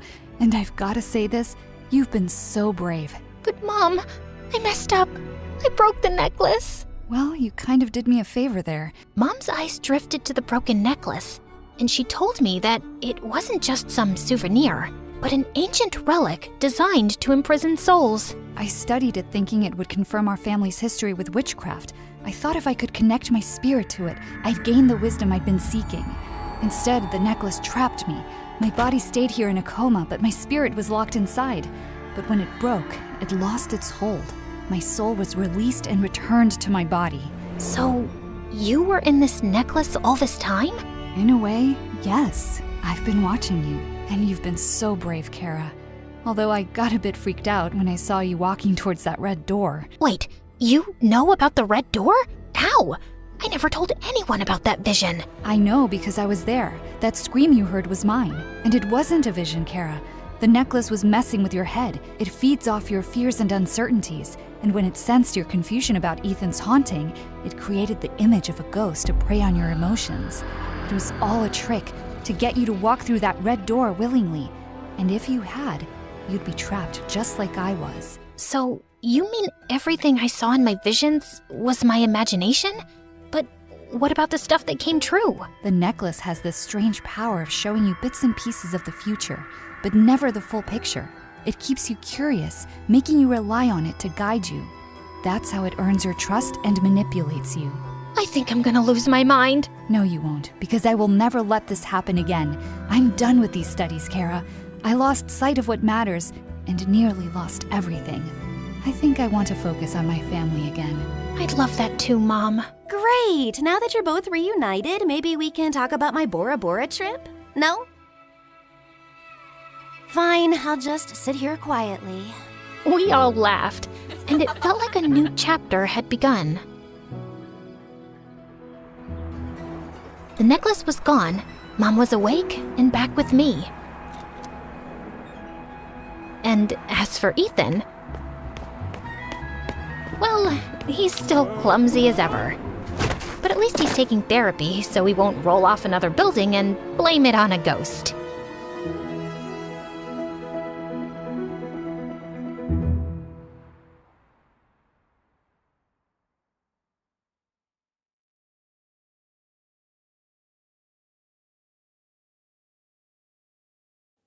My family was so perfect, you could have put us on a Christmas card. A big, beautiful house, every luxury in the world, and 2 loving parents. Until the day when I was in the 9th grade. My parents were hosting one of their grand Christmas parties when suddenly a group of men from the FBI barged in. One of them said, "You're under arrest for fraud," as they walked straight up to Dad. He screamed in protest as he was dragged away. Turns out, Dad had invested in a business venture with his friend, and it was a complete scam. The friend had run away with so many people's money, including Dad's. While he was in prison, I'd watch men in suits come by every day to take away all our things. They let us keep the house, though. Mom and I would snuggle up in sleeping bags in front of the fireplace in the big, empty living room. When Dad was released on bail after a few months, I thought things would start to get better. But Dad wasn't a pleasant man without money. Mom had started working as a maid, and when Dad got back, he turned up his nose at her and said, "Yuck! You clean people's bathrooms now?" He refused to do anything himself except whine. I was forced to leave my fancy private school, of course, but he wouldn't even send me to a public one. He said, "I'm not spending any money on your education. If you were a boy, you would at least have some use. I'm going to get you married off as soon as I can." One evening, Dad walked in looking happier than he had in ages, and he was carrying takeaway food bags from our favorite sushi place. Mom glared at him and said, "What's that?" "The money I gave you was for a month's worth of groceries." Dad snapped at her. "Be quiet, woman. We have guests coming over in an hour. Can you try to look less like a miserable beggar, please?" Dave and Jenna, who were friends of my dad, came in with their son Jason, and they looked at us with pity as they sat down. Most of Dad's friends had disappeared as fast as his money had, but I'd always liked these two. Just as they were leaving, Dave turned to Dad and handed him some money. He said, "You shouldn't have to spend so much on dinner. Let us make it up to you." Dad looked furious. He shouted, "How dare you insult me like this? Get out of my house!" Mom started to say, "We could do with the money." But Dad carried on screaming at our guests to leave, and they hurried away. He turned to me and said, "I can't believe I wanted you to marry that jerk's son." Mom said, annoyed, "She's too young to be thinking about marriage." Dad said it was never too early to be thinking about it, and that my only chance of doing well in the world was to marry someone rich. Suddenly, Mom rose from the table and said nastily, "Well, I married a rich man, and look where I am now." She flung the table aside and walked out of the room. A few days later, we heard loud bang on our door. When Dad opened it, some men walked in and flashed a piece of paper in his face, saying the house had been seized and we would have to leave immediately. I couldn't believe it. We were homeless. We packed our few belongings and went to the nearest homeless shelter. Dad looked in disgust at the watery soup served for dinner. He wouldn't lie down on the beds either because he was sure they were full of bedbugs. In the morning, as Mom was heading out for work, a woman drove up to the entrance of the shelter in her flashy red convertible and honked loudly. Dad came running out and, to our shock, jumped into the car and said, "Hey babe, I missed you." I realized that it was his former secretary. He looked back at us and said, "This place is just too filthy for me. I'll be staying with Amanda from now on." And they drove off while Mom screamed at him and called him all sorts of names. Mom turned to me and said, "I knew he was cheating on me. Now that Mr. Good-for-Nothing is gone, I have to tell you something." She told me that she had a private stash of money saved up, and we could use it to get a small apartment for ourselves. And she would send me to school, too. Well, all we could afford was a dingy one-bedroom apartment, but it was still better than the homeless shelter. I started looking at public schools in the area, but Mom thrust a brochure in my hand for a really fancy private school. I was surprised. Mom said she would keep doing her cleaning job. "I want you to hang out with the right kind of people and meet a nice guy." That meant rich, of course. It sounded really shallow, but I couldn't blame her. She'd gone from being the lady of the mansion to a maid. I got off the bus 2 blocks away and walked to my new school for New York's elite. I took 2 steps inside and tripped over something. I quickly got up, hoping no one had noticed. "Ouch, you okay?" I heard someone say. I turned around to see the most gorgeous boy smiling warmly at me. He introduced himself as Eli. Just then, a loud sports car sped into the parking lot, drowning out his voice. A really good-looking boy hopped out and was instantly surrounded by other students. Now that looked like someone I should be dating. I had to get close to him. He was rich, and Mom would be so happy. But that annoying Eli wouldn't leave me alone. I could tell he was totally into me.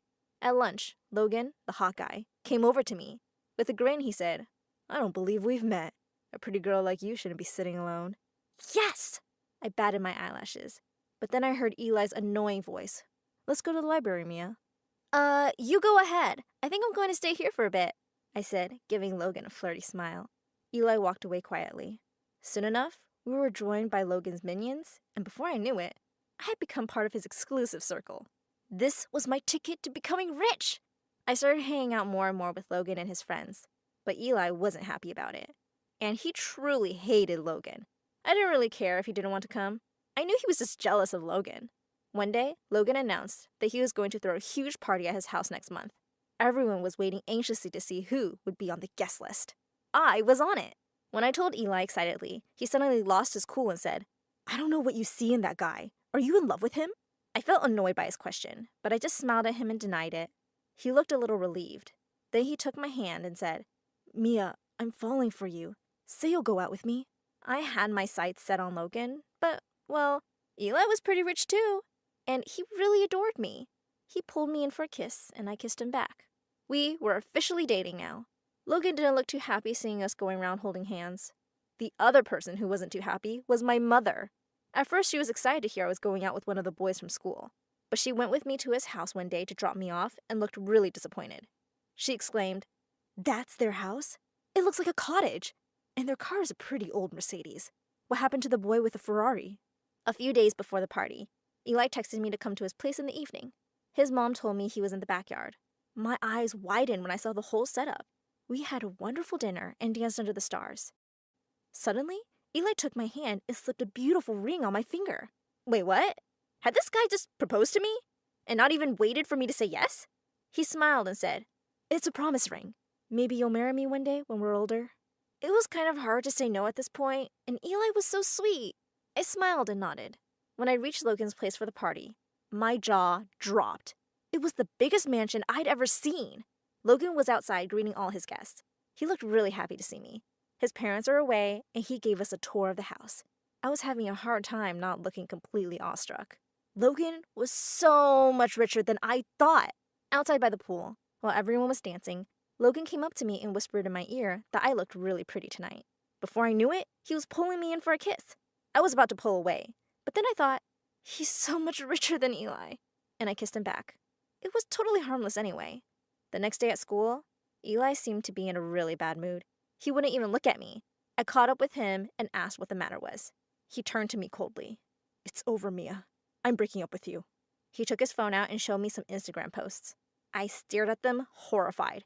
Someone from the party last night had taken pictures of me and Logan kissing. And Logan was the one who posted them. "Eli," I started, but he walked off before I could say another word. I ran to the girls' bathroom and burst into tears. I knew I'd just lost my best friend. Logan hadn't come to school that day, and I headed straight to his place in the afternoon to confront him. He had no right to post pictures of me without my permission. I rang the bell loudly several times, and a well-dressed woman answered the door looking annoyed. "I didn't know his parents were back already," she said coldly. "What do you want?" I said hesitantly. Hi. I'm Logan's friend, Mia. I'm here to see him." She rolled her eyes and said, "No one by that name lives here. Goodbye." Then she slammed the door in my face. I was shocked. How was this possible? The next day, when he turned up at school, Logan greeted me with a grin and planted a big kiss on my lips. I saw Eli looking at us before walking away. My heart sank. I had decided not to confront Logan right away, so I pretended everything was okay. Later, while I was hanging out with Logan and his friends during lunch break, I heard an all too familiar voice. It was Dad. Dad said, "Well, well, well. Having you become all fancy again. What are you doing here, Dad?" I hissed. "I want to know what you're doing, Mia," he shouted. "Where are you getting the money for this school? Have you moved out of the homeless shelter? I've left Amanda and I'm ready to move in." Logan let go of my hand abruptly and looked at me in disgust. "Ew, you live in a homeless shelter? I can't believe I kissed you." I could feel everybody's eyes on me and wanted the ground to swallow me up. I could see Eli's face in the crowd. He looked shocked, but also like he felt sorry for me. A couple of school guards started pulling my father away. He shouted, "I'll find you and your mother, Mia! I want my share of the money!" I ran away from there as soon as I could. Mom was furious that Dad had ruined everything for me. She screamed, "That man can't stop ruining our lives, can he?" She decided there was no point in sending me to that school anymore. "Everyone there knows you're poor. I'll find another school." Feeling really sad, I went to school briefly the next day to clear out my locker. I could hear people whispering around me and tried to leave as soon as possible. Just as I was leaving, I saw Logan heading out too. I decided to follow him and ask him why he had ruined everything by posting my pictures. He led me straight to the mansion he'd had the party at. What was going on? I was just going to ask him. I peeked over the wall and froze on the spot. There was Logan, wearing gardener's clothes and mowing the lawn. A woman who looked just like him came over to kiss him on the cheek and headed inside with cleaning supplies. Just then, Logan spotted my head over the wall and turned pale. He slowly walked out of the gate towards me. Almost crying, he begged, "Mia, please don't tell anyone. It'll ruin me." He went on to explain that he and his mom worked here. The owners were really nice and were paying for the school since his dad had left them a few years ago. They'd sometimes even get their chauffeur to pick him up and drop him off. And his real name was Joe. I said, "I'll keep your secret, Joe, but you better start treating the people around you a little better. And take my pictures off your Instagram, jerk." Mom was shocked to find out that Logan was so poor. She said, "Maybe you should just be friends with Eli again. At least they have their own house and car." That was it, I shouted. "I've had enough, Mom. I'm sorry that your life is so hard now, but I'm not running after rich boys. Eli really loved me, and I broke his heart." I ran out and headed straight to Eli's place. I knew he wouldn't want to have anything to do with me, but I had to apologize, and I would give back his ring. I rang the bell several times, but no one answered the door, and the house still looked empty. Later that evening, I saw some news on the TV about a robbery at a big jewelry store in a nearby town. A policeman was proudly telling the news reporter that they had been looking for these thieves for years and had finally caught them. They were going to jail for a long time, and their teenage son would be sent to a foster home. I nearly fell off my chair in surprise when I saw their faces on the TV. It was Eli's parents. I looked down at the ring on my finger. I was pretty sure now that it was a real diamond ring. I decided to focus on my studies and work really hard to make my life better for Mom and me. We moved away to another city so Dad wouldn't come around to make us miserable. Years later, I went on to become a flight attendant, a job I really loved. As I stopped at a cafe after a long flight, a waiter approached my table. "Nice ring. Must be one lucky guy." I looked up in shock when I heard that voice. It was Eli. He sat down next to me and took my hand. He said he had known all this time that his parents were criminals, but he wasn't sentenced because he was too young. He didn't want the same life for himself. He said softly, "You never sold the ring?" Teary-eyed, I said, "I couldn't." He smiled. "Are you ready to keep your promise?" I smiled back and said, "Yes, I am." He took out a small box from his coat pocket and placed it in front of me. Inside was a dazzling emerald ring. That kind of ring on a waiter's salary? I was pretty sure it was stolen, but I took it anyway. Most of us start our lives in a hospital as newborn babies, but not me. No siree. I started my life in a hospital too, yes, but as an adult. I opened my eyes feeling woozy and numb. I felt like I'd been struck by a freight train. "She's up! She's finally up!" Nurses and doctors surrounded me from all sides, examining me excitedly. What's going on? "Can you tell us who you are?" "I'm me. Who else am I supposed to be? The Queen of England?" "Your name. What's your name?" I racked my brain trying to remember, but I just couldn't. In fact, I couldn't remember anything. It was like my brain was filled with dust bunnies. What was my name? "Hi, I'm Harper. Yeah, I know my name now." And I woke up in a hospital bed one day with no clue who I am. But before I continue my crazy story, please like and subscribe. There was nothing wrong with me, except, my amnesia. The doctor told me my name, that I was 18 years old, and apparently, I'd been unconscious since an accident I'd had 2 weeks ago. But what she said next turned my world upside down. "Both of your parents are in jail." My jaw dropped to the floor. I was the daughter of some criminals? Just when I thought things couldn't get any worse, the doctors decided to kick me out. Release me from the hospital. "No other friends or family came forward, so you'll have to manage on your own." How on earth am I supposed to do that? I barely know my own name. "You're physically and mentally fine, and you'll start to regain your memory over time. Here are your belongings, and I've called you a cab to your home address. And that's where we'll be sending you the bill too. Now goodbye." And then she practically pushed me out the door. Just wow. I hoped I wasn't some kind of weird loser or a creepy pariah.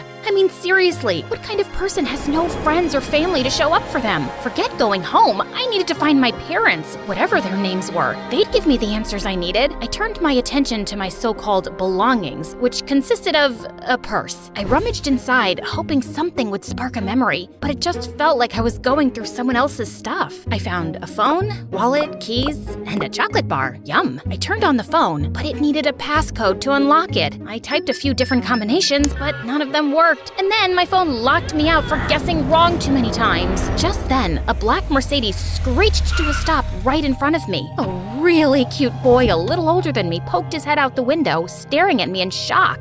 "Harper, oh my gosh, are you okay? I've been searching for you everywhere." Who are you? I have amnesia." He jumped out of the car and ran to me. "Really? So you don't remember anything?" "No, duh, that's how amnesia works." This guy was a pretty package, but he wasn't too smart. I'm Mason, your neighbor, and, well, your friend. My friend? Mason pulled out his phone and showed me a photo of the two of us together smiling. We looked good together. Have you spoken to your parents? Not yet. My stupid phone's locked and I can't remember the password. Mason put his hand on my shoulder. Don't worry about it. I'm here now. Just then, I heard heavenly music play as the skies opened up and a bright light shined down on my head, and then butterflies danced around me. I was no weirdo. I had a friend. Plus, he was a cutie, and he smelled amazing. Mason offered to drive me home. I'd like to see my parents first, but I don't know what jail they're in. Don't worry, I'll find out and arrange a visit. Just then, my stomach let out a loud growl. But first, let's get you some pizza. We can grab a slice down the corner. A slice? I haven't eaten in 2 weeks, man! Mason laughed and bought me an extra large pizza before taking me home. 20 minutes later, we pulled up to a luxurious apartment building. Wow, is this where I live? Yep, this is where we both live. I mean, I live 1 floor below you. Mason was the perfect gentleman. He helped me out of the car, opened every door for me, and generously tipped the doorman. As we rode the elevator to the penthouse floor, Mason's hand brushed against mine, and my heart skipped a beat. Mason said we were just friends, but it felt like we were so much more. I thought to ask him, but I was too shy. What if he didn't like me that way and was just being nice? I didn't want to scare him off, so I stayed quiet. My apartment was huge and so fancy inside, with expensive furniture, exquisite paintings, and crystal chandeliers. A family portrait hung on a wall with a gold-plated frame, and I paused in front of it. My parents looked like really nice people. Mason, what are my parents' names, and why are they in jail? Suddenly, he looked really uncomfortable. Mr. and Mrs. Harrison did some illegal stuff, but I don't know the details. I'm sorry. Then Mason told me he had to go, and I was all alone in my so-called home. I roamed around, touching and smelling things, trying to get my memory back, but nothing worked. I tried to open my phone again, but I still couldn't unlock it. I started to get tired, so I tossed it on my dresser and went to bed. The next day, Mason showed up at my doorstep looking all swoon-worthy, with his dark eyes and his movie star hair. I've got something for you. He showed me a perfectly wrapped gift. I tore off the paper and found a new phone inside. I know you can't unlock yours, so I got you a new one. Also, I have my best people trying to find out exactly where your parents are. We'll find them soon. I threw my arms around him, absolutely smitten. Later that day, I tried looking up my parents online on my new phone, but nothing about them popped up. I'd just have to wait for my visit. But thank God I had Mason, and we started hanging out every day. At my place, at his place, fancy restaurants, at museums. One day, we were walking in the park, and we saw a bunch of kids running up to an ice cream truck, but one boy was standing on the side with a sad face. Hey kid, what's the matter? I can't afford to get any ice cream. Well, how about I buy you a banana split? Or maybe 2 scoops of cookies and cream? A couple of kids appeared out of nowhere. They didn't have any money for ice cream either. I gave each of them a $100 bill, and they all ran cheering and screaming to the ice cream truck. I turned around to see Mason looking at me with a huge smile. What? Did a bird poop in my hair? I hate when that happens. No, I just think you're wonderful. Then he pulled me into his arms, and my face was inches away from his. Mason, were you and I ever more than friends? No, but I wanted us to be. We can be now. And then he gave me the most amazing kiss, and I practically melted in his arms. A couple days later, Mason took me to the aquarium, but as I saw all these kids with their parents, I felt kinda sad. Hey, are you still thinking about your parents? Yeah, I still don't remember them, not exactly, but I want to see them and talk to them. Maybe if I do, my memories will come back. Mason sighed and then took my hand in his. Listen, Harper, we've managed to find them, and I can arrange a visit very soon. But before that, there's something you need to know. I should have told you this earlier, but... Before Mason could finish, this girl ran up to us screaming excitedly. OMG, Harper? Is that you? Hey, I'm sorry, I don't remember you. Mason tried to hide behind me. And Mason? Hi, Jackie. I knew it! Knew what? Oh, Harp, you're so hilarious! I'm your friend, and I knew you always had a crush on Mason before you started hating his guts. How'd you ever patch things up? Mason turned as red as a cherry popsicle. I have no idea what you're talking about. You called him Mason the Maniac, and you wanted to crush him for ruining your life. You spray painted his house, scratched his car with your keys, threw a brick through his window, and created a website that listed 1,000 reasons why he shouldn't be trusted. What? That's crazy. Why would I do something like that? Yeah, you went a little psycho. But Mason did write that article which got your parents arrested. Are you insane? Mason would never do that to me. Tell her, Mason. Mason? Mason lowered his eyes. Harper, I can explain. It's okay, Mason. I can show her myself. Jackie pulled out her phone and showed me a news article with a headline that read, "Whiz Kid journalist puts criminal couple behind bars." The whiz kid was Mason, and the couple were my parents, and their names were Mr. and Mrs. Smith. Right beneath my parents' photo, there was a link to a video. With trembling hands, I clicked the link. It showed the police hauling my parents out of our apartment building, while a dozen reporters were taking pictures and firing questions. And Mason was right there in the front, with a smirk on his face. "We're innocent. We didn't do this. That sneaky kid Mason is out to get us." Then suddenly, I came running out of the building and tackled Mason to the ground. We crashed into the reporters, then the video ended. It's not what it looks like. Yes, it is. I just couldn't believe it. Suddenly, I got so mad my hands started shaking. I slapped Mason really hard across the face, then stormed off. I took a taxi straight home and spent the rest of the night crying into my pillow. Mason called me a dozen times, but I refused to answer. He even came to my door with flowers, but I ignored him. I looked my parents up online. I found Mason's article and read all about my parents' crimes. Mason accused them of stealing from tons of banks, museums, and even a children's hospital. But my parents claimed they were innocent, and Mason was a liar. He'd lied to me about being my friend too. No wonder I hated his guts. One night, when I was watching love stories on MSA, no, don't trust him. He's hot, but he's a bad, bad guy. And stuffing my face with ice cream and cookies, I got a call from the apartment building's reception desk. "Ma'am, there's a call for you from your mother. I'm putting you through." I shot up straight as an arrow. My mom was calling me from prison? "Oh, Harper, how are you? We heard you were in the hospital after the accident, and then you were released. I wasn't allowed to make calls any sooner, and I tried your cell phone first. Oh, I've been so worried, love." "Mom, where are you? Can I come see you?" I was able to schedule a visit to prison for the next day. I met my mom in this big room surrounded by other inmates and their visiting families. "Oh, I can't believe you're here. Your dad wanted to see you too, but he got into a fight with an inmate and isn't allowed visitors for a week. I've missed you so much, baby." Suddenly, I just broke down in tears. "Mom, I'm so confused.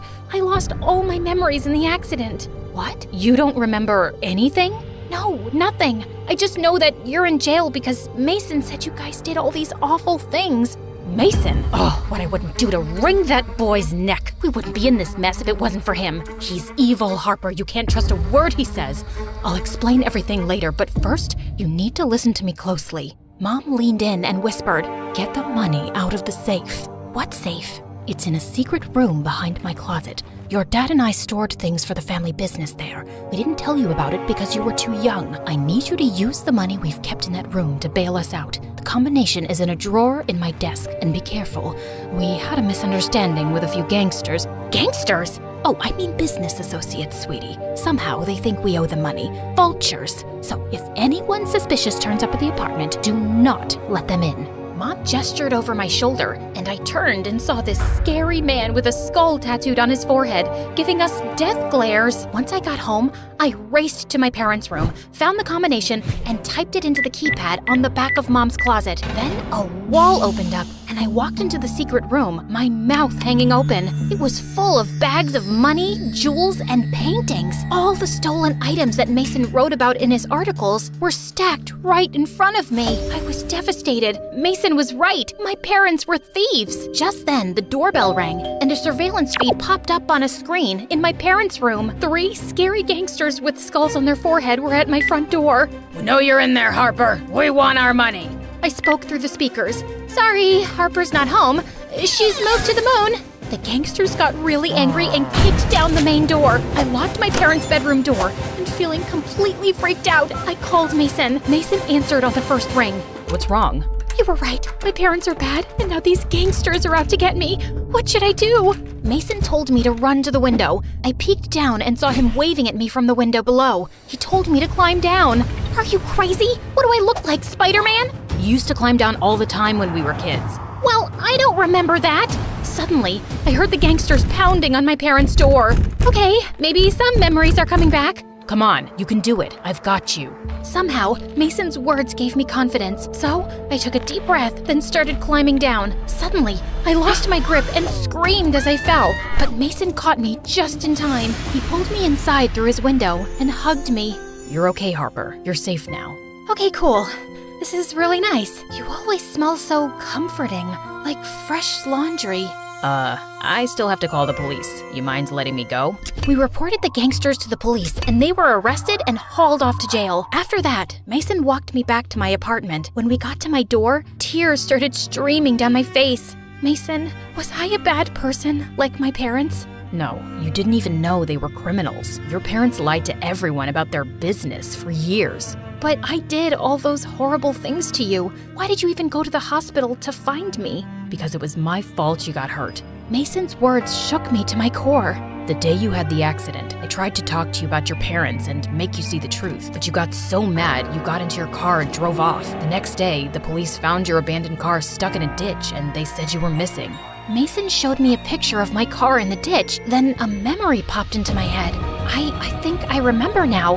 It was raining. I was driving really fast and I lost control. I remember crawling out of the car to find help, but after that, everything is a blur.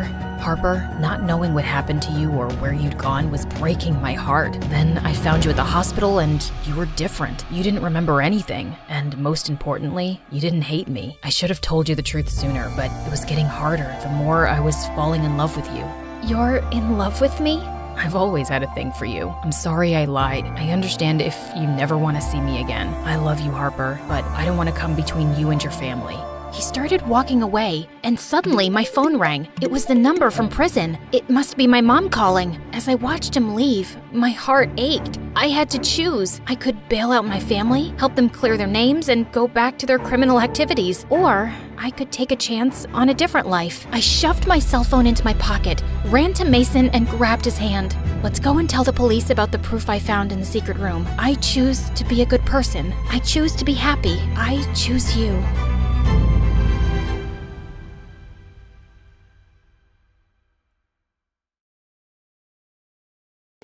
When the music kicked off and everyone started dancing, I escaped to the garden for some fresh air. As I sat down by the fountain and sighed, a soft object hit me squarely in the face. Then someone in black jumped down from the tree above me. Brought your favorite cheeseburger. Meredith, what are you doing here? And why would you hit me with a burger? Wait, are you dressed up like Catwoman? Yeah, it's been my look for weeks now. 1, it shows off my fantastic figure, which is a service to humanity. 2, every vigilante hero needs a costume, and I've always found Catwoman classy. 3, vigilante hero? You basically rob people. Yeah, like Robin Hood, stealing from the rich and giving to the poor. You steal for yourself. I am the poor. And what's all this you nonsense? Last time I checked, we were a team. But sis, what's taking so long with this mission? It's not that simple.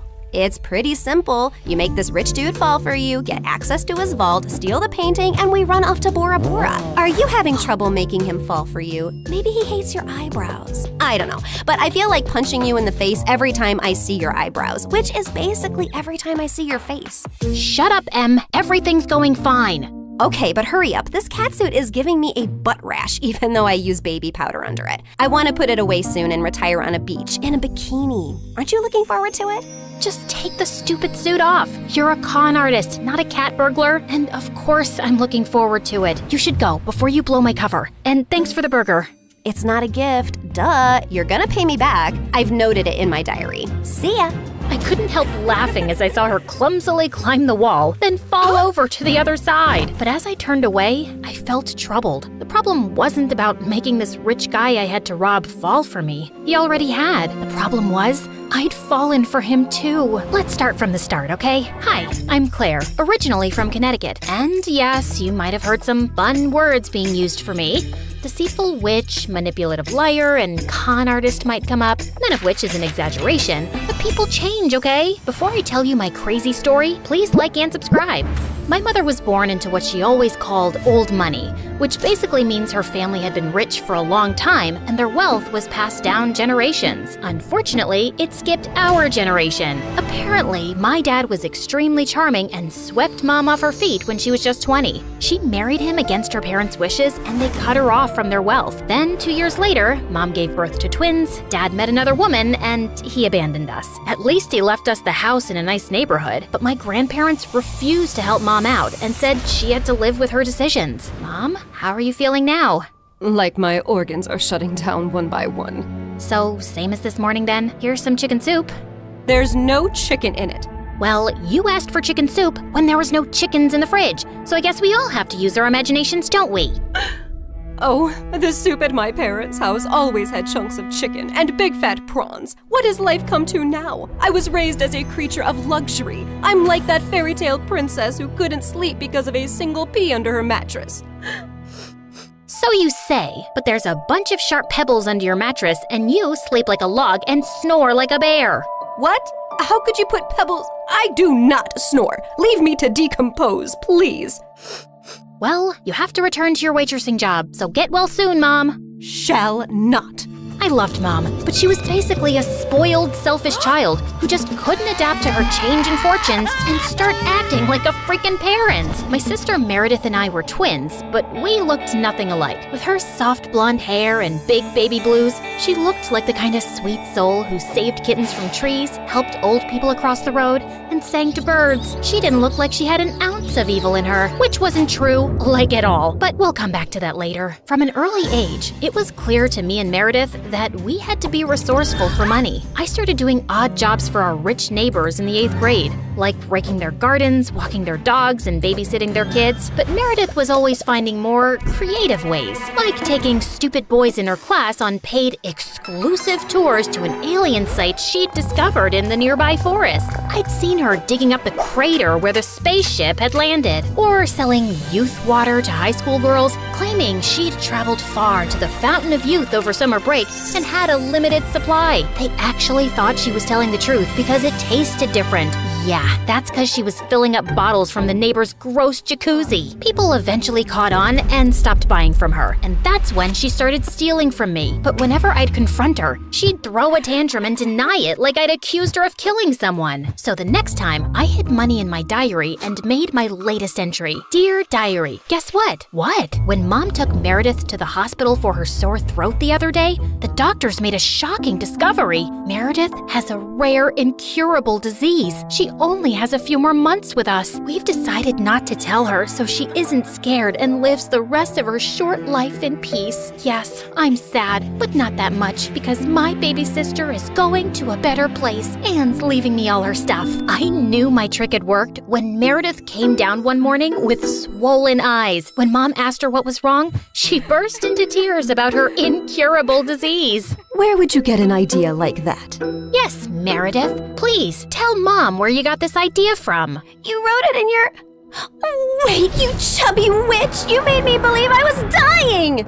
Meredith lunged at me and we went rolling all over the kitchen floor. But she ended up getting grounded for a month for stealing and invading my privacy. I soon started missing her at dinner time though. So late one night, I snuck into her room with ice cream to find her playing darts with my face as the target. I'm sorry you're stuck here, but you did steal from me. I know we don't have a lot right now, but we'll work hard and make money in the future. But the future is in the future. What do I do now when I need money for mascara and gummy bears? Maybe we can think of some business idea. Oh, I thought you'd never ask. She pulled out a box from under her bed full of t-shirts. So you know my friend George, the next door gardener's nephew? Apparently he volunteers at a mental institution every weekend. The owners got t-shirts made from all the patients, but they refuse to wear them, blah, blah. So now the mental place has hundreds of these lying in storage. George said he can score them for me, and we could have our own t-shirt range with cute things written on them. Look, here's one I made for myself. I want to go to Bora Bora, but I'm Bora Bora. Please help me. Funny. I'm very serious, actually. I'm gonna live in Bora Bora one day. So, are we selling these t-shirts? I'm in. I also made one for you. That'll be $10, thanks. Money can't buy happiness, but poverty can't buy anything. Please help me. You should pay me for wearing this. Meredith didn't have the best reputation in our neighborhood or school to sell things, so we decided to hit the other end of town and set up a t-shirt stall outside a private school. With my salesmanship and Meredith's flirting, we managed to sell quite a few on the first day. We started setting up shop at different locations, and one day as we were heading home, Meredith suddenly said she had to pee really badly. So we walked up to the closest house to ask if they'd let us use the bathroom. We rang the bell, but no one seemed to be home. I was peeking in through the window when suddenly I turned around to see Meredith already crawling halfway through one. Are you crazy? That's breaking and entering! I'll kick in your face so hard that you'll need plastic surgery, which we don't have money for. If you don't want to be ugly for the rest of your life, let me pee. I let her go and was standing guard at the door when, to my horror, a car suddenly pulled into the driveway and a snooty woman stepped out. Hey, you girl. What are you doing lurking around my house? Were you thinking of breaking in? What? No, of course not. I'm a Girl Scout selling cookies. Yeah, I study in the, Aston Bridge School for Girls. Oh, I see. It's a lovely school. I know many people whose children go there. Sorry for my mistake. I'll be happy to buy some cookies from you. Put me down for 20 boxes. Sure. It's, $5 a box, so that'll be $100. I'm putting your name down on my list, and I'll drop them by tomorrow. That's perfect, sweetie. Here's the money. I'll see you soon. Just then, I saw Meredith slip out the window, and as soon as the lady went in, we ran like crazy down the block and then collapsed on some grass. Look, I took some pastries from her kitchen. Perfect for a spontaneous picnic. That's stealing! Oh, you're one to talk. I heard the whole cookie conversation from inside. You took that lady's money and you're never gonna give her any cookies. I was just trying to distract her before she caught your butt. I didn't think she'd be dumb enough to actually give me the money. I can return it. Look, she didn't do it out of the goodness of her heart. She's a rich snob who was being really rude till she thought you were someone rich too. You didn't force her to give you money at gunpoint. Oh, Claire, this has just given me the best idea. You're not serious. Yes, I am. Dumb people deserve to be tricked. And what does $100 mean to someone who has a gold toilet seat? I knew it was wrong, but it was also so easy. And before I knew it, Meredith and I were wearing private school uniforms and hitting different neighborhoods, collecting money for Girl Scout cookies that we had no intention to deliver. We made $2,000 in a month. But one day, when we went up to a rich old lady's house, she invited us in and even offered us cake as we signed her up. How many boxes will that be, ma'am? Oh, none, thank you. You see, I don't buy imaginary cookies. What? I'd heard that there were 2 conning Girl Scouts in town, and I was ready for you. I've called the police, and you 2 will end up in a detention center. Just then, there was a loud bang, and the power went out. In the confusion, Meredith kicked the old lady and yelled, "Run!" As we were sprinting down the street, I suddenly noticed a nerdy-looking boy my age running beside us too, grinning and waving at us. Hey, hold on. Who are you? I'm your new neighbor, Freddie. I'm the one who saved you from that old crow. What? I'm so confused right now. New neighbor? You moved into the house next to ours? Why are you here? I was bored and saw you girls leaving your house, so I followed you for fun. Don't worry, I won't tell anyone about your little cookie secret. When I heard that old lady threatening you, I went to the main circuit board and pulled out a wire with my tweezer, which I always keep handy. You could have been electrocuted. You're either incredibly smart or exceptionally dumb. My mom says the exact same thing, except for the incredibly smart part. Listen, you geek, what do you want? If you think you're gonna get a cut of our profits. No, my parents are well off. They're neurosurgeons. I just want to be friends. I swear, I don't have any siblings and I don't know anyone here. What if we say no? I'll keep following you around until you say yes? Okay, fine. Congratulations. You got yourself 2 friends. Oh, I'm so happy! Merry Christmas and a Happy New Year! And from that day on, that goof really did become our best friend, especially mine. He was like the sibling I never had. I mean, the nice sibling who did my nails and watched the channel I wanted to watch on TV without arguing. He was also really generous. I didn't want to take advantage of it, but Meredith and Mom had no problem keeping all the gifts he was always getting us. We decided to lay low with our conning activities in case the old lady had actually told the police about us. But soon after we joined the 11th grade, a new drama unfolded in our lives. A family moved into the huge white house across the street. Apparently, the couple who'd bought the place was loaded, and they had 5 teenage boys. Finally, some eligible bachelors on our street. Thanks. My feelings aren't hurt at all. Oh, I'm sorry I left you out, sweetie. Maybe you'll find someone too. I mean, they have 5 boys. There's a good chance one of them is gay. What? Why would you think? Okay, girls, here's a basket of goodies for you to take over as a welcome present. Now go, throw yourselves at those boys. Meredith and I rolled our eyes, but we decided there wasn't any harm in checking them out, and we were welcomed by the ugliest quadruplets ever. They were really sweet and really excited to see us, but with their orange hair, acne, and buck teeth, they were not a pretty sight. Man, I feel sorry for those parents. Like, Mom got one average-looking kid, but God made it up by giving her me. But those parents, God decided to use copy-paste on that ugly model. They must have done something terrible to deserve this. You are so rude. Oh, shut up. I know you're thinking the same. I just have the guts to say it out loud. But then a day later, I'd just woken up when the bell rang, and I opened the door to find the most gorgeous boy ever standing outside.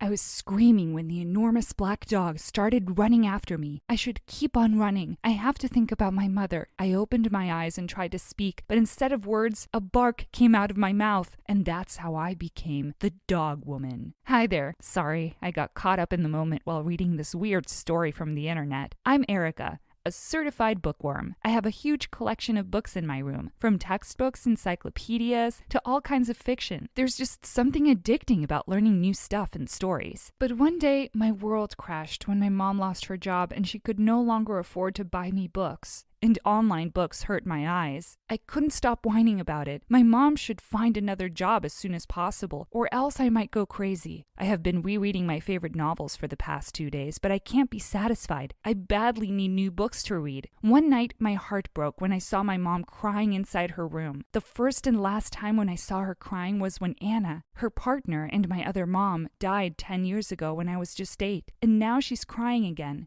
So it means that she's miserable. Mom, I called her. She turned away to wipe her tears as I entered her room. Are you crying? No, I'm not, silly girl. She chuckled a little. I just chopped some onions. In your bedroom? I sarcastically replied as I lovingly hugged her. Go get back to sleep, she said. I promise I'll find another job as soon as possible so I can buy you a new book already. I should be looking forward to what she said, but I felt terrible instead. I realized that I had been insensitive about the situation. I kept asking for the books when her savings were just enough for our food and bills. She didn't even get her last paycheck. I just realized how stressful it was on her part. I'm worried about our unpaid loans and bills. I've applied for 10 jobs and was unsuccessful, and I'm just really tired, Erica. Tired of what, Mom? I felt some warmth building up in my chest when I looked at her face. The lines and wrinkles have become more prominent, making her look older than she really is. I'm tired of being alone in this. I just wanted you to always be happy. She sighed and blinked the tears away again. Forget about the books, Mom. I can go to the library and read for free. How can I help you? I offered.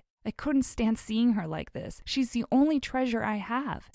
I can't just sit here and watch my mom in misery. I have to help her. I have to be strong. I have to find a way to make her smile again. But first I have to read a real book again. I needed to recharge, so I went to the local library the next day. So many books, so many stories, I gasped as I looked around. My moment of wonder was broken by the noise of the people around, followed by the old librarian enforcing the rule of silence. In all the commotion, my gaze was drawn to one woman sitting among the piles of books. She was just typing on her laptop, seemingly unbothered by the chaos around her. I spent my whole day reading and marveling around the library, and I couldn't help but worry about my mom. Even the stories couldn't help me with the peace of mind. If only I could do something to help. An idea came to my mind. I wanted to ask her if there were any vacant jobs here so I could apply, but I didn't know how to approach the librarian. She looked very strict and scary, like she was always ready to hit me with a stick. She reminded me of Edna Mode from The Incredibles. What if she'll turn me down or shut me up even before I could say something? I needed more time to gather up some courage for this.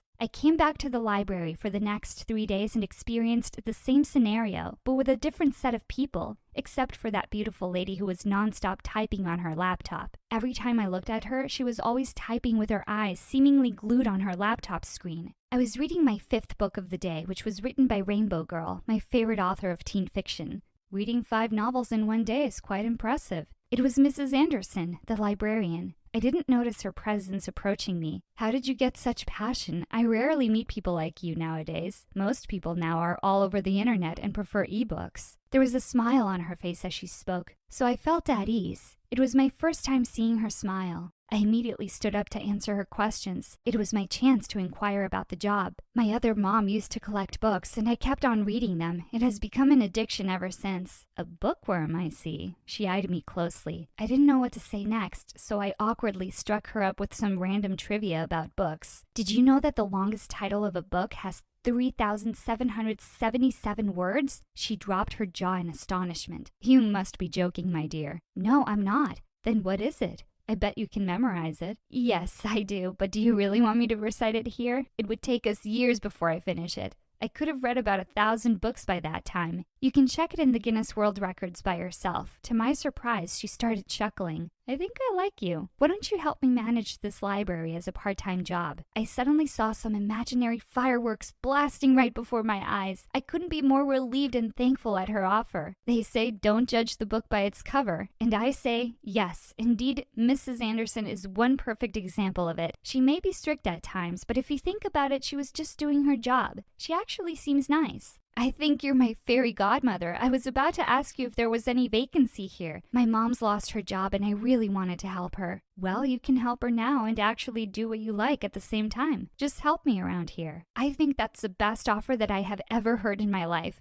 I wanted to surprise my mom with my first salary at the end of the month, so I decided to keep this as a secret first. It was like heaven for me. This is actually what I wanted, to become a librarian or a book editor. Mrs. Anderson just made my dream come true. I have another dream that I wish to happen, and that is for my mom to be genuinely happy again. She hasn't been in the dating game for a long while now. The world is not all about money anyway. It's about following your passion and finding your happiness. Mrs. Anderson then started orienting me about my job responsibilities as her assistant. All I have to do is help her with some paperwork, assist the readers here, and make sure that they are following the rules of the library. On my first day of work, a guy came in with a blender and started doing his banana smoothie. Excuse me. I cleared my throat as I approached him. This is a library, not a kitchen? Yeah, I could tell by the books, he casually replied while he continued doing it. The loud whirring sound of the machine was scraping in our eardrums. Do you mind stopping it? Some people are studying, while others want to read in peace and solitude. Thank you. Do you want some? To my surprise, he offered me a glass of smoothie and a cheeseburger. I suppressed the urge to give in as they looked delectable. My mom cut down my school allowance and the budget for our food, so we'd been eating less for a week now. Please read the rules about food consumption inside the library. I pointed to the board with a list of rules with a serious face, but my stomach betrayed me. It growled so loudly in anticipation, and everyone must have heard it. The guy just started munching the cheeseburger in front of me, obviously teasing me. I was about to give in when Mrs. Anderson suddenly interrupted us. What is this all about? She asked sharply. The guy stood up and bowed apologetically. I'm sorry for the disturbance, ma'am. We were just doing a prank video for our YouTube channel. He turned to me again. Do you mind if you're in it? There was another guy at one corner secretly taking a video of us the whole time. So it means that everyone will get to see my face on YouTube? No.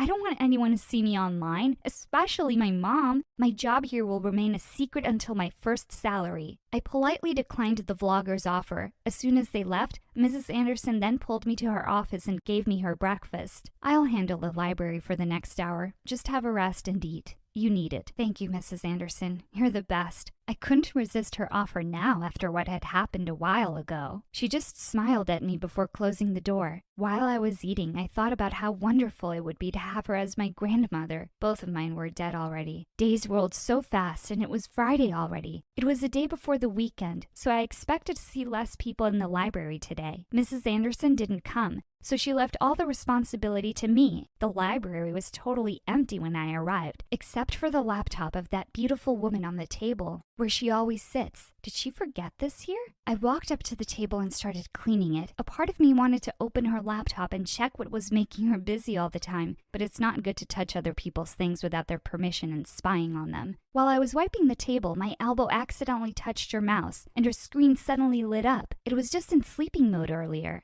Out of curiosity, I leaned down to see what was on the screen. It was like a manuscript. So she was a writer after all? I have been dying to meet one. I read a few paragraphs and just then found myself digging into the story. It was very fascinating, and her writing style is quite familiar. Do you like the story? I fell on the floor and hurt my butt when the beautiful lady suddenly appeared in front of me with a couple of books pressed against her chest. Oh my god, I'm so sorry for frightening you. Are you all right? She offered her hand and helped me get back to my feet. Sorry for sneaking into your laptop. I was cleaning the tables when your manuscript caught my attention. That's one nice story right there. I'm Denise, by the way. Denise and I became the best of friends in an instant. She was a 35-year-old aspiring author living in the city alone and was working at a publishing company. Over the next few days, I would help her out by giving her some books that could help her improve her story, and then review every chapter.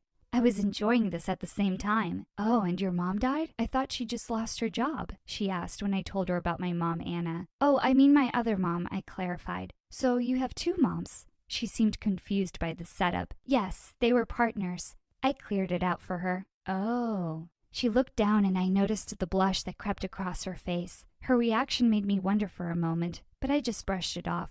I'm sorry about what happened to your mom. She must have noticed the sadness on my face and hurried to change the topic. So how was it, your early childhood? Well, whenever I had to ask something to one of them, she'd always be like, go ask your mom. And when I'd ask the other mom, she'd say again, go ask your mom. They'd keep at it until I gave up. It was hilarious, but it was a long time ago. But now I think we are okay. Life's not fiction where you can manipulate things according to your desires and create your world, like awakening the dead or changing your mom's life in an instant, I bitterly said. We can always turn fiction into reality, Erica. Only if we believe that we can do it. Always remember that. Denise's words stunned me. A month had passed and I finally got my first ever salary. Mom got a job as a babysitter next door last week, but what she was getting was really low. I surprised her with a very delicious dinner that night. Surprise! I handed her an envelope with money inside. What's this? What are you up to lately, sweetie? My mom asked me with surprise and curiosity all over her face. I've been helping Mrs. Anderson in the library. I have been working as her assistant for the past month, and that's my first salary. Erica, this is huge! Her eyes widened when she finally opened the envelope. It's just enough for our bills and food. I'll look for more jobs. I'm also helping out my new best friend, Denise, an aspiring author who I met at the library. Why don't you invite them here for dinner so I can thank them? That's a great idea! The thought of Mom meeting those equally wonderful women made me excited. It's time for her to meet new friends and have a social life again. The next day at the library, Denise finally submitted her first manuscript to her editor, and it got approved right away. But what caught my attention was her pen name written in her final manuscript. Rainbow Girl? Your pen name is Rainbow Girl? That famous teen fiction author? I couldn't believe what I was seeing. Was it just a coincidence? Since you're so special to me now, I wanted you to know it. But just keep it a secret, okay? She winked at me, and I almost fainted at the revelation. She really wanted to keep her identity anonymous so people could judge her stories without any bias. Oh my god, I can't believe it. You're actually her! I can't thank you enough for this, Erica. My work on this novel got easier because of you. What can I do to make it up to you? I acted like I was thinking for a moment before finally inviting her. Just have dinner with my mom and Mrs. Anderson later at our house. She looked like a snake had bitten her neck for a moment. With your mom? She's blushing again, and it gave me the impression that she's a generally shy person. I went home early to prepare for our dinner date. Mom had already prepared all the delicious food on the table, and she was currently doing her makeup. Wow, I barely recognize you. You look so beautiful, Mom.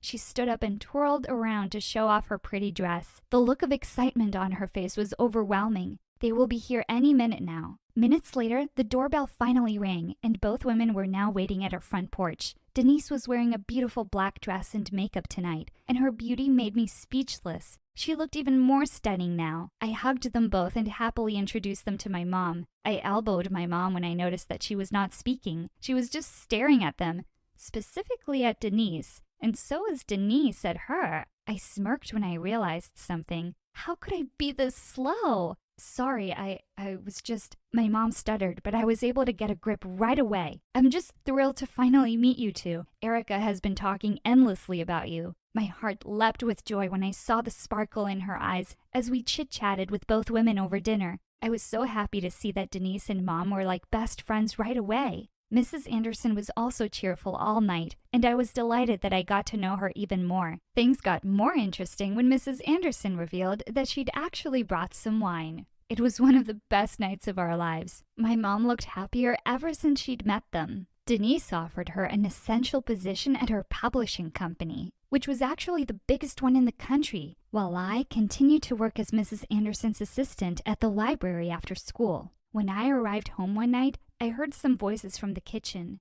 I discreetly headed there to check who was Mom's visitor. It was Denise. Why was I not surprised? My mom was cooking food for dinner while Denise kept on tickling her. As revenge, my mom smeared mayonnaise on her nose, and they ended up in fits and giggles. It eventually faded when they stared at each other with some sort of tension. They took about 10 steps apart, as if they were allergic to each other upon seeing me. "Sweetie, what are you doing here?" I laughed upon seeing how my mom's face became red as the ripest tomato in town. Denise just turned to her laptop on the table and pretended to be busy typing. "Don't mind me. Pretend that I'm invisible," I said with a wide grin before leaving them. The smile never left my face until I reached my room.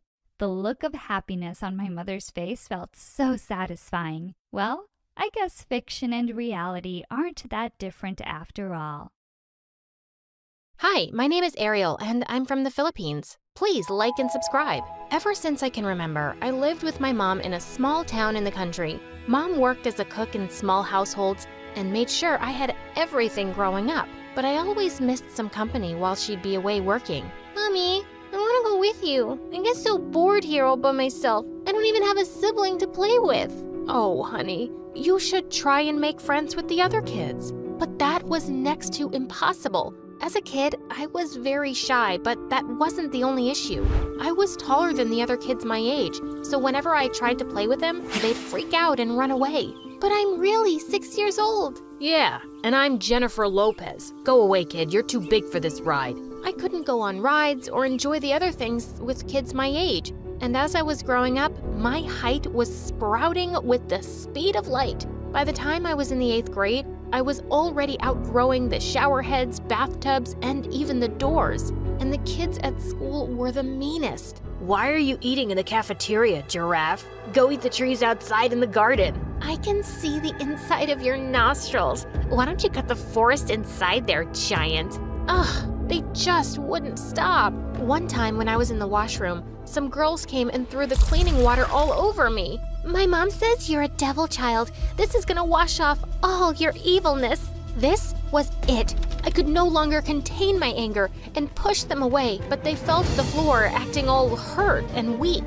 She hit me. She hit me. The giant went all Hulk and hit me. She ran crying to the principal, and my mom was called in no time. And I was put in detention for a week. Later, when I reached home, I was furious. I don't want to go to school anymore, Mom. Those kids are just mean. It was all their fault, but no one cares because the way I look, it's always my fault. Honey, it's fine. It's just a week and we can spend it together. No, Mom, you don't understand.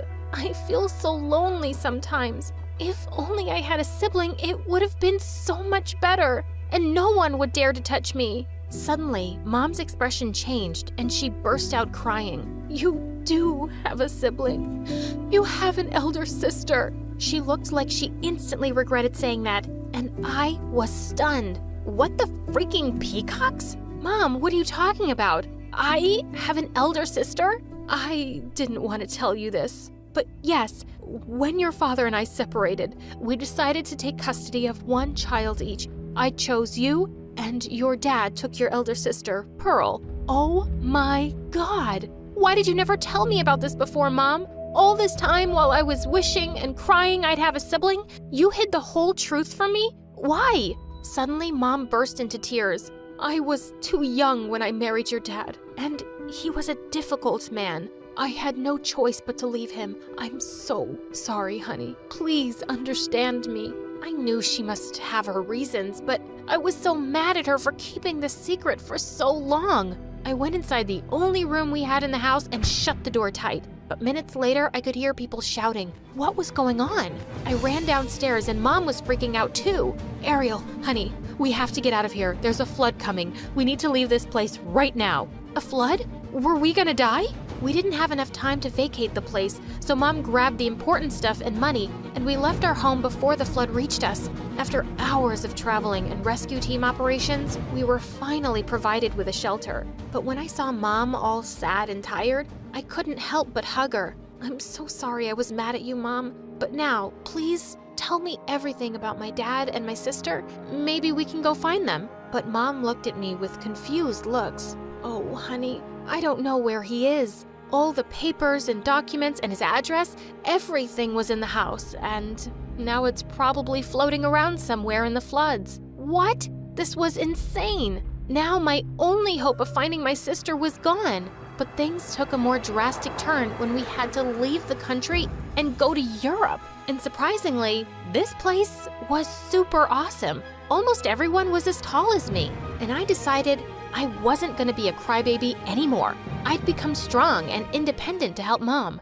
Soon after, I started browsing for jobs all through the newspapers and found a perfect one for Mom and me. She got appointed as the head chef in an Asian restaurant, and I took the job there as a waitress. A few days later, when I was serving the customers, a lady held my hand and screamed her lungs out, "Oh God, Jesus, you're perfect!" The lady told me her name was Sheila and she was a huge fashion person. She wanted a new face for her upcoming fashion magazine, and according to her, I was just perfect as a model. I couldn't believe my ears. This was really happening. I ran to Mom, all excited to tell her the good news, and she had the best reaction. "Oh, honey, I'm so proud of you. This is like a miracle." But I had to shift to the trainee headquarters in another city and live there with the other trainees. I moved out of Mom's place, and Sheila took me to a place where everyone looked like Barbies and Kens. And Veronica was the prettiest of them all. She was literally a queen.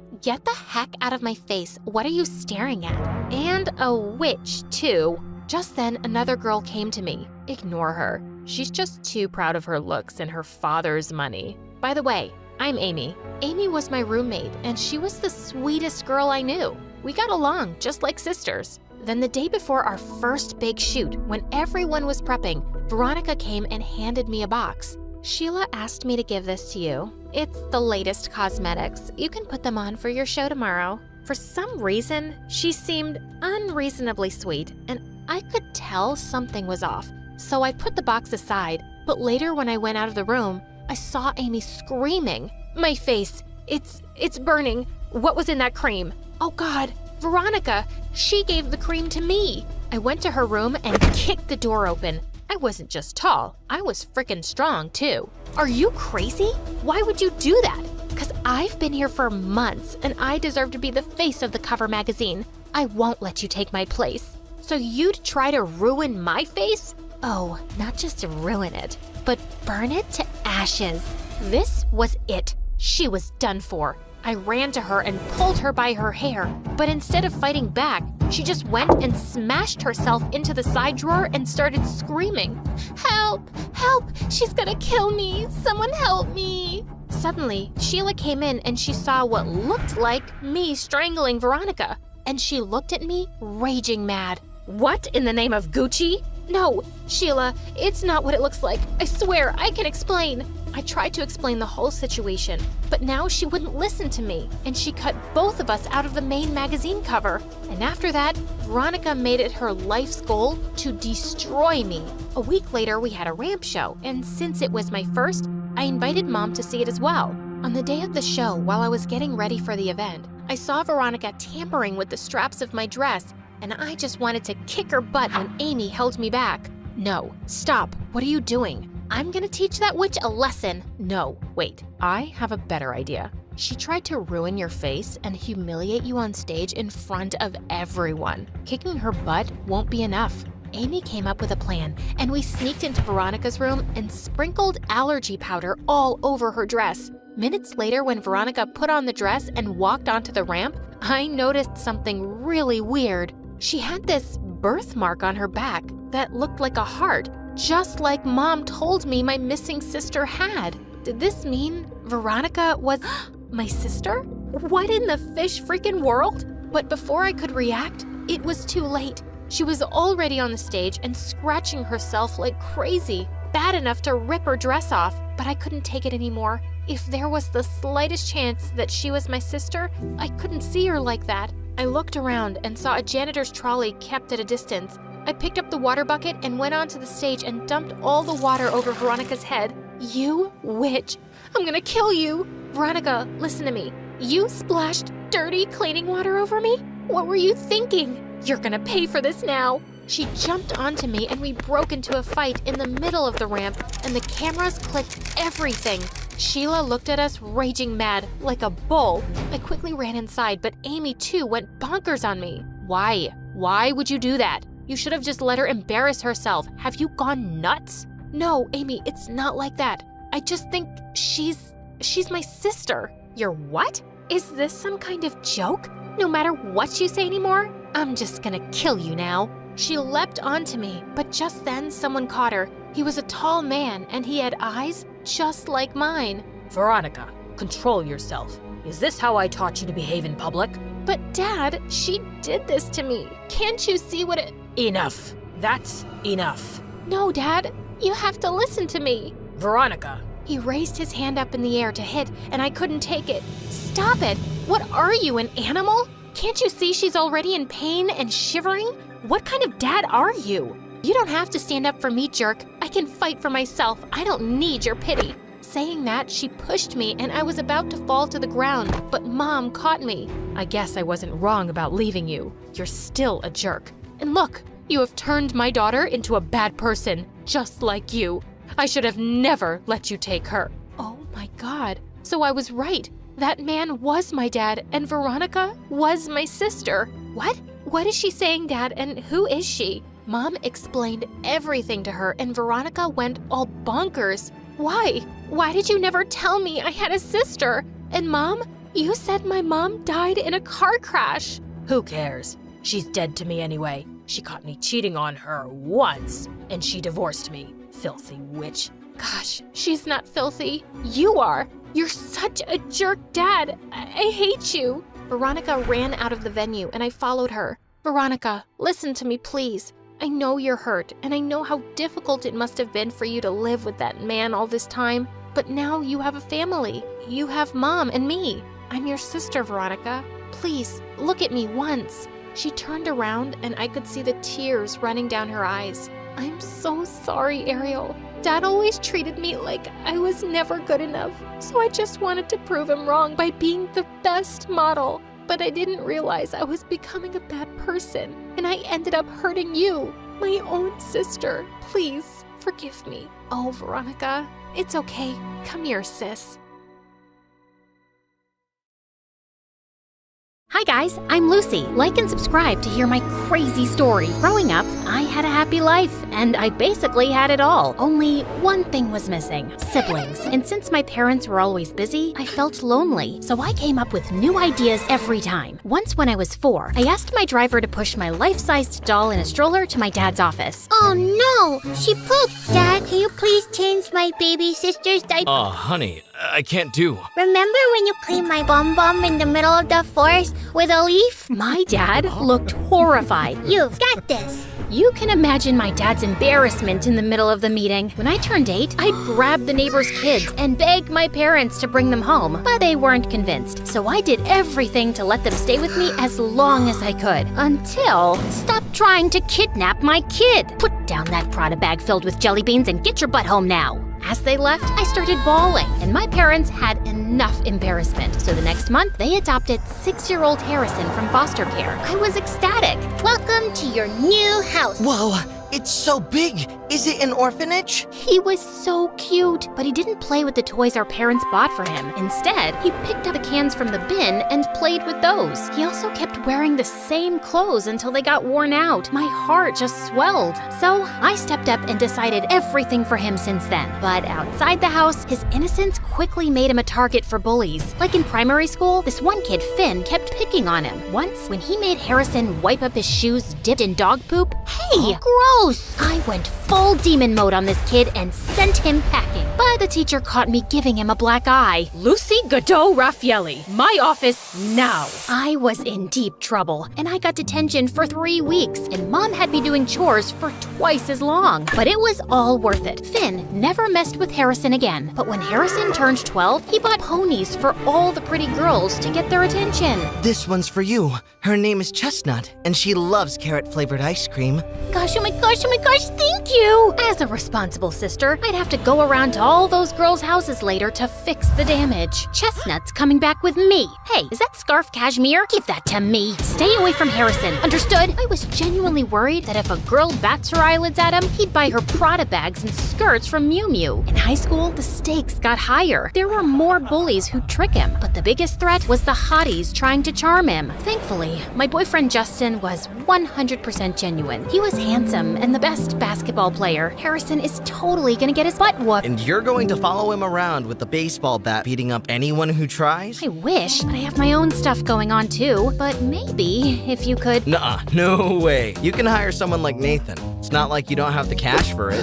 I was kidding, Lucy. I sprinted off looking for Nathan. Oh, meet Nathan, the editor of our school paper. He's your typical dork, but don't underestimate him. This guy knows his work best. I remember in middle school, someone was smearing boogers on all the walls, and it turned out it was our cruelest teacher, Mr. Wobblebottom, and Nathan caught him in the act. Say cheese! So that meant if I wanted the inside scoop on any girls digging their claws into Harrison, he was the guy to ask. But when I went to the school newspaper office to find him, I didn't see him. I saw this muscled blonde guy with a nose piercing. Then I realized that it was Nathan. Wow, talk about a glow up. Puberty did him wonders. If it isn't the Queen Bee, what are you doing here? I wanted you to keep me updated on any girls getting close to Harrison, and I'm willing to pay anything. I slid an envelope bursting with cash across the table, but Nathan just laughed. An info for an info. Tell me more about Justin. Justin? Why? Guys want to be him, girls want to be with him, so you feed me the info on his lifestyle, and I'll help spy on your little brother. Deal? I wanted to smack Nathan so bad, but now I'm stuck. Spilling the tea about Justin isn't a big deal, and it might even get him more fans. For the next month, I got the inside track on any girls who had their eyes on Harrison and shut him down early. And all I had to do was listen to Justin a bit more when he started gushing about his new protein powder or whatever. But things got messy when the first article on Justin came out. Gains,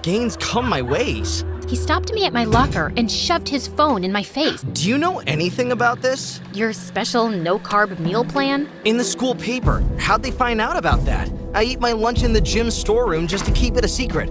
Only 2 people know about it. My trainer and you. Don't get so worked up. It's just a diet. Meal plan. This is what determines if you're Olympic level or a local league scrub. You just don't get it. You never did. He stormed off, and before I could say anything, out of nowhere, Nathan peeked from behind. Don't worry about it. I heard something else that's going to blow your mind. He told me that Harrison and this girl, Natalie, have been secretly meeting up after school. And just today, she got a new iPhone. Okay, what's the big deal? Nathan said Natalie was on a scholarship, and there was no way she could afford the latest iPhone. That leech! This would be a huge scoop if we can prove that she's using Harrison for his money. Oh, she definitely is. And since you're Harrison's sister, I thought you could get in close and help me expose Natalie. Deal. The first step was to figure out just what Natalie had been scamming my brother out of. Nathan got Natalie's locker code, so I snuck into the locker room during my free period and took a look inside. Books, gym clothes, stationery, nothing I could pin on her. On the back of the locker door was a picture of her and Harrison with a big love heart drawn around it. Blech. And then, what really stood out was a folder called Operation Moolah. Bang! Just then, the door slammed shut in my face. It was Natalie. Find anything you like, thief? Funny you say that when you're the one who's been eyeing up my brother's wallet. Oh yeah? And what did I take from him? And then, as I looked at her hand on the locker door, I saw Natalie was wearing a glittering diamond ring. Ah, get off me! How'd you get this then? Dumpster diving? The crowd started murmuring, and I waited to see Natalie crumble, but she didn't. She looked more confident than ever. Harrison did give it to me as a promise ring. He gave this to me because he wants to go steady from now on. And before I could react, a couple of girls squealed, running out of the crowd to cheer for Natalie. Ugh. I went back to Nathan to tell him what happened.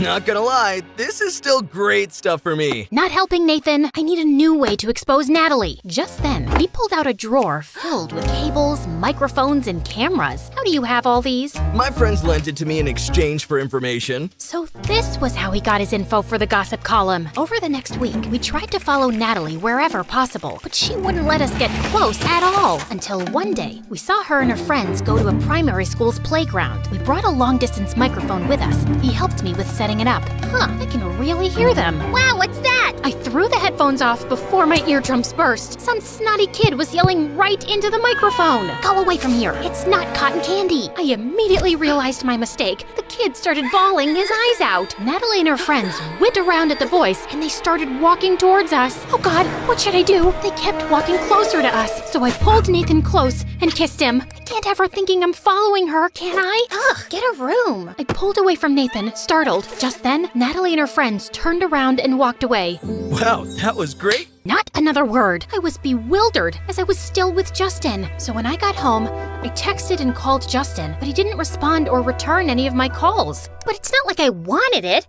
I just did it to show Natalie that we have better things to do than stalk her. I hesitantly shoved the feelings away and moved on to the next plan. Harrison was taking Natalie on a date to a street festival. Nathan had an interview with some of the staff there and scored us a mascot costume. Unfortunately, they only had one spare, a Chinese dragon made for 2 people. I called dibs on the front because, let's be real, I didn't want to be stuck staring at his butt all the time. We followed them around for 2 hours, but the most he bought her was some cotton candy and a hot dog. What a waste of time. This is pointless. She's not going to scam him with so many people around. Come on, another hour. She's about to crack. Look, they're sneaking behind the fire breather stage. We sidled up next to the stage, and I peered my giant dragon head slowly around the corner. Oh my God, no! What? What's happening? I think they're going to... Well, duh. They are dating. Ew, I won't watch. You have to. She'll give him a big smooch, then ask him to buy her something. I'm sure. I looked again, but Harrison and Natalie were staring at each other with stars in their eyes. I thought I might throw up.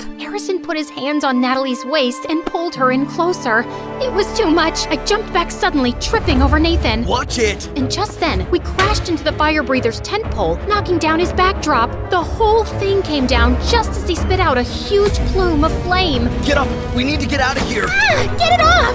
I threw the costume off and realized things weren't quite as crazy as I thought. There was a small stage fire, but it was quickly put out with nearby fire extinguishers. The only people panicking were us, and everyone had noticed. Lucy, what are you doing here? See, I told you. They've been following me around everywhere. No, we were just here enjoying the festival. You and that gossipy writer Nathan from the paper? I have other friends too. I hope you're not counting me as one of them. What? I'm your brother, but I don't think I can be your friend anymore. You don't even trust me. Trust? You shouldn't have trusted her. Ask her about Operation Moolah. OMG! That was about those rich kids I used to tutor. I told Harrison about this already. Harrison looked so betrayed. He stormed off, taking Natalie with him, and she dared to shoot a smug smile my way. She'd won. Don't worry about it, Lucy. Once Harrison sees the evidence, he'll understand why. Stop it. It's over. I felt terrible. I ran away and found myself in the corner shop at school where Harrison and I used to go as kids. His face would light up when I bought him gummy worms, like they were the most precious thing in the world. I couldn't help it. I started crying. I've never seen you break a sweat before. Justin was towering over me in his basketball clothes. Just when I thought this day couldn't get any worse. What's going on? Harrison hates me. He thinks I'm overprotective. I mean, you are though? Now see, I'm upset. I meant it in a nice way. You'd do anything for your brother. Even sell out my secret meal plan.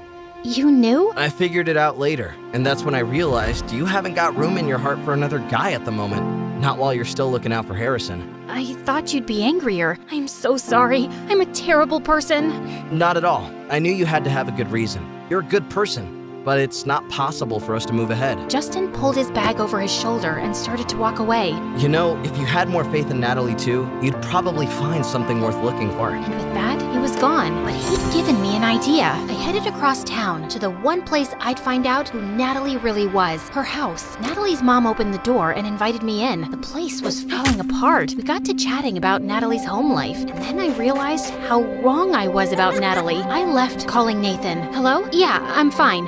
Don't worry. I need you to do something for me. Consider it a payment for staring at my butt all day. I'll text you through the deets later. Gotta go. I rushed home and started planning the event. It took a couple of weeks to get everything together, and Harrison was giving me the cold shoulder and was dead silent at family dinners during that time. It'll all be worth it. I gathered everyone in the front yard of Natalie's house, including Natalie's mom and Nathan. And when I saw Natalie and Harrison coming around, hit the cannons! Confetti drifted through the air as hundreds of people started cheering and waving. What's all this? When I visited the other week, your mom told me everything about your dirtbag dad walking out on you and taking everything you had and then leaving you in this place. No offense, but it's held together with crazy glue. So I wanted to do something for you, and I put together a fundraiser, with your mom's permission, of course. I don't understand. They're buying us a new house. Natalie was speechless. The first time I had ever seen her without the smug, all-knowing smile on her face. Who are all these people? I put the word out on my network about Natalie's situation. Everyone was more than happy to pitch in. I didn't even have to blackmail anyone this time. I elbowed Nathan in the gut. Not the time. So, Natalie, I want to apologize. Natalie's eyes started to well up, and she ran around the back of the house. Harrison followed right after her, and I couldn't help but see if everything was okay. I found them sitting on the rusty swing set, Harrison comforting Natalie. Hey,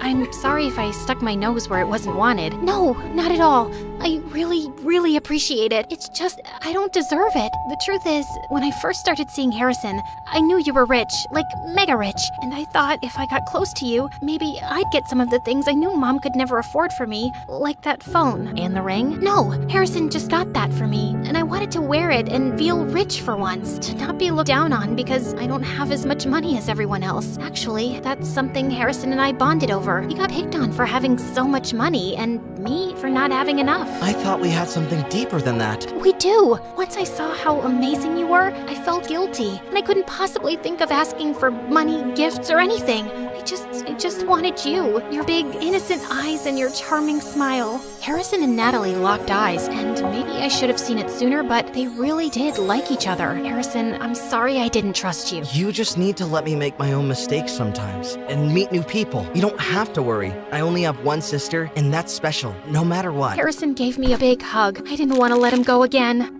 Not so tight from now on, okay? I'll try. I let go. Room for one more? Not now, Nathan. Aw, come on. I got all these people here. Oh gosh, I need to go thank everyone. Natalie and Harrison ran off, leaving Nathan and I on the swing set together. You know, this fluff piece stuff never sells nearly as well as juicy gossip. How do you plan to make it up to me? Well, maybe we can make some juicy gossip of our own. I put my hand on Nathan's, and he blushed. For once, his cool guy attitude had cracked, and I thought maybe I have another innocent guy to look after from now on.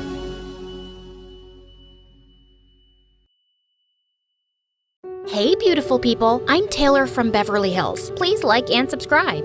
In a world obsessed with looks, I've always reveled in the glamorous world of beauty pageants. Mom got me started the moment I could walk, and with beauty, grace, and a bit of humor, I won every time. Even as a toddler, Mom gave me facials and painted my nails. She'd even squeeze my nose to keep its cute button shape. Ow, Mom! You're leaning too far forward, honey. Shoulders back and head held high.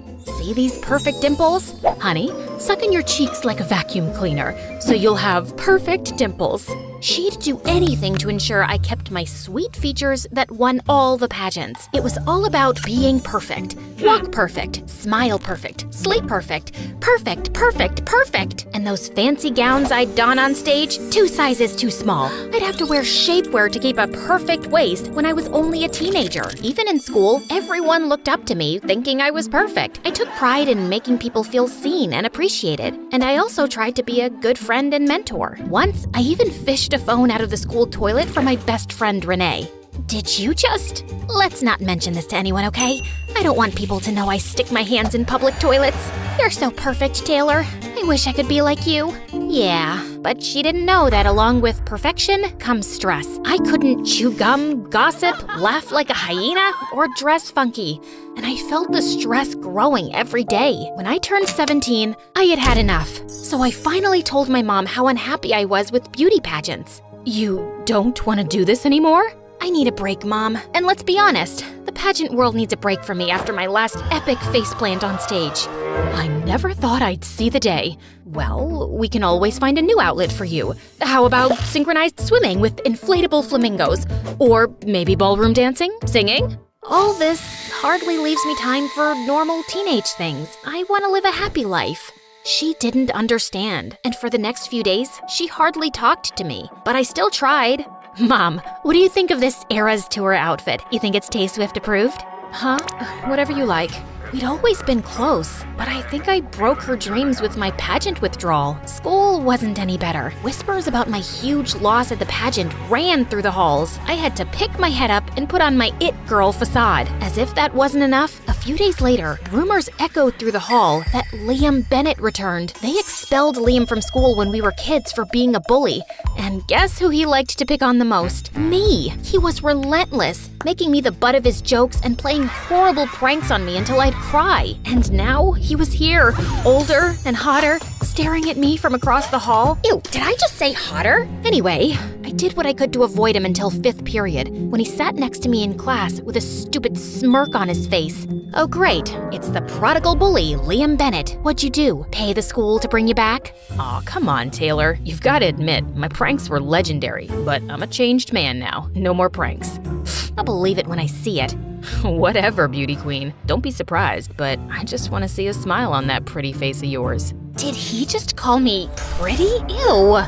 Really, the day you make me smile, I'll personally crown you king of comedy. I just wanted him to buzz off and stay out of my life. And with all the hostility built up from his endless pranks as a kid, there was no way the guy was gonna get me to crack. With pageant life behind me, I had time for dating. One weekend, I checked my online dating profile. Hey, don't judge. None of the guys in school fit the bill for Prince Charming. As I was browsing, I saw a message pop up.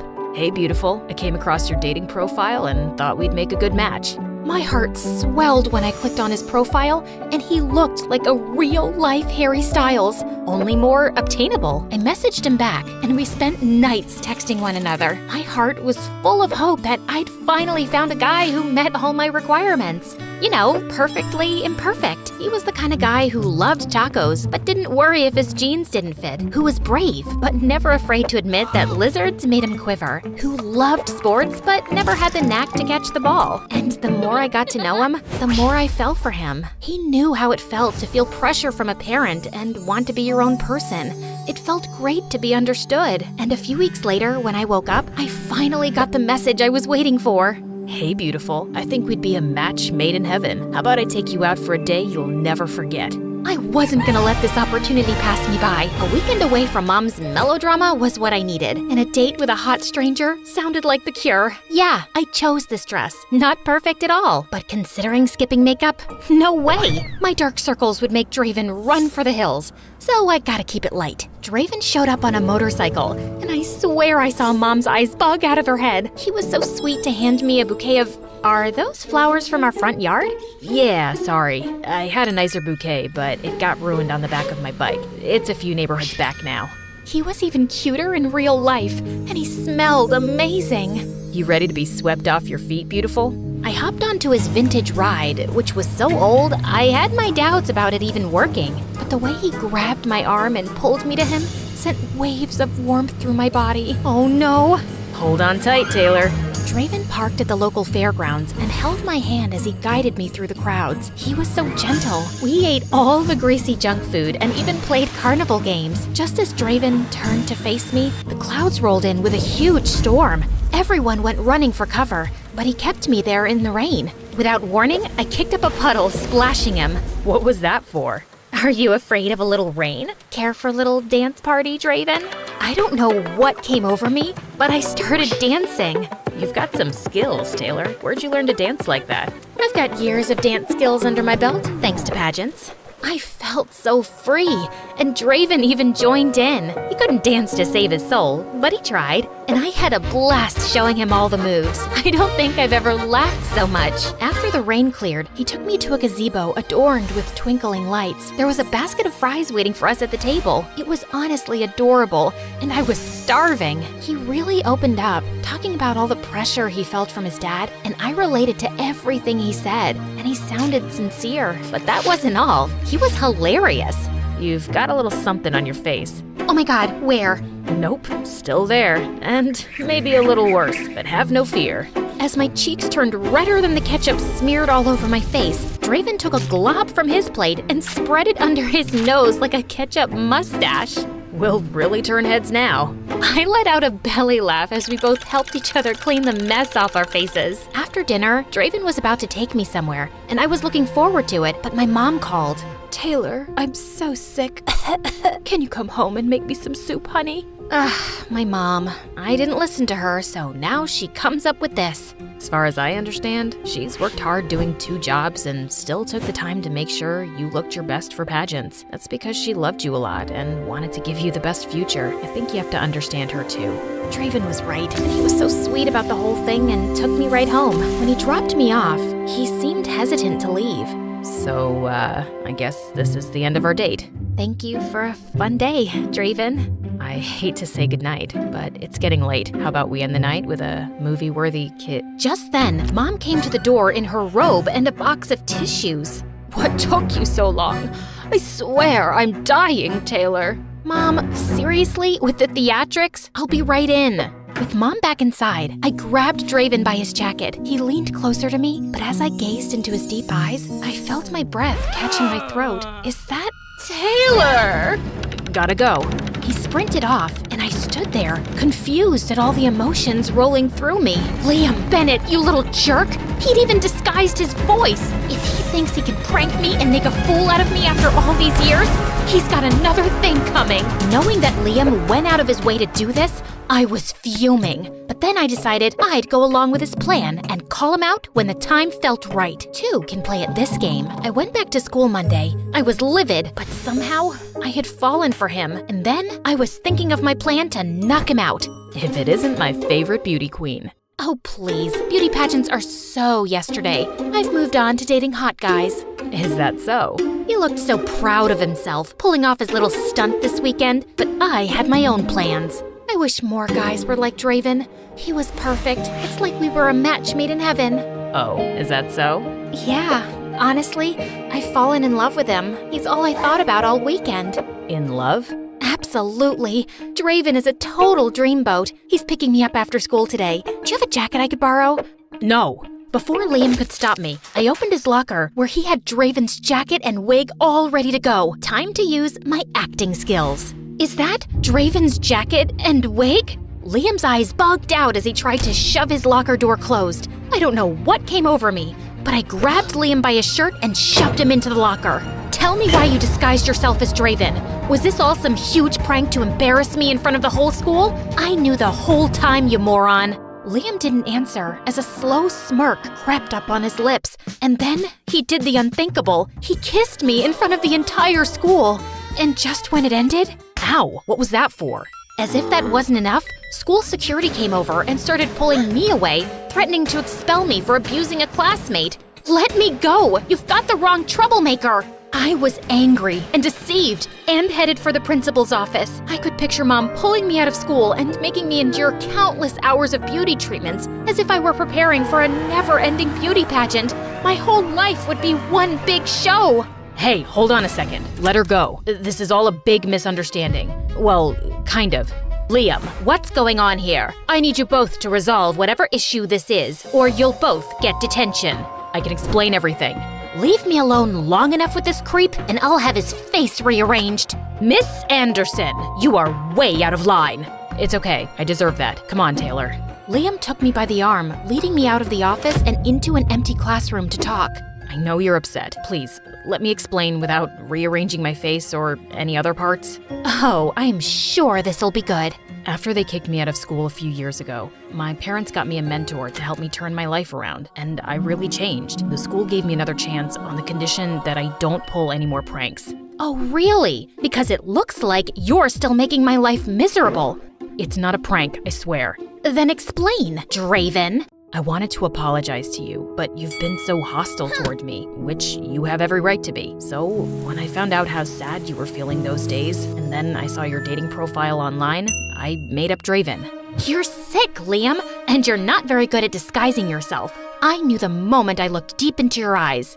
Really? You're such a... I can't even say the words out loud. I deserve that, but I wanted to make up for all the times I made you cry. I wanted to help you see the beautiful person you are on the inside, and I wanted to see you laugh, and Draven made you crack. I'm sorry for deceiving you. I wanted to be honest with you from the beginning, but the way you brushed me off made it impossible to get through to you. But Draven got through. He is me. We're one and the same. I felt confused, upset, and heartbroken that I fell for my enemy, and it took me a whole month to cool down and let Liam's explanation absorb me. But maybe Liam isn't my enemy. When he came up with ridiculous ideas to try and win back my forgiveness, I just had to roll my eyes. One day, when I entered the classroom, he came in with a guitar and started singing like a dying cat. And then the strings were snapping one by one. It was all I could do not to burst out laughing. And gosh darn it, those sweet eyes were doing me in. But that doesn't excuse the fact that you lied to me. You're right, I messed up. Seeing you sad broke my heart, and that's too much for me. Please. I could kick myself for caving, but all I could think about was how happy and carefree he made me feel. I liked being myself and not living up to anyone's expectations. We'd have a long way to go, but I guess I could forgive him. Do you think I could steal another kiss? You have a lot of making up to do first. What was that? A lot of making out? A lot of making up!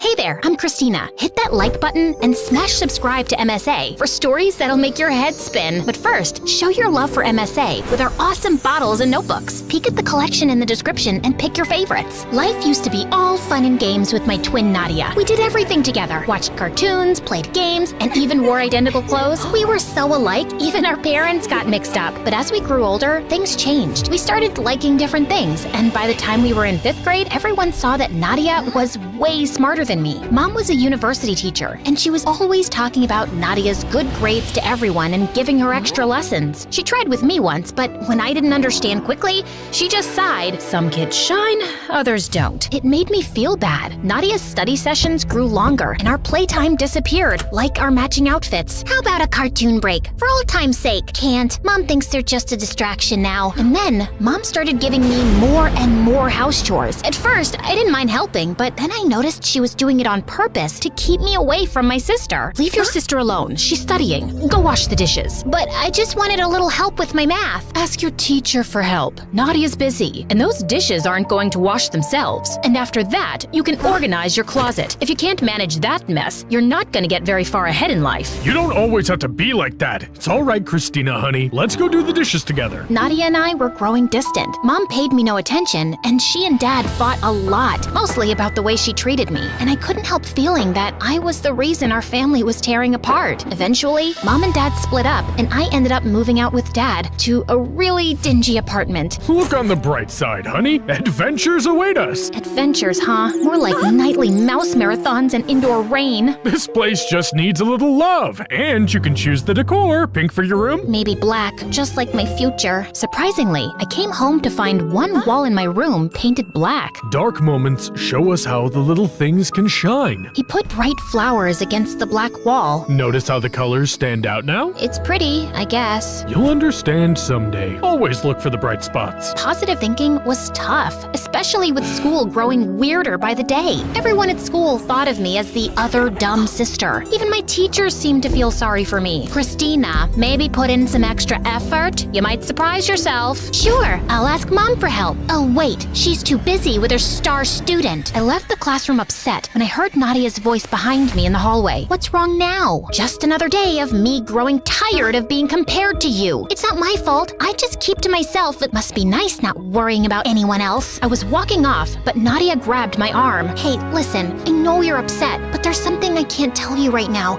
It's why I am the way I am now. Please trust me. Or maybe you're just self-absorbed, and that's some stupid, mysterious lie you made up to make yourself sound more interesting. Well, it's not working, 'cause not interested. Later, Nadia went to a fancy school for smart kids, and things got quiet. I missed her a lot, because even though we drifted apart, she was still my twin after all. And after that, I hardly saw her anymore. Even when I visited Mom's place, Mom was always too wrapped up in her own world, and I couldn't help but notice that among the family photos on the walls, there wasn't a single one of just me. On my 15th birthday, Dad had a big grin and said he had a surprise for me. Guess what? I've got a girlfriend! She's Italian and she owns a pet shop. Let's go see it. Vanessa's super cool. You'll see. We walked into the pet shop, and it was like a jungle. Instead of puppies and kittens, there were snakes and big bugs. Holy moly, what is this? Vanessa had a big snake around her neck and smiled. That's just Ziggy, my whip scorpion. He's nice once you get to know him. Vanessa was full of energy and made the scary animals seem cool. And this majestic creature is Mr. Bean, the python. He's quite the gentleman. I thought I was the man in your life. Oh, you are. But Mr. Bean here is the silent type, and he never complains about my cooking. The way they were flirting with each other was so cringy. On the drive back, Dad wouldn't stop talking about Vanessa, and it was too much. Dad, I like Vanessa, but I'm not ready for a new mom. He looked sad, but I had to say it. Next time he invited me out with them, I said no. It felt like everyone was moving on except me. Dad had Vanessa, Nadia was busy being smart, and here I was feeling stuck and unnoticed. Vanessa, the snake lady, started hanging out at our place a lot. One afternoon, she was trying to bake a pumpkin pie, and she dumped a whole bag of flour on the floor and then tripped over the cat. I couldn't help laughing, even though I was trying to ignore her. After some time, Vanessa plopped a piece of pie in front of me, raising an eyebrow. Truce? She asked, and honestly, it smelled too good to ignore. Look, I know you don't like having me in your dad's life, and honestly, I never saw myself as a stepmom. I'm more like a free spirit, you know? But hey, your dad's got my heart doing cartwheels, so let's try to be friends, huh? I'm not like your typical stepmom witch type. Does that mean you won't give me a hard time for eating junk food? I'm the one offering pie for lunch, aren't I? Okay, she was quirky, and she had a point. Later on, I found myself helping her cook, and Dad got all teary seeing us getting along. Turns out, Vanessa was kinda cool to have around, but I still felt a bit like I was on the sidelines of everyone else's game. One day in my room, I noticed the flowers next to the black wall looking sad, their petals falling. Time for new flowers. Fresh flowers had become my thing. They cheered up the room. At the flower shop, I met Mrs. Garcia for the first time. She was super cool, zipping around in her wheelchair, arranging bouquets with the biggest smile. Pick whatever makes you smile, Christina, she said, handing me the brightest bunch. I walked out of the flower shop, super happy with my new flowers. I wasn't looking where I was going and didn't see a bike coming. It knocked me over, and I blacked out. I woke up in a hospital bed, and Nadia was there looking super worried. She ran off to find Dad as soon as I opened my eyes. The doctor said I'd hit my head pretty badly and was out for 3 whole days, but they checked me over and said I could go home. Back in my room, something about my flowers caught my eye. They seemed cooler somehow. I grabbed a pen and paper and started drawing, really getting into all the shapes and patterns I could see. What's up with you? Did you know flowers are kinda like math? They've got these patterns that are all just cool. Nadia looked at my drawings and turned white as a ghost. No way. Here, try these math problems. Stuff that used to look like alien code suddenly just made sense. I even solved the complex equations. Did my brain just level up or what? We gotta tell Mom, like she'd care to check on me. She's not heartless, okay? She was actually worried. Don't defend her. You don't know everything. Then tell me. I told you, I can't. Ugh, then just go ahead and leave. I don't even want to know your stupid secret. Later, when Mom popped by, she barely glanced at Dad and Vanessa and came straight to me with a stack of papers. Time for a little test, Christina. After I finished, she examined the papers and just said, pack up. You're staying with me now.